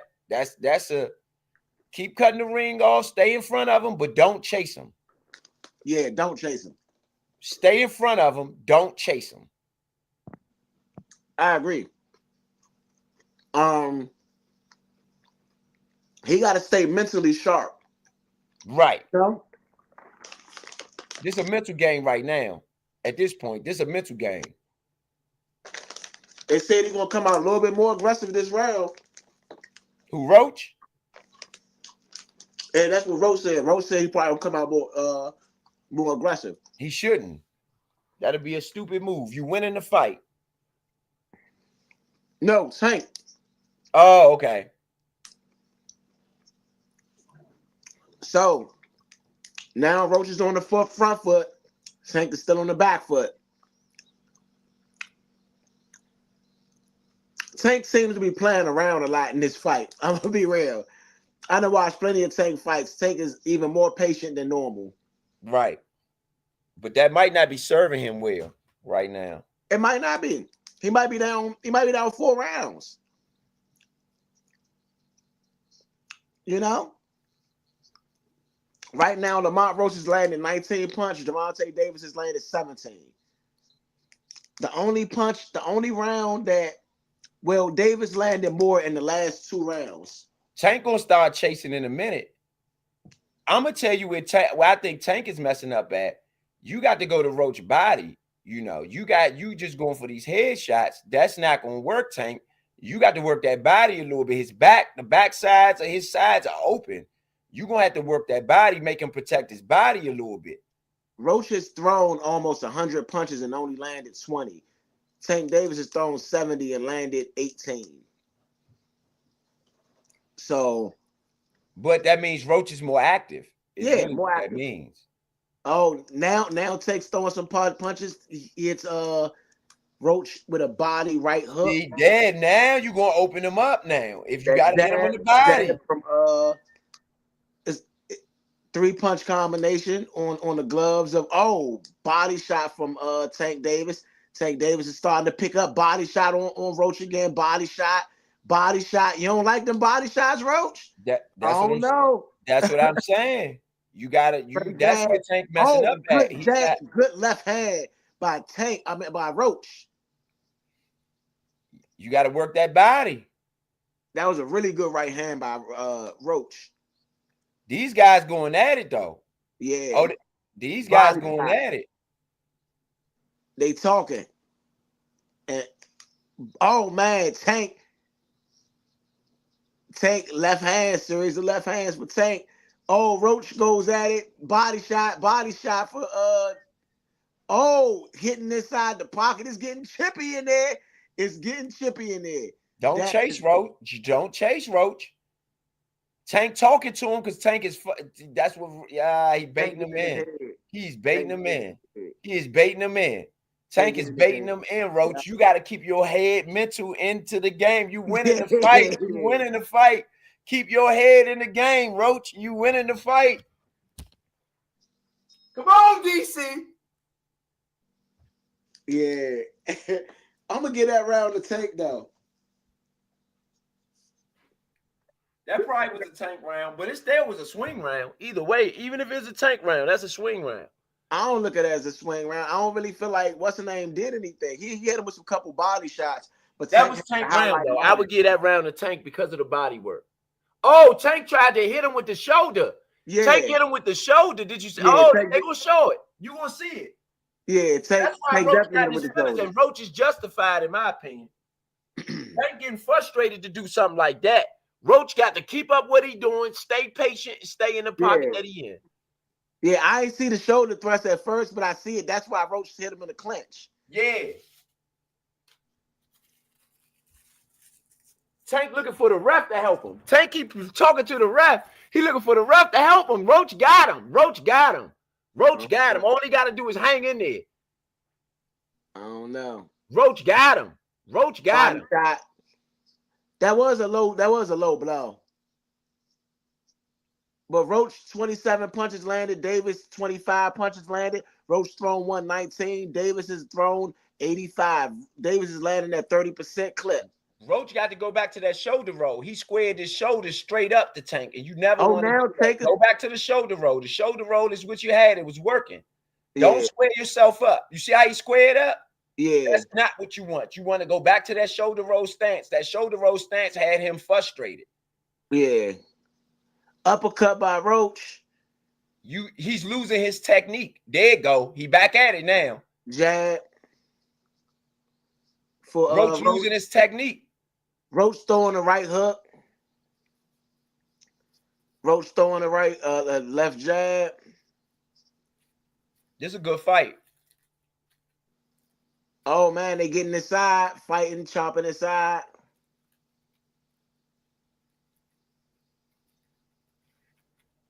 Yes, sir. Yes, sir. Yes, sir. Yes, sir. Hey, Ro, can you throw a joint in the group chat? Cause Big Son, I think, trying to jump on. All right, got you.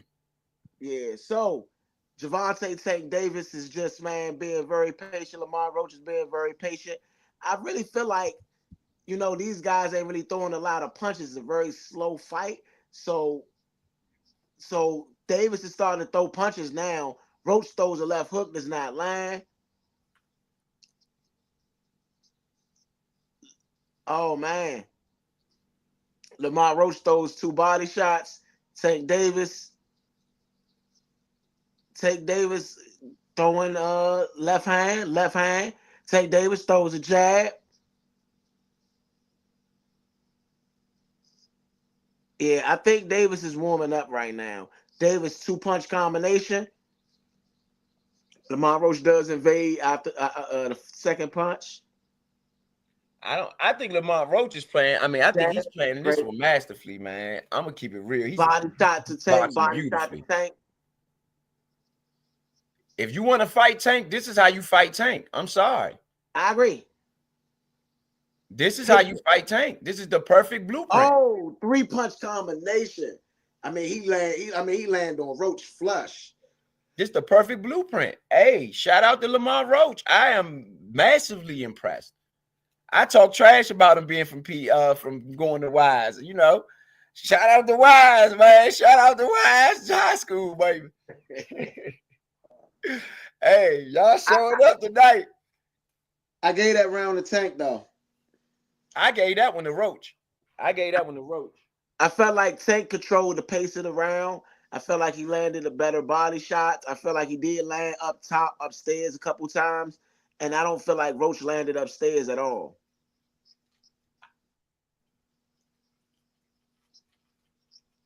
I do feel like he did land upstairs. You're right. Tank did land a little bit more in that one. But I felt like Roach controlled the round. He dictated in the round. Tank controlled the round. They fighting that Tank pace. Tank hit him in the body. Tank hit him with the left hook. Hit him with an uppercut.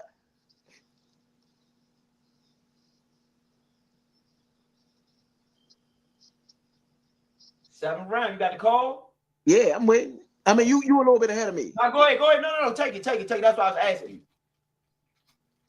I mean, whenever you ready. Davis, right now, they got Davis up 59-55 by 4 rounds. I don't have that. I'm sorry. Jab for Lamont Roach. Double jab for Lamont Roach. Lamont Roach throws a right straight to goes to the body of Tank. Oh, Roach throws another right hand on the guard of Tank. You don't want to trade Tanks, but he's throwing some heavy shots on the guard. I mean, I feel like Lamont Roach is turning on this offense, but he's not landing punches because he's hitting them on the guard. Like, he's not hitting around the guard. And the thing about Tank is such a quick switch guy. He's looking for a knockout. But I don't think Tank is landing either, though. That's the thing.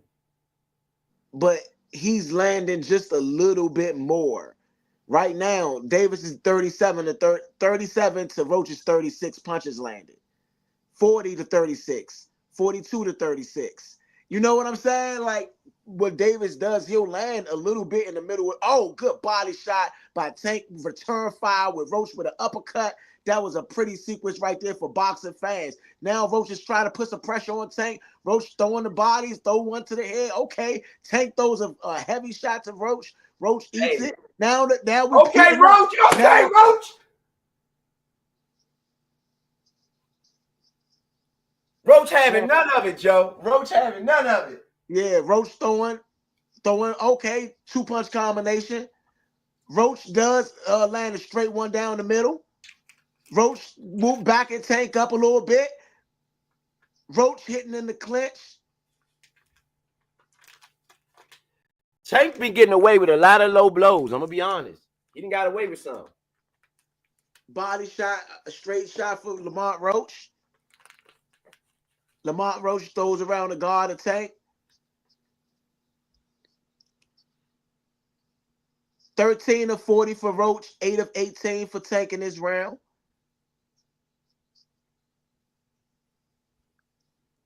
Tank Davis throws 2-punch combination.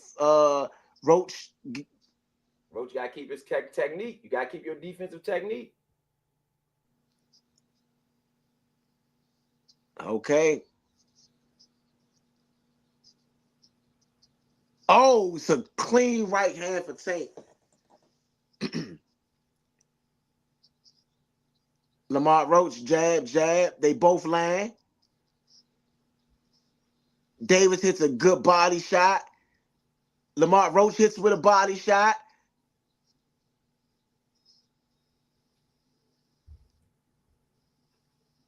Good. Woo. Oh, man. Hey, that was Roach round. I give that to Roach 1,000,000%. I give that one to Roach. I gave it to Roach too. I'm gonna get that to Roach too. I gave Roach 3 rounds so far. I got Tank 4. Oh, that was a clean right hand on Tank.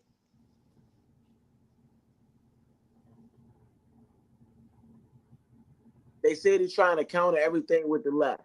That's what Tank team is telling them.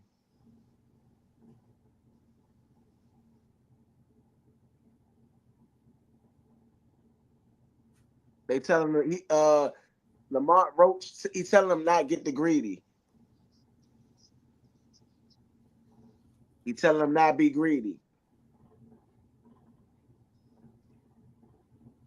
16 punches landed around 7. Fight high for either one. Round number 8.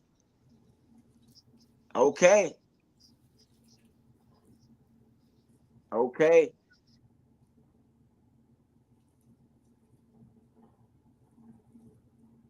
Let's see. Like Lamont Roach is being very patient. Tank is just giving him this little, you know.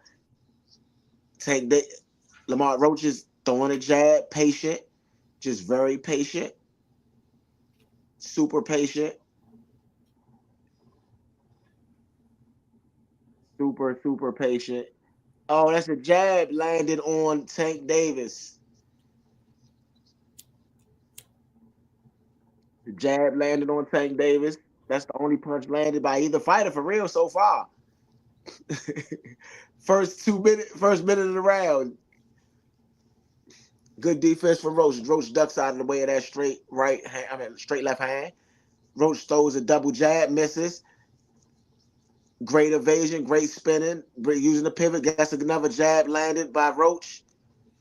I think Roach is making a name for himself too tonight. Yeah.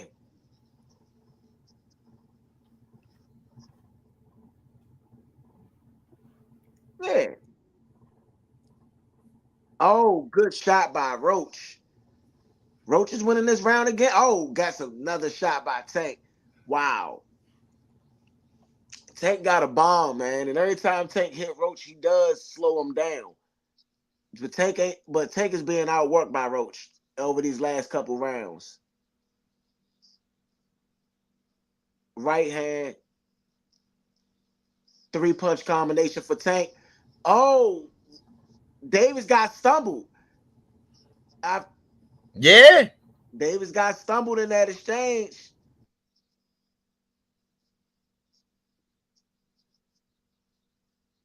That counter right back. Oh, uppercut by Lamont Roach. Another body shot on the belt for Davis. It's a good round for Roach. Body shot.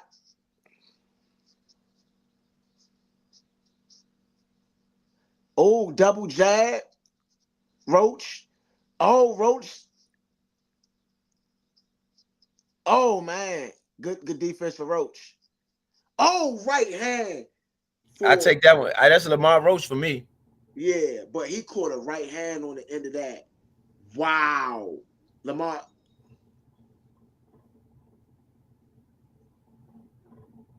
Hey, hey, last 2 rounds, Lamont Reaper Roach, man. Yeah, I get up the last 2 rounds of Lamont. Yeah, oh my goodness. Yeah, he had, oh my goodness. Tank was stumbled. That one is going to be played over and over again.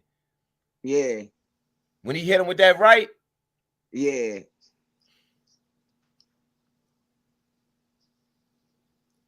Hey, you got, hey, Roach is making a name for itself. I'm sorry.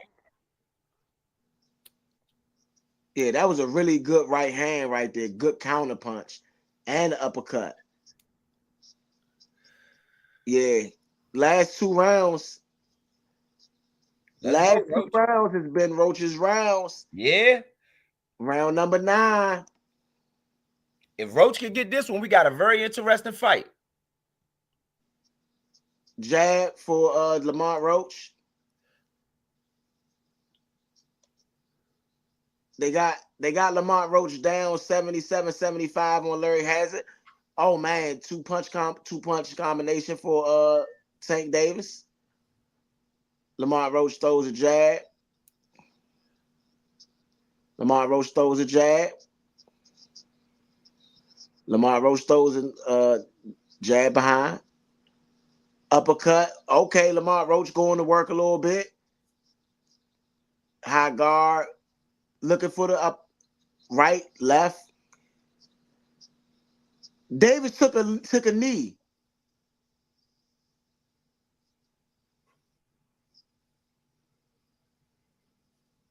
He took a knee. Don't he wear contacts? That's a knockdown. That's a knockdown? That's a knockdown. That count as a knockdown? Yes. Whoa, this fight is changed then. Whoa, hold up. Hold up. I don't like that. I don't like that. Hey. I don't like that. So they didn't count it as a knockdown? That he should have been a knockdown. It's firefighting now. It's firefighting now. Just Lamont Roach, as long as he need to protect himself. Just protect yourself, champ. That's a low. He's getting no. Davis getting away with a lot of low blows. Yeah. He getting away with a lot of low blows. I'm gonna be honest.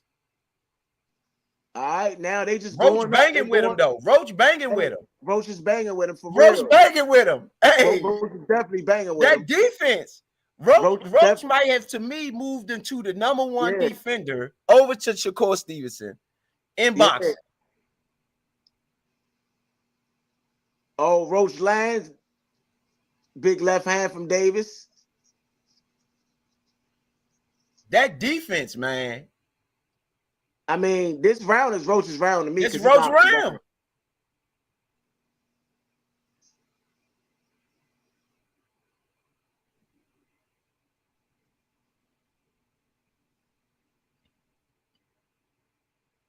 Counter punch by Roach. Check right hand. Jab by Roach.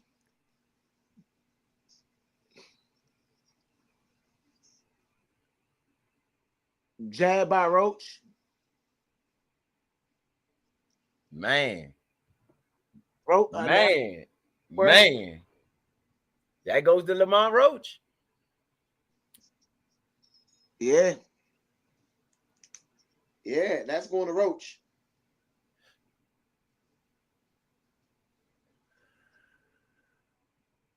I got Roach up right now, 5 rounds to 4. Tank is visibly frustrated in his corner. Him and Kenny Ellis are basically going at it. He is visibly frustrated in his corner. Lamont Roach, he is not intimidated, and was that a knee? Was that an actual? So what is that? To me, that's a knockdown. That was taking a knee. That's a knockdown. Even though it wasn't a knockdown, it's a knockdown. You get what I'm saying? Yeah. That's a knockdown. You took a knee, bro. Yeah. That a lot of boxing fans gonna say that. Tank mentally isn't focused. I can say No, that. he's Tank not. mentally isn't focused. Tank mentally ain't focused.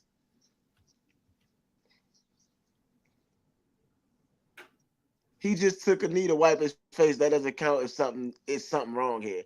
Hey, we all saying the same thing. Yep. We all saying the same thing. Yep. You can't take a time out. And Roach is throwing the jab.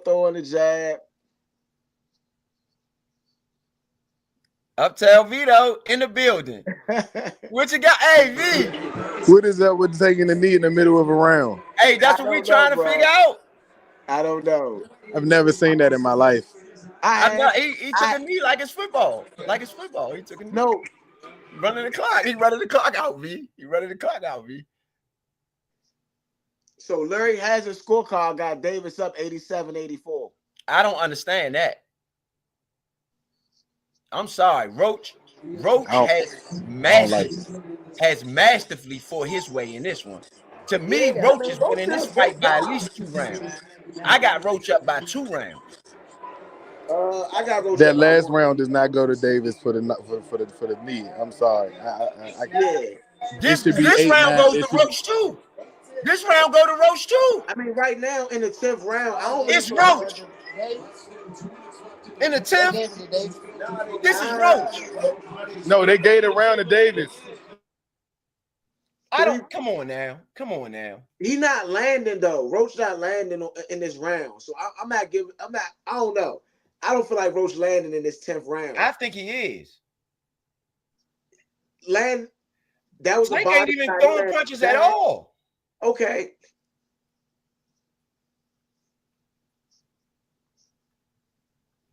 Yeah, all right. Now I'm where you at. I can say Roach in the head in the lead.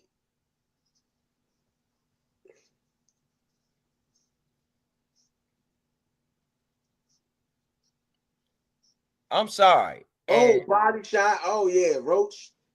Man, nah. I don't know. Hooks. Uppercut from Roach. Body shot from Tank. Body shots from Roach. Body shots from Tank. Oh. He's double the output and connection of Tank this round. In the 10th round. A left hand by Tank. A right hand by Davis. By Roach. We headed to the championship rounds now. Man. This is wild.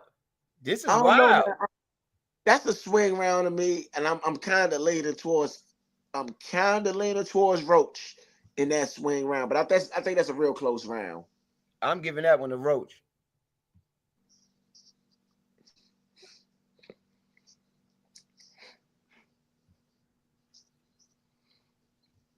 I'm giving that one to Roach. Tank keeps saying I got him in the corner. What do he have? I don't know, man.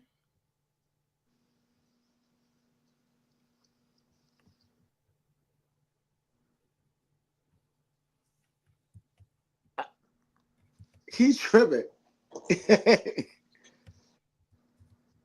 Tank Davis has landed 45% of his power punches. Jab for Roach. Count. So right now,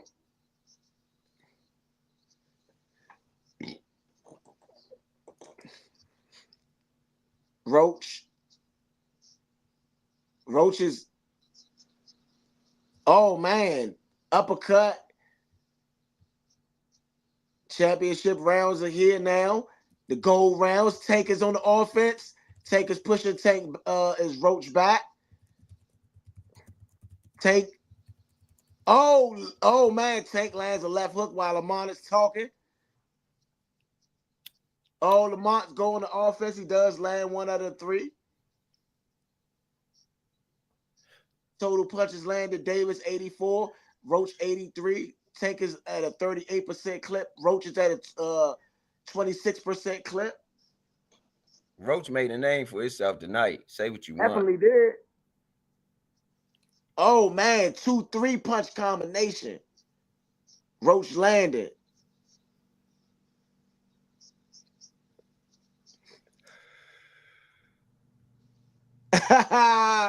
Hey, Roach, that was a little funny right there, Roach. I mean, Roach is throwing hard jab. Oh, counter punch on Tank Davis. Roach exchanging some fireworks in that last exchange. Woo! Tank Davis to the body. Tank Davis moving forward. Roach throwing back.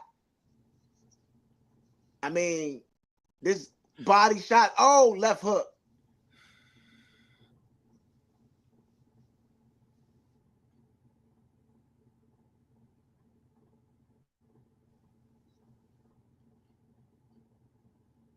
Oh, Tank Davis is complaining about the short height. 40 seconds left. He been hitting That's them low.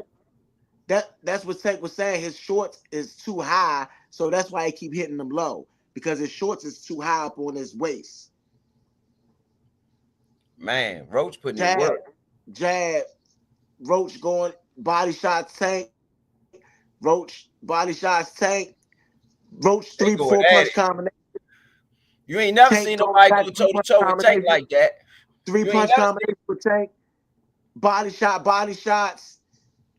Both of them land. Both of them land. Hey now. Final round. Hey. They say they got me locked in. Keita say they got me locked in. I don't even want to blink. I mean, it's here, man.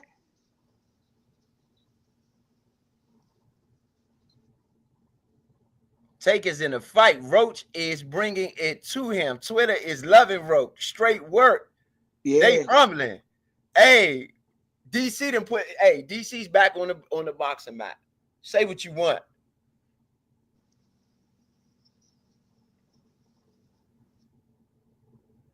He got this dude, Manuel got 80-72. Russell. Wow. 80. That was Russell. That was Russell earlier. Sorry. Yeah, that's Russell. Sorry, that's Russell earlier. Final round. Here's the gold round right here. Gervonta Tank Davis versus Lamont Roach. Let's go. Everybody stand up. Lamont Roach. The Moes versus Joes, man. The Moes versus Joes. So, Tank Davis telling the crowd to stand up. They got Tank Davis on Larry Merchant's scorecard up by 1 point. I don't. Right now, I got Lamont Roach up. I can't lie. Lamont Roach throwing a heavy.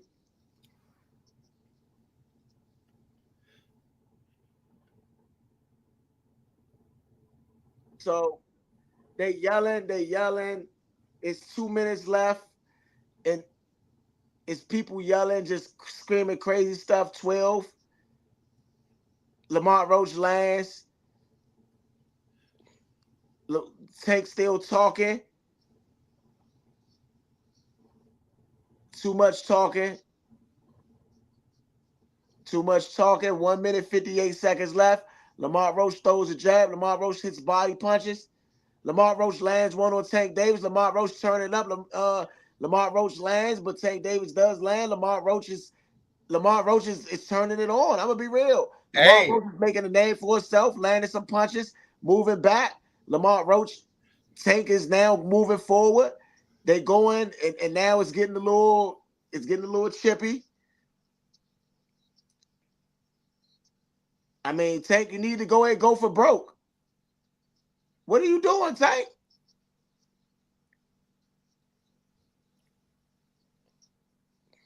I mean, I don't know, man.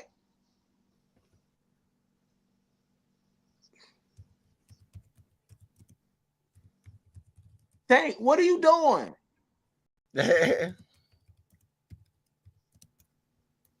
1 minute left in this fight.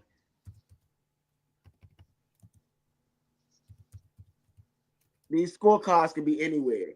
I'm gonna be real. It's 47 seconds I left. got roached by at least 3 rounds. I'm sorry. Tank It's just didn't do 47 enough left. to win the fight for me. Tank lands a good shot. I thought Roach was the aggressor. I thought Roach had Tank frustrated, visibly frustrated all night. Roach came in ready for a dog fight. Tank now is what's going on?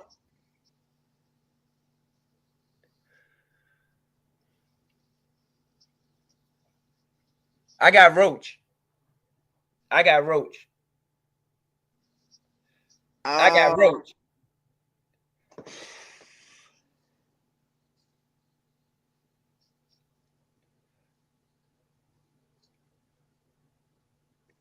I got a draw.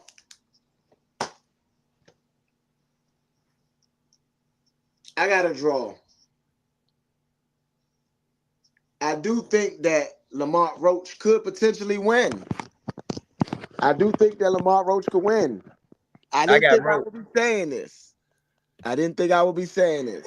If the judges, I just want to say real quick, if the judges take this from Lamont Roach, not saying he's deserving to win straight up, but if they take this from him and don't give him that knockdown, this is a robbery, and the judges can take it how they want. The city going to enjoy the field of victory in this jump. I don't feel like Lamont Roach should be at. Yes, Lamont Roach should feel victorious in his own right in this jump, regardless of the way the judges do this jump. But he fought a masterful fight. His coach, his father is a great coach. Great coach. I didn't even know that he was that good, bro. He proved this great stuff to coach. Like the whole camp. Yeah, Young. I echo everything Vito said. I'm gonna be real. Tank, I don't know what Tank. Tank was not focused this fight. It was clear.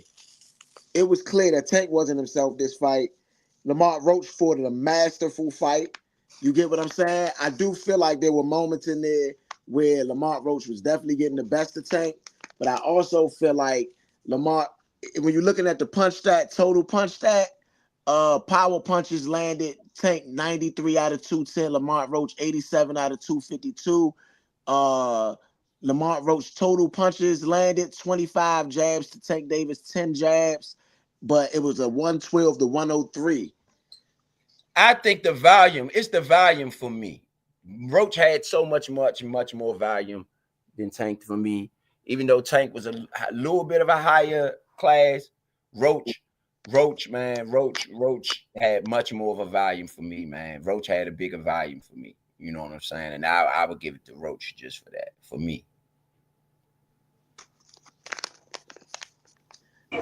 Hey Leo, say what you want. Say what you want yesterday, Leo. But Keyshawn Davis beats this Tank. I don't know. Yeah. He beats this Tank. I agree. This Tank, yes. Not the Tank that fought Frank Martin, though. Yeah.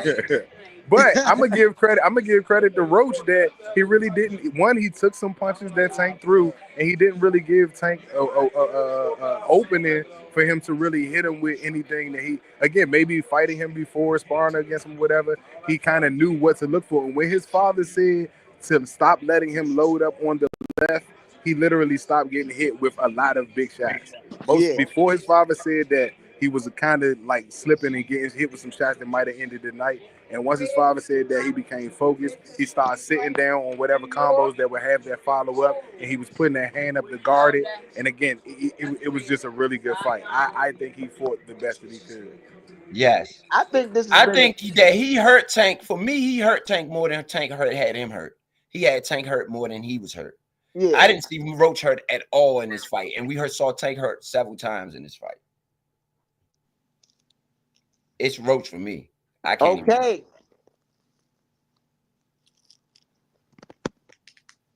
Scorecards. 115, 113 for Tank. That's wild.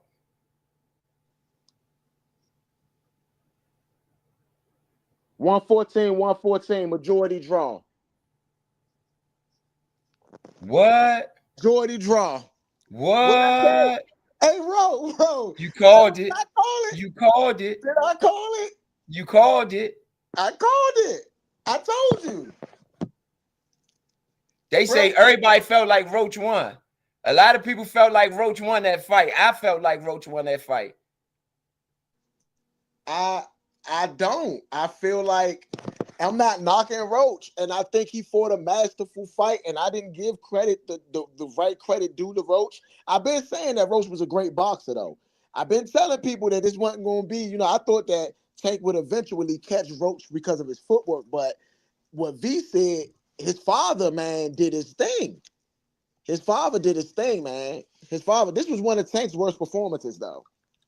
Probably his worst performance. Yeah.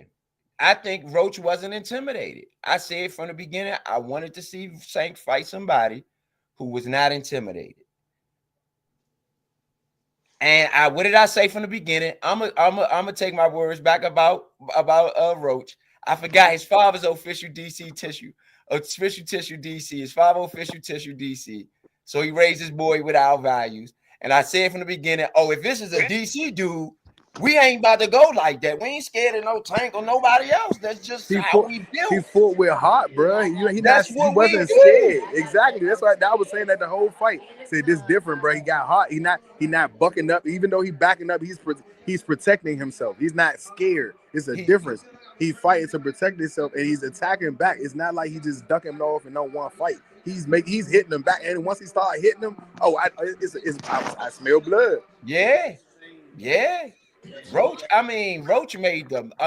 Talk about DC having a night tonight. Mm-hmm. Talk about DC having between Gary Russell and Lamont Roach.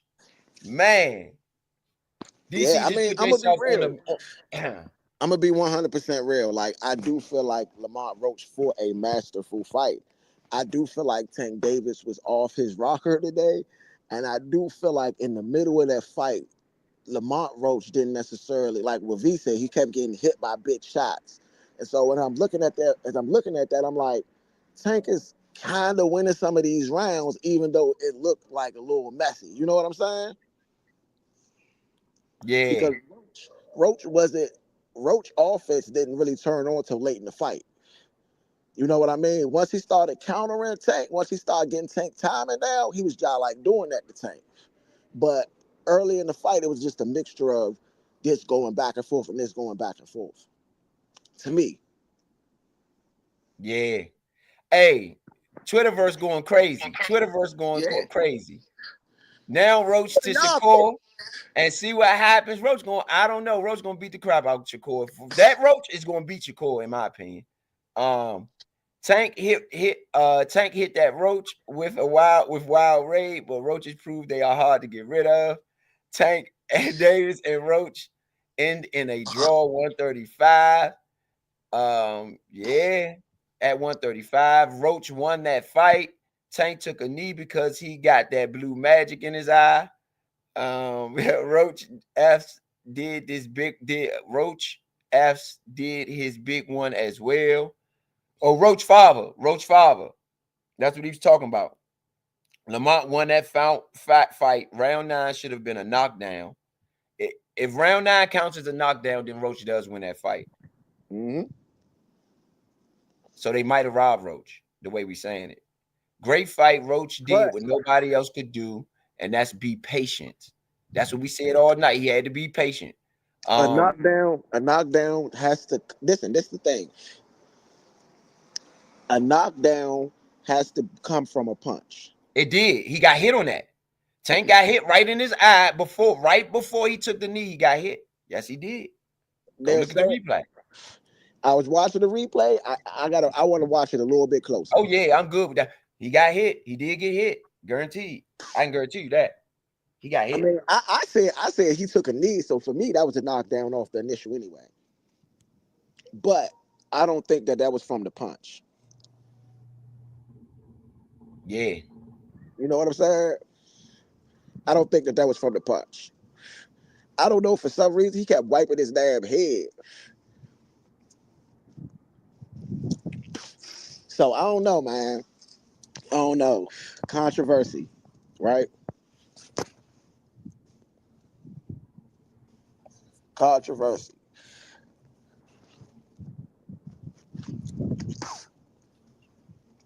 Controversy. Everybody want the run back though. They need to run it back. Yeah, Everybody wants to see this one again. I they can say definitely, that. they definitely need to run Everybody it wants back. to see this one again. They need to They run it gotta back. run it back. They gotta run it back. They gotta run it back. They gotta run it back. And the great thing about this is the next time they running back, the draw is going to be crazy. They Yeah, can take that fight anywhere. yeah. Anywhere. They need What his name? Al Shashik? What's his name? Turkey Turkey probably Island on the sheep. phone right now. Like, oh, I need that one over here. Yeah, Turkey Island sheep. He probably on the phone right now. Oh man, that was not what I expected. you know, but that's the Hey, boxing game for you, man. That's the boxing game for you. This is EC, going to I said it. listen. This is going to be one of those joints that go down in history as a questionable decision. You know what I mean? Yeah. This is going to go down in history as a questionable decision. Lamont Roach walks out of there not as a loser, but as a winner in this situation. He didn't lose at all. He disappointed He though. That's didn't. crazy. He wanted, man. He wanted to win. He wanted to Yeah. win, and he. I know he feels like he beat Tank, and in that ring, I know he might be like, man, I feel like I beat him, and I'm not going to tell him he's wrong. You know what I mean? I will say this: Tank Davis seemed very unfocused. Tank Davis also seemed very I don't know, because he just unfocused would be the best words. He looked away, during the fight several times. Now, don't get me wrong. The I get I had to listen in to see what he was saying. He was saying that Roach's trunks was too high. That's why it looked like it was low blows. He's like, I'm not hitting him low. His trunks high. So that was his argument, and I don't know if the ref seen that as what it really was. So maybe the ref like, all right, his trunks is a little high, so but it was kind of still on point. So, and the ref didn't correct it, which makes it a little more weird. You know what I mean? This is one of the weirdest fights that I've ever watched. This is one of the weirdest fights I've ever watched. Period. Let me ask y'all this. Okay, so Real Mockery says Tank's aura has dropped significantly here. Roach is the real winner easily. Do you think Tank's aura has dropped any? I don't know about aura dropped and all that. I'm gonna say that he did not look himself, and Tank reminds me a lot of Mike Tyson. Okay, you know how Mike Tyson just a little off sometimes. I feel like Tank be a little off sometimes, right? But in this, he just didn't seem like the focused Tank that I've seen him, especially in past fights. You know what I mean? In past fights, I've seen him a lot. Like I said, the Frank Martin fight, that's probably the most focused I've ever seen Tank. You know? You do know that not being focused is not an excuse. Right. No, no. He lost this fight, bro. I'm sorry. That not being counted as a knockdown, and you lost the Right. round. It's not like you Right. won the round. Right. You lost the Right. round. You were You were more aggressive, but I think that Tank came out aggressive after the ref cleared him to come back and start fighting in that round because he knew that was supposed to be a knockdown. You know what I'm saying? He not counting and using the excuse that you had something in your hair. And Tank even saying that, cocky as a champion Floyd is, would have never used that as an excuse. He would have literally had to win 2 or 3 rounds guaranteed after Yeah, that just to show that, all right, that round could have been given to you, but I'm going to make sure I yeah. dominate the next couple of rounds. He did I not agree. dominate the next couple of rounds. He may have won the next round after that. I will say that Tank may have won the next round after that, given it was very close. But he didn't win 9 through 12 at all. No. I think I gave Roach. I think I gave Roach 10 and 12. I think I gave Roach 10, 11, and 12, but I think I gave Tank 9. I think that might be the round after the 8. I think 8. I think yeah. So that was the round after that one. So yeah, the last 3 rounds. But even still, I'm just not sure. Like I said, Tank did catch him with some power shots, but those power shots didn't stop him from coming forward. And I've watched judges not reward fighters who've been caught with power shots that have not been able to retaliate back after they've been hit. And Roach was hitting them back almost every time that he got hit. But that's what I'm saying. It was a pretty, when you look at the punch stats, right? And you look at the rounds and you look at all of that, it looked he like landed more in everything. That's what I also saw. He didn't land more in everything. Actually, Tank except for more power punches. That was the only thing he didn't land in. He landed more in total punches and he landed more in jabs. He just didn't land more in power punches, but he was about 11 punches or 15, between 11 and 15 punches off of that. Again, the percentages. Go ahead. That's what I'm saying. Like the power punches, like I said, the power punches in boxing, they look at it. Let's not say 1.5, but like 1.2 or 1.3. So if you landed 4 or 5 more power punches, that means you landed like 10 more punches. But if a lot of those are in multiple, if a lot of those are in the same round, but listen though, hold on. But this punch stats was 103 to 112, so that's only 9 punch difference anyway. Total punches. You know what I'm saying? That's a close fight. You get what I'm saying? Yeah. And one of those rounds, that you definitely gave to Lamont Roach punches that Tank Davis landed. You get what I'm saying? So if you going by the punch total, that's cool. I'm going by what we all saw. And again, a lot of those power punches were landed in the same round, and the overall punch total looks the way it does. But Roach lands power punches in every round. Every single round there is, except for round 1, he's landed punches that were effective and they were power punches. And he caught the same, like unlike that Shane Mosley lucky punch that me and you be going back and forth about, he caught Tank plenty of times that were convincing shots.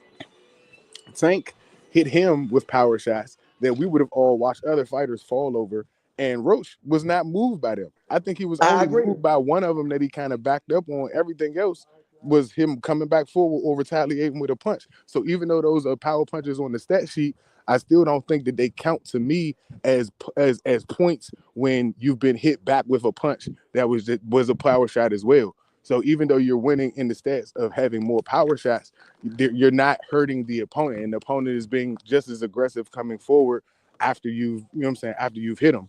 So, and again, like I said, I'm basing it on other fights that I've said that I don't know what's up with boxing, because we've been watching certain fights where the power shots are a certain total, but in the fight, the power shot is moving the other fighter back, even though the other fighter is hitting the opponent a lot more times with jabs or different shots. But that power shot is pushing them back and keeping them from being aggressive, and they've won rounds or been given rounds by refs.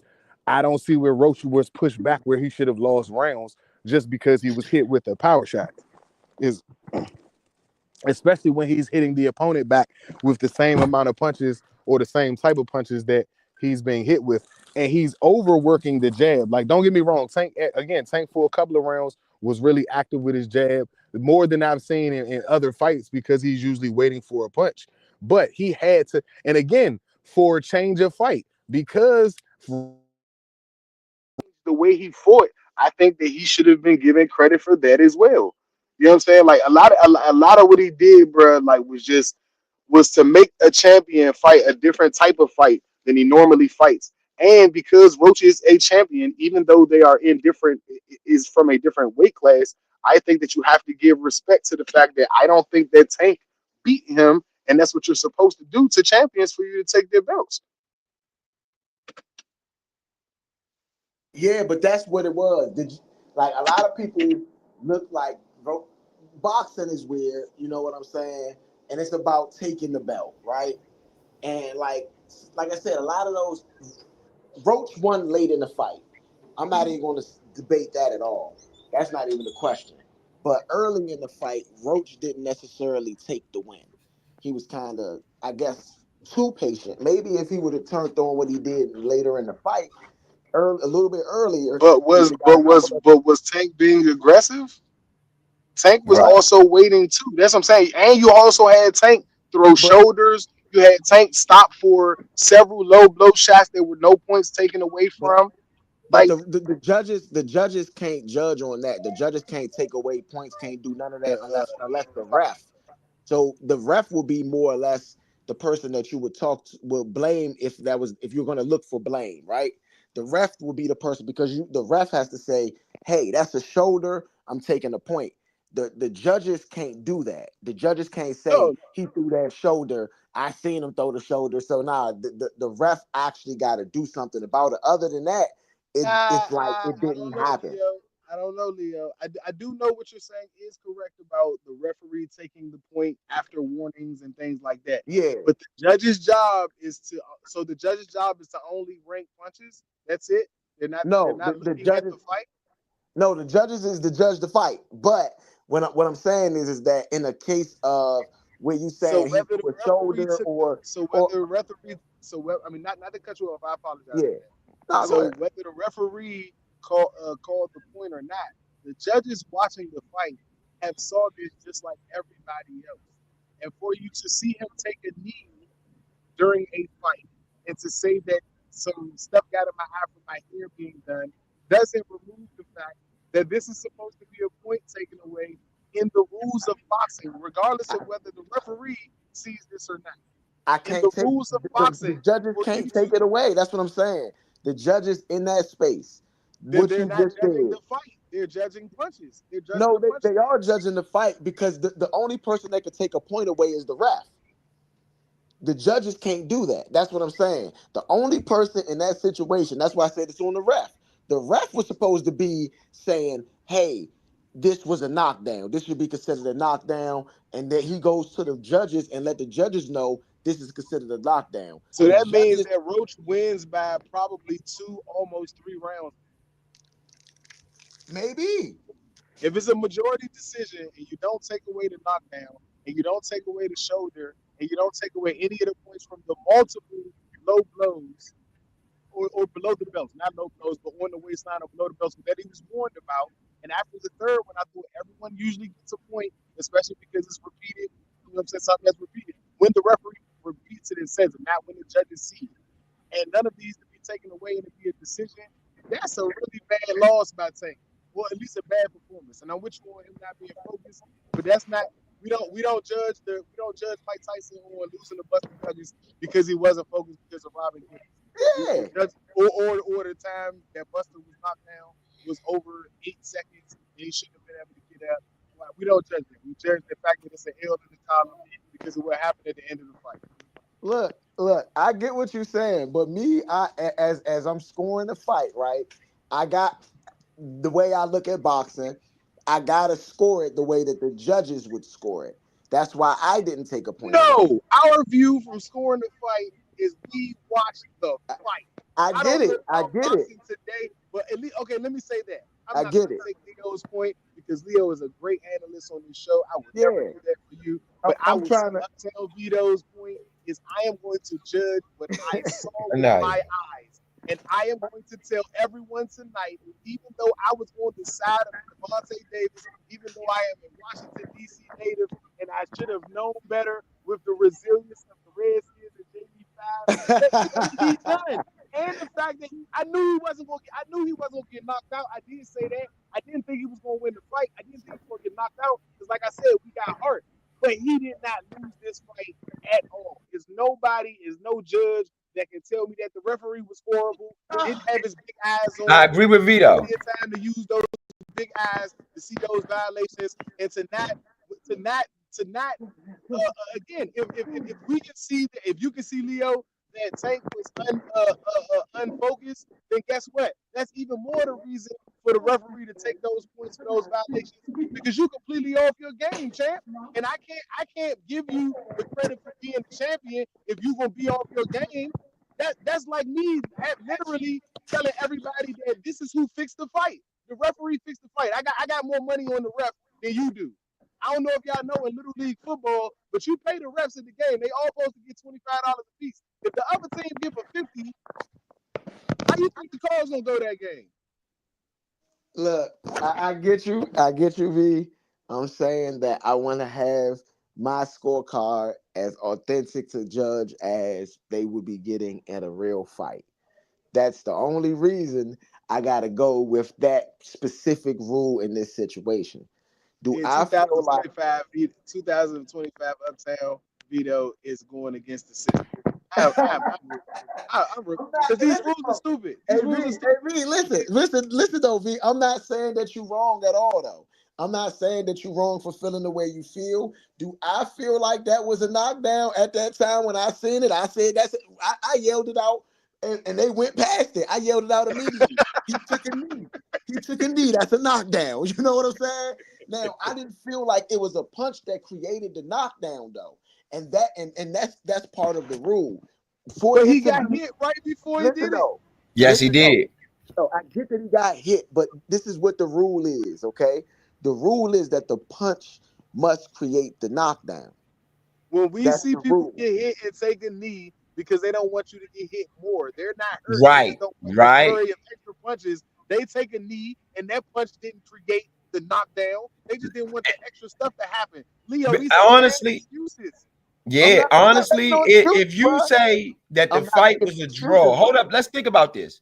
If we say that the fight was a draw, right, and the knockdown did not count, that means if that knockdown counted, Lamont Roach won that fight.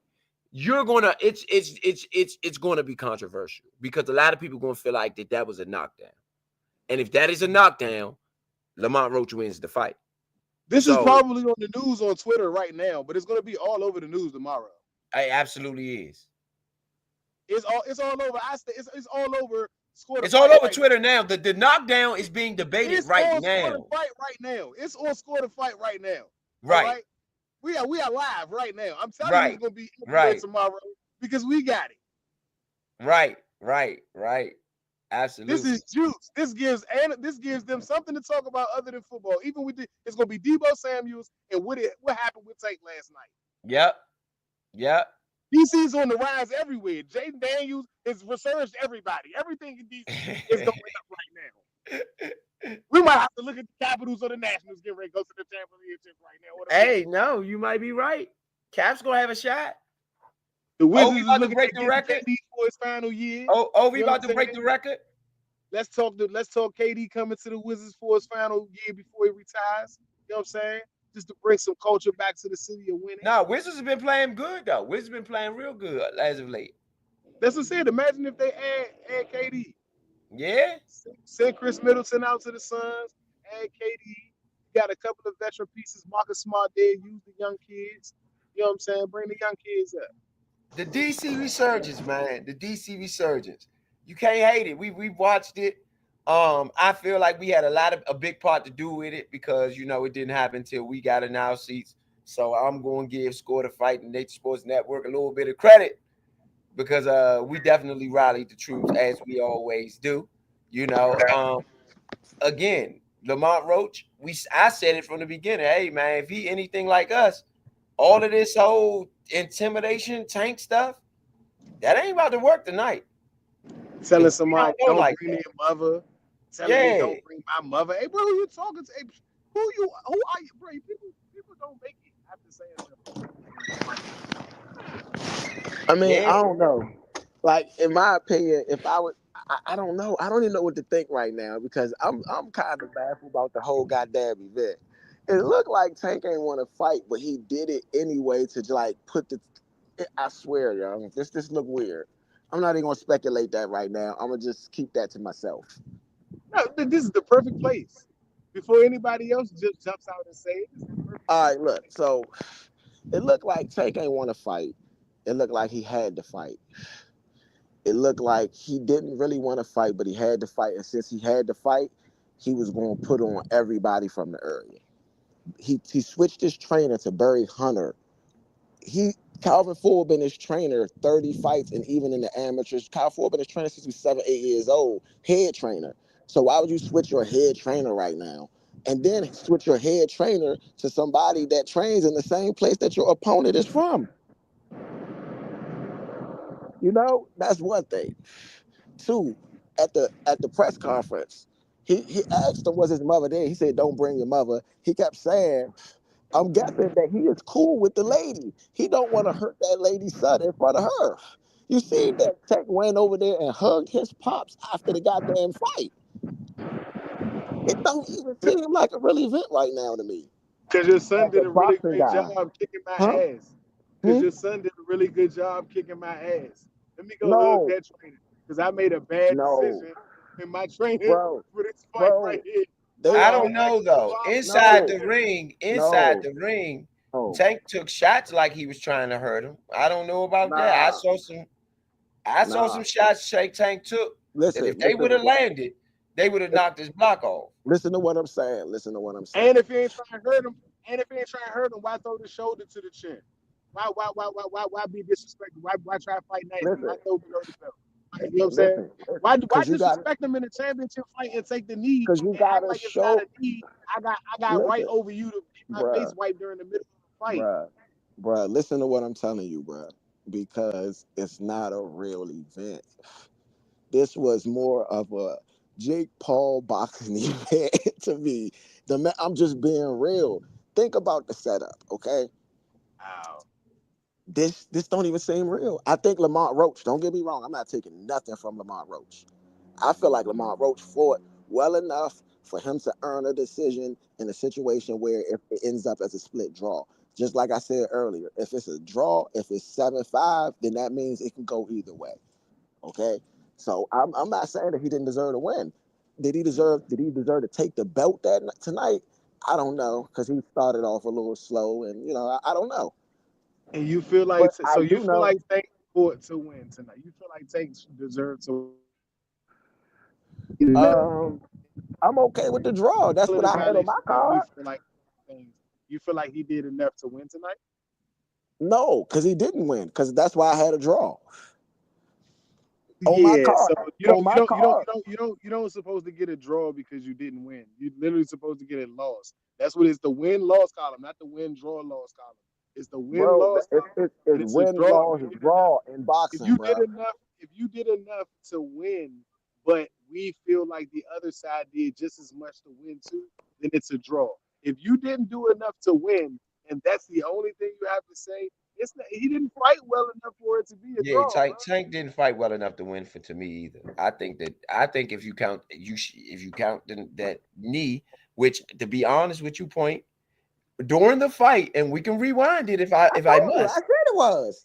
But I can't. You said it was a knockdown, and if that was a knockdown, then Roach wins the fight. I get you. I understand If, that. if this I was did. Deontay Wilder and not the love Tank Davis, this is a clear loss. Nobody would even argue whether it's a decision or not. It's because everybody loves Tank. And just like you said, you're flabbergasted. You're in shock that this even happened. Listen. Everybody's in shock. I mean, Listen to how I scored the fight. This is my score. I scored the fight round one for Reaper. I scored round 2 for Tank. I scored round 3 for Reaper. I scored round 4 for Tank. I scored round 5 for Tank. I scored round 6 for Tank. I scored round 7 for Reaper. I scored round 8 for Reaper. I scored round 9 for Tank. I scored around 10 for Reaper. I scored around 11, and I scored around 12 for Reaper. He won. Tank, to me, what it looked like, just looking back at my scorecard, Tank won the early mid rounds. Yeah, I'm not sure what fight you was watching. right. Bro, I'm telling you this because it's okay. No, it's okay. Listen, during the fight, bro, you remember me saying this. Lamont Roach ain't really hitting him, though. But he was. Throwing punches. But anytime Tank hit him, he hit him back. No, but that's why the punch stats was even. That's why the fight is even. It wasn't even though. Lamont Roach landed many more punches and threw many more punches. He landed 9 more punches total, bro. That's more. Listen, it was 103 to 112. Tank landed more power punches. How many punches did Tank throw? Lamont Roach landed more jabs. I mean, but his volume was more. Tank didn't throw. Lamont Roach probably threw 30 more punches. Lamont Roach threw way more punches than that. Right. That's what I mean. His volume was higher. He's more The able. value And that's that for me the throwing reason I would punches, have gave it to Roach bruh, throwing because of punches the ain't value. landing punches, bruh. And in my It don't opinion, matter in a landing situation. punches matter, bruh. You can't just say those I punches threw. When he landed more punches, 9 more punches than Tank. He still But landed more punches than Tank.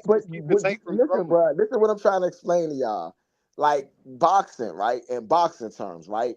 A jab, let's say a regular flush jab is 1 point.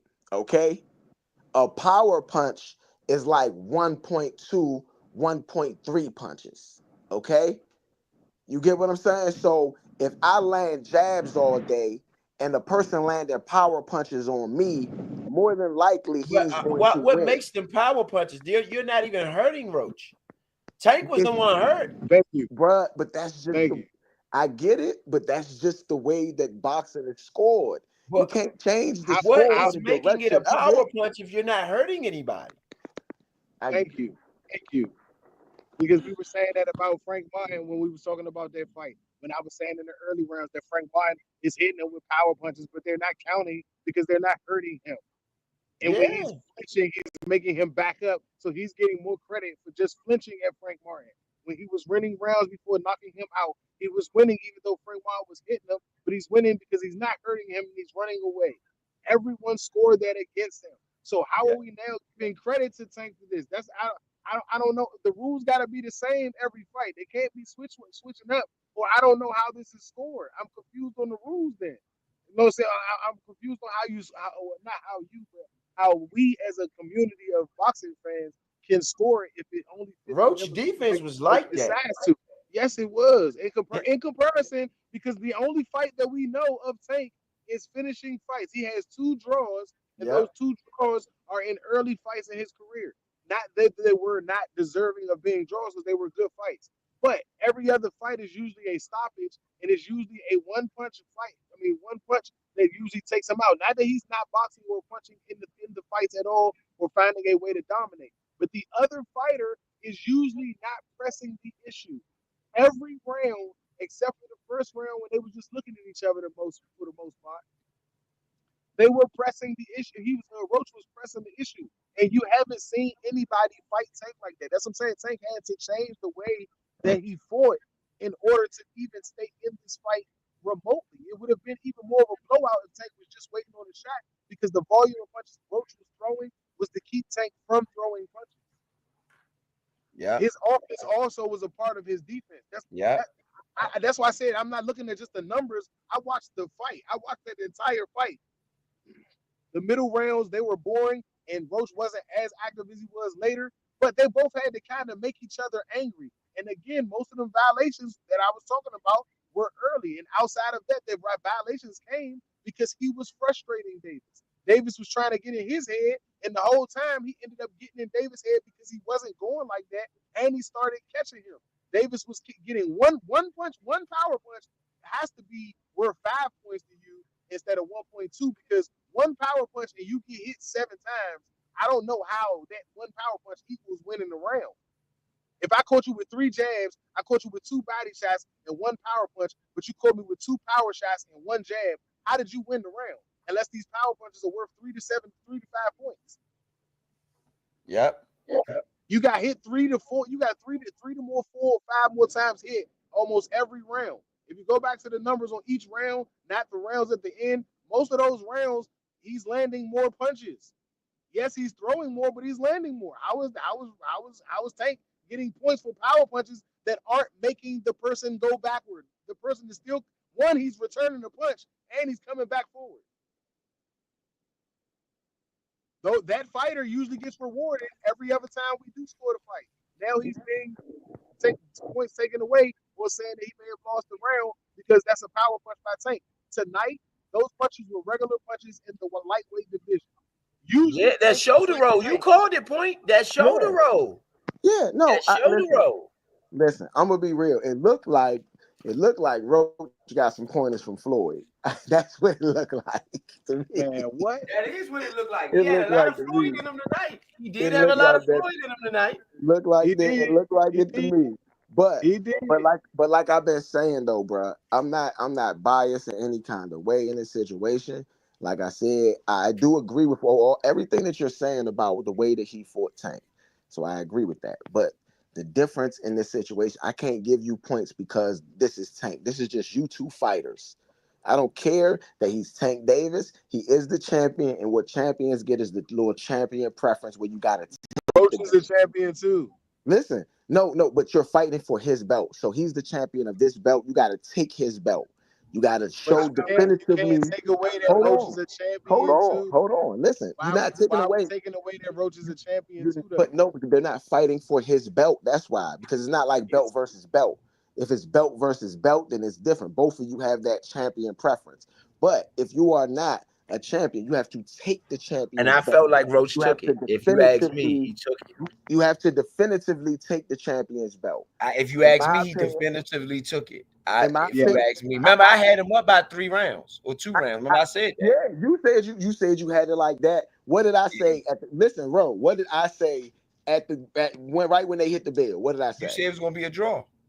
What was it? A draw. So I'm saying I'm not being biased. Like I said, now if I would have counted that knockdown, then guess what? Lamont Roach would have won. But even for me, looking at it, right, a knockdown is when it comes from a punch. I don't know if he was hit and it really came from a punch. Like I want to look at it. I think Vegas took less of the hit. I think Vegas took less of the hit. It was plus 3,600 for a decision, and it was plus 2,000. It was plus 1,900 if Roach won. I think less people bet on the decision because nobody thought it would be a decision. And by that being the case, it's easier to judge it like that than to give out that money. No, but it was in the city that had crazy that money for a draw, bro. It was like plus 4,000 for a draw. No, that's what I'm telling you. That the numbers on the draw were lower, or were basically less than 5%, less than 7% of people betting on it being a draw. As I say, even with all that money right there, they didn't have a lot of people betting on it being a draw. A lot of people had their money on Tank knocking him out. You know what I'm saying? On being a decision, you know what I'm saying? Most people still was picking Tank as the winner in the decision. Even if people pick Roach as a winner in the decision, a draw is not that. That's what I'm saying. That's the least bet that would have made money. So Vegas just cleaned up on both sides of the pot. Yes, they did. Yes, they did. But that's why I'm saying, brother, this is why I'm even getting even closer to the point of this was more Jake Paul than Hearns versus Hagler. You get what I'm saying, bro? No, this is Hearns versus Hagler. This is just boxing being bad, bro. This the one reason it's my only opinion on mostly every fight that we have, because there's always a controversial draw or some type of judgment where it's like everybody in the world saw this fight this way, and we don't know how you judge this fight. And again, you got to be doing it on punch totals instead of watching each round, because if the fighter that's losing if the fighter that's losing throws 85 punches in a round that he's losing, or in a round that he wins, and he lands 20 punches in those rounds, he done made up for all the rounds that he only landed 6 punches on the scorecard. As far as the punch total. What I'm saying is the punch total. Yeah, I get what you're saying as far as punch totals, right? But what I'm saying is that in this situation, it wasn't like Lamont Roach was he did land punches, but he missed a whole lot of punches too.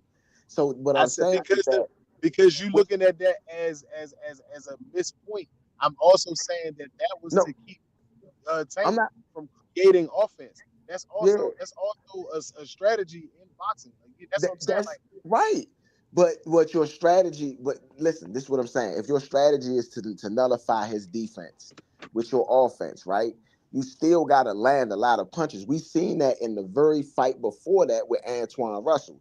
Antuanne Russell threw a ton of punches. He didn't land nowhere near as many as he threw, but he landed so many that you was like, damn, it's not even a close fight. You get what I'm saying? And that's not what Roach did. Roach threw a bunch of punches. He did miss a bunch of punches. He did land a lot of punches too. I'm not saying he had a bad performance. I really do think he had a great performance. The best performance I've ever seen against Tank was tonight, and it was Lamont Roach. And I'd be the first person to say that. But I'm saying, is that enough? I got to go back and look at the fight, because even during the fight, I had it a draw So, and I didn't get a chance to like analyze how I analyze it. I'm just looking at the fight and just calling off who I think won that round. You know what I'm saying?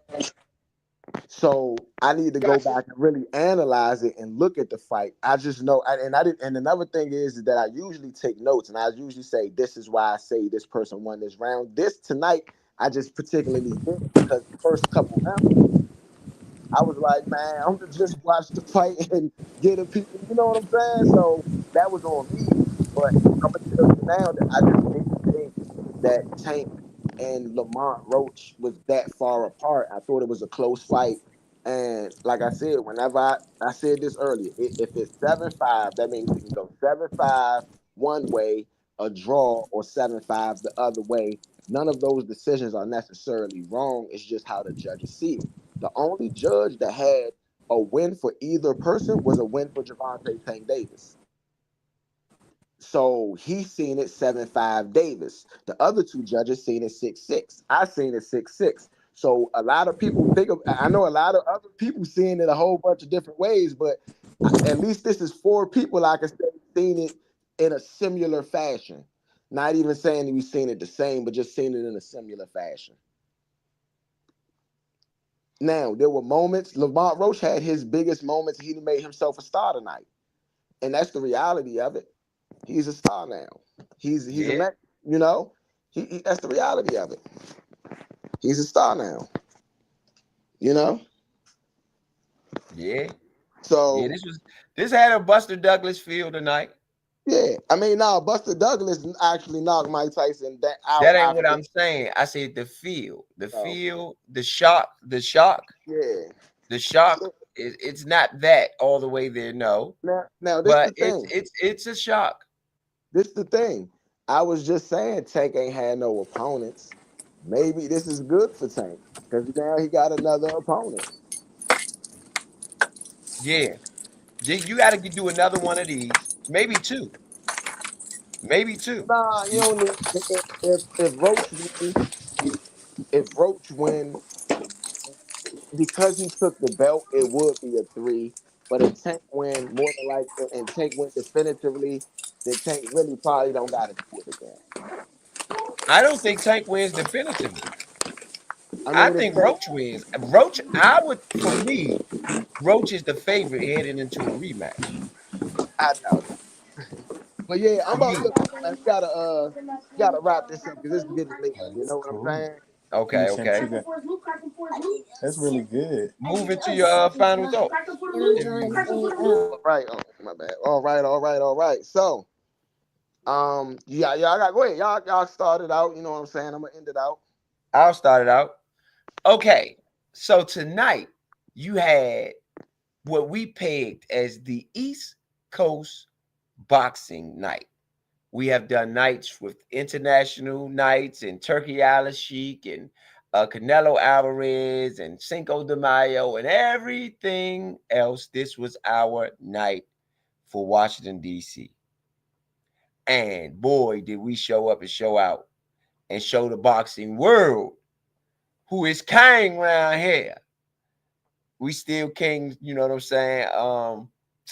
DC has been crazy with all the stuff going on with Trump, and then all the stuff going on with right now Ovechkin, and you got the track runner, that guy. He just done something big over the course of the last 2 weeks.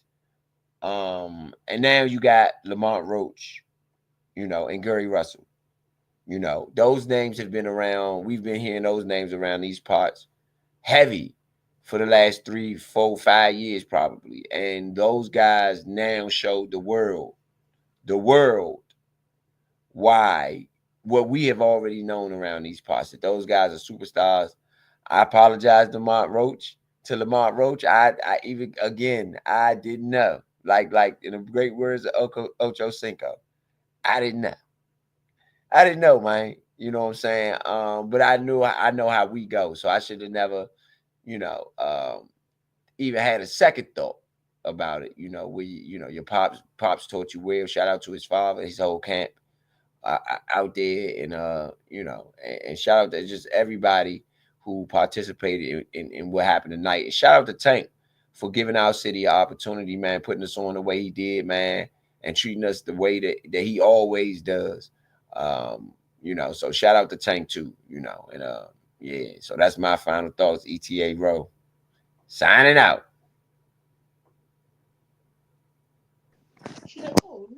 You got something, V? You on mute. Well, V.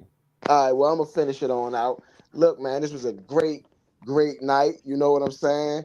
I appreciate everybody for tuning in, watching in. This is a controversial decision, and so since it is a controversial decision, we're gonna be talking about this for the next couple weeks to come. You know what I mean? So I think that I want to appreciate all you guys for tuning in again, because y'all guys make us, and y'all guys always come through and rock with us. Now, you know what I mean? The next show up will be Natasha Jonas versus Lauren Price. That'll be Friday, March 7th. You know, that's the unified welterweight world title in the women's. I mean, champion versus champion. So we're going to come through and represent for the ladies, because guess what? They deserve some representation too when it comes to this sport here. So shout out to y'all. We're going to see y'all next week, you know, Friday. And we'll give y'all guys some updates online when it comes up, right? So this is Point B signing off. Oh, yeah, hold on. Before I go, I'm going to say this. Controversial decisions is going to have people talking, and I think it's good for boxing, okay? It is definitely good for boxing. Tonight might not have been necessarily great for boxing, because I don't like seeing our champions not perform and be unfocused. That wasn't cool. I think Lamont Roach fought a great, valiant fight, and he deserves a lot of credit for the night, because he done better against Tank than anybody else, and that's Tank's first blemish on his record. Regardless if it's not a loss, it is a blemish. Okay? So, thank you guys for tuning in to Score the Fight. This is Point B, and I'm signing off.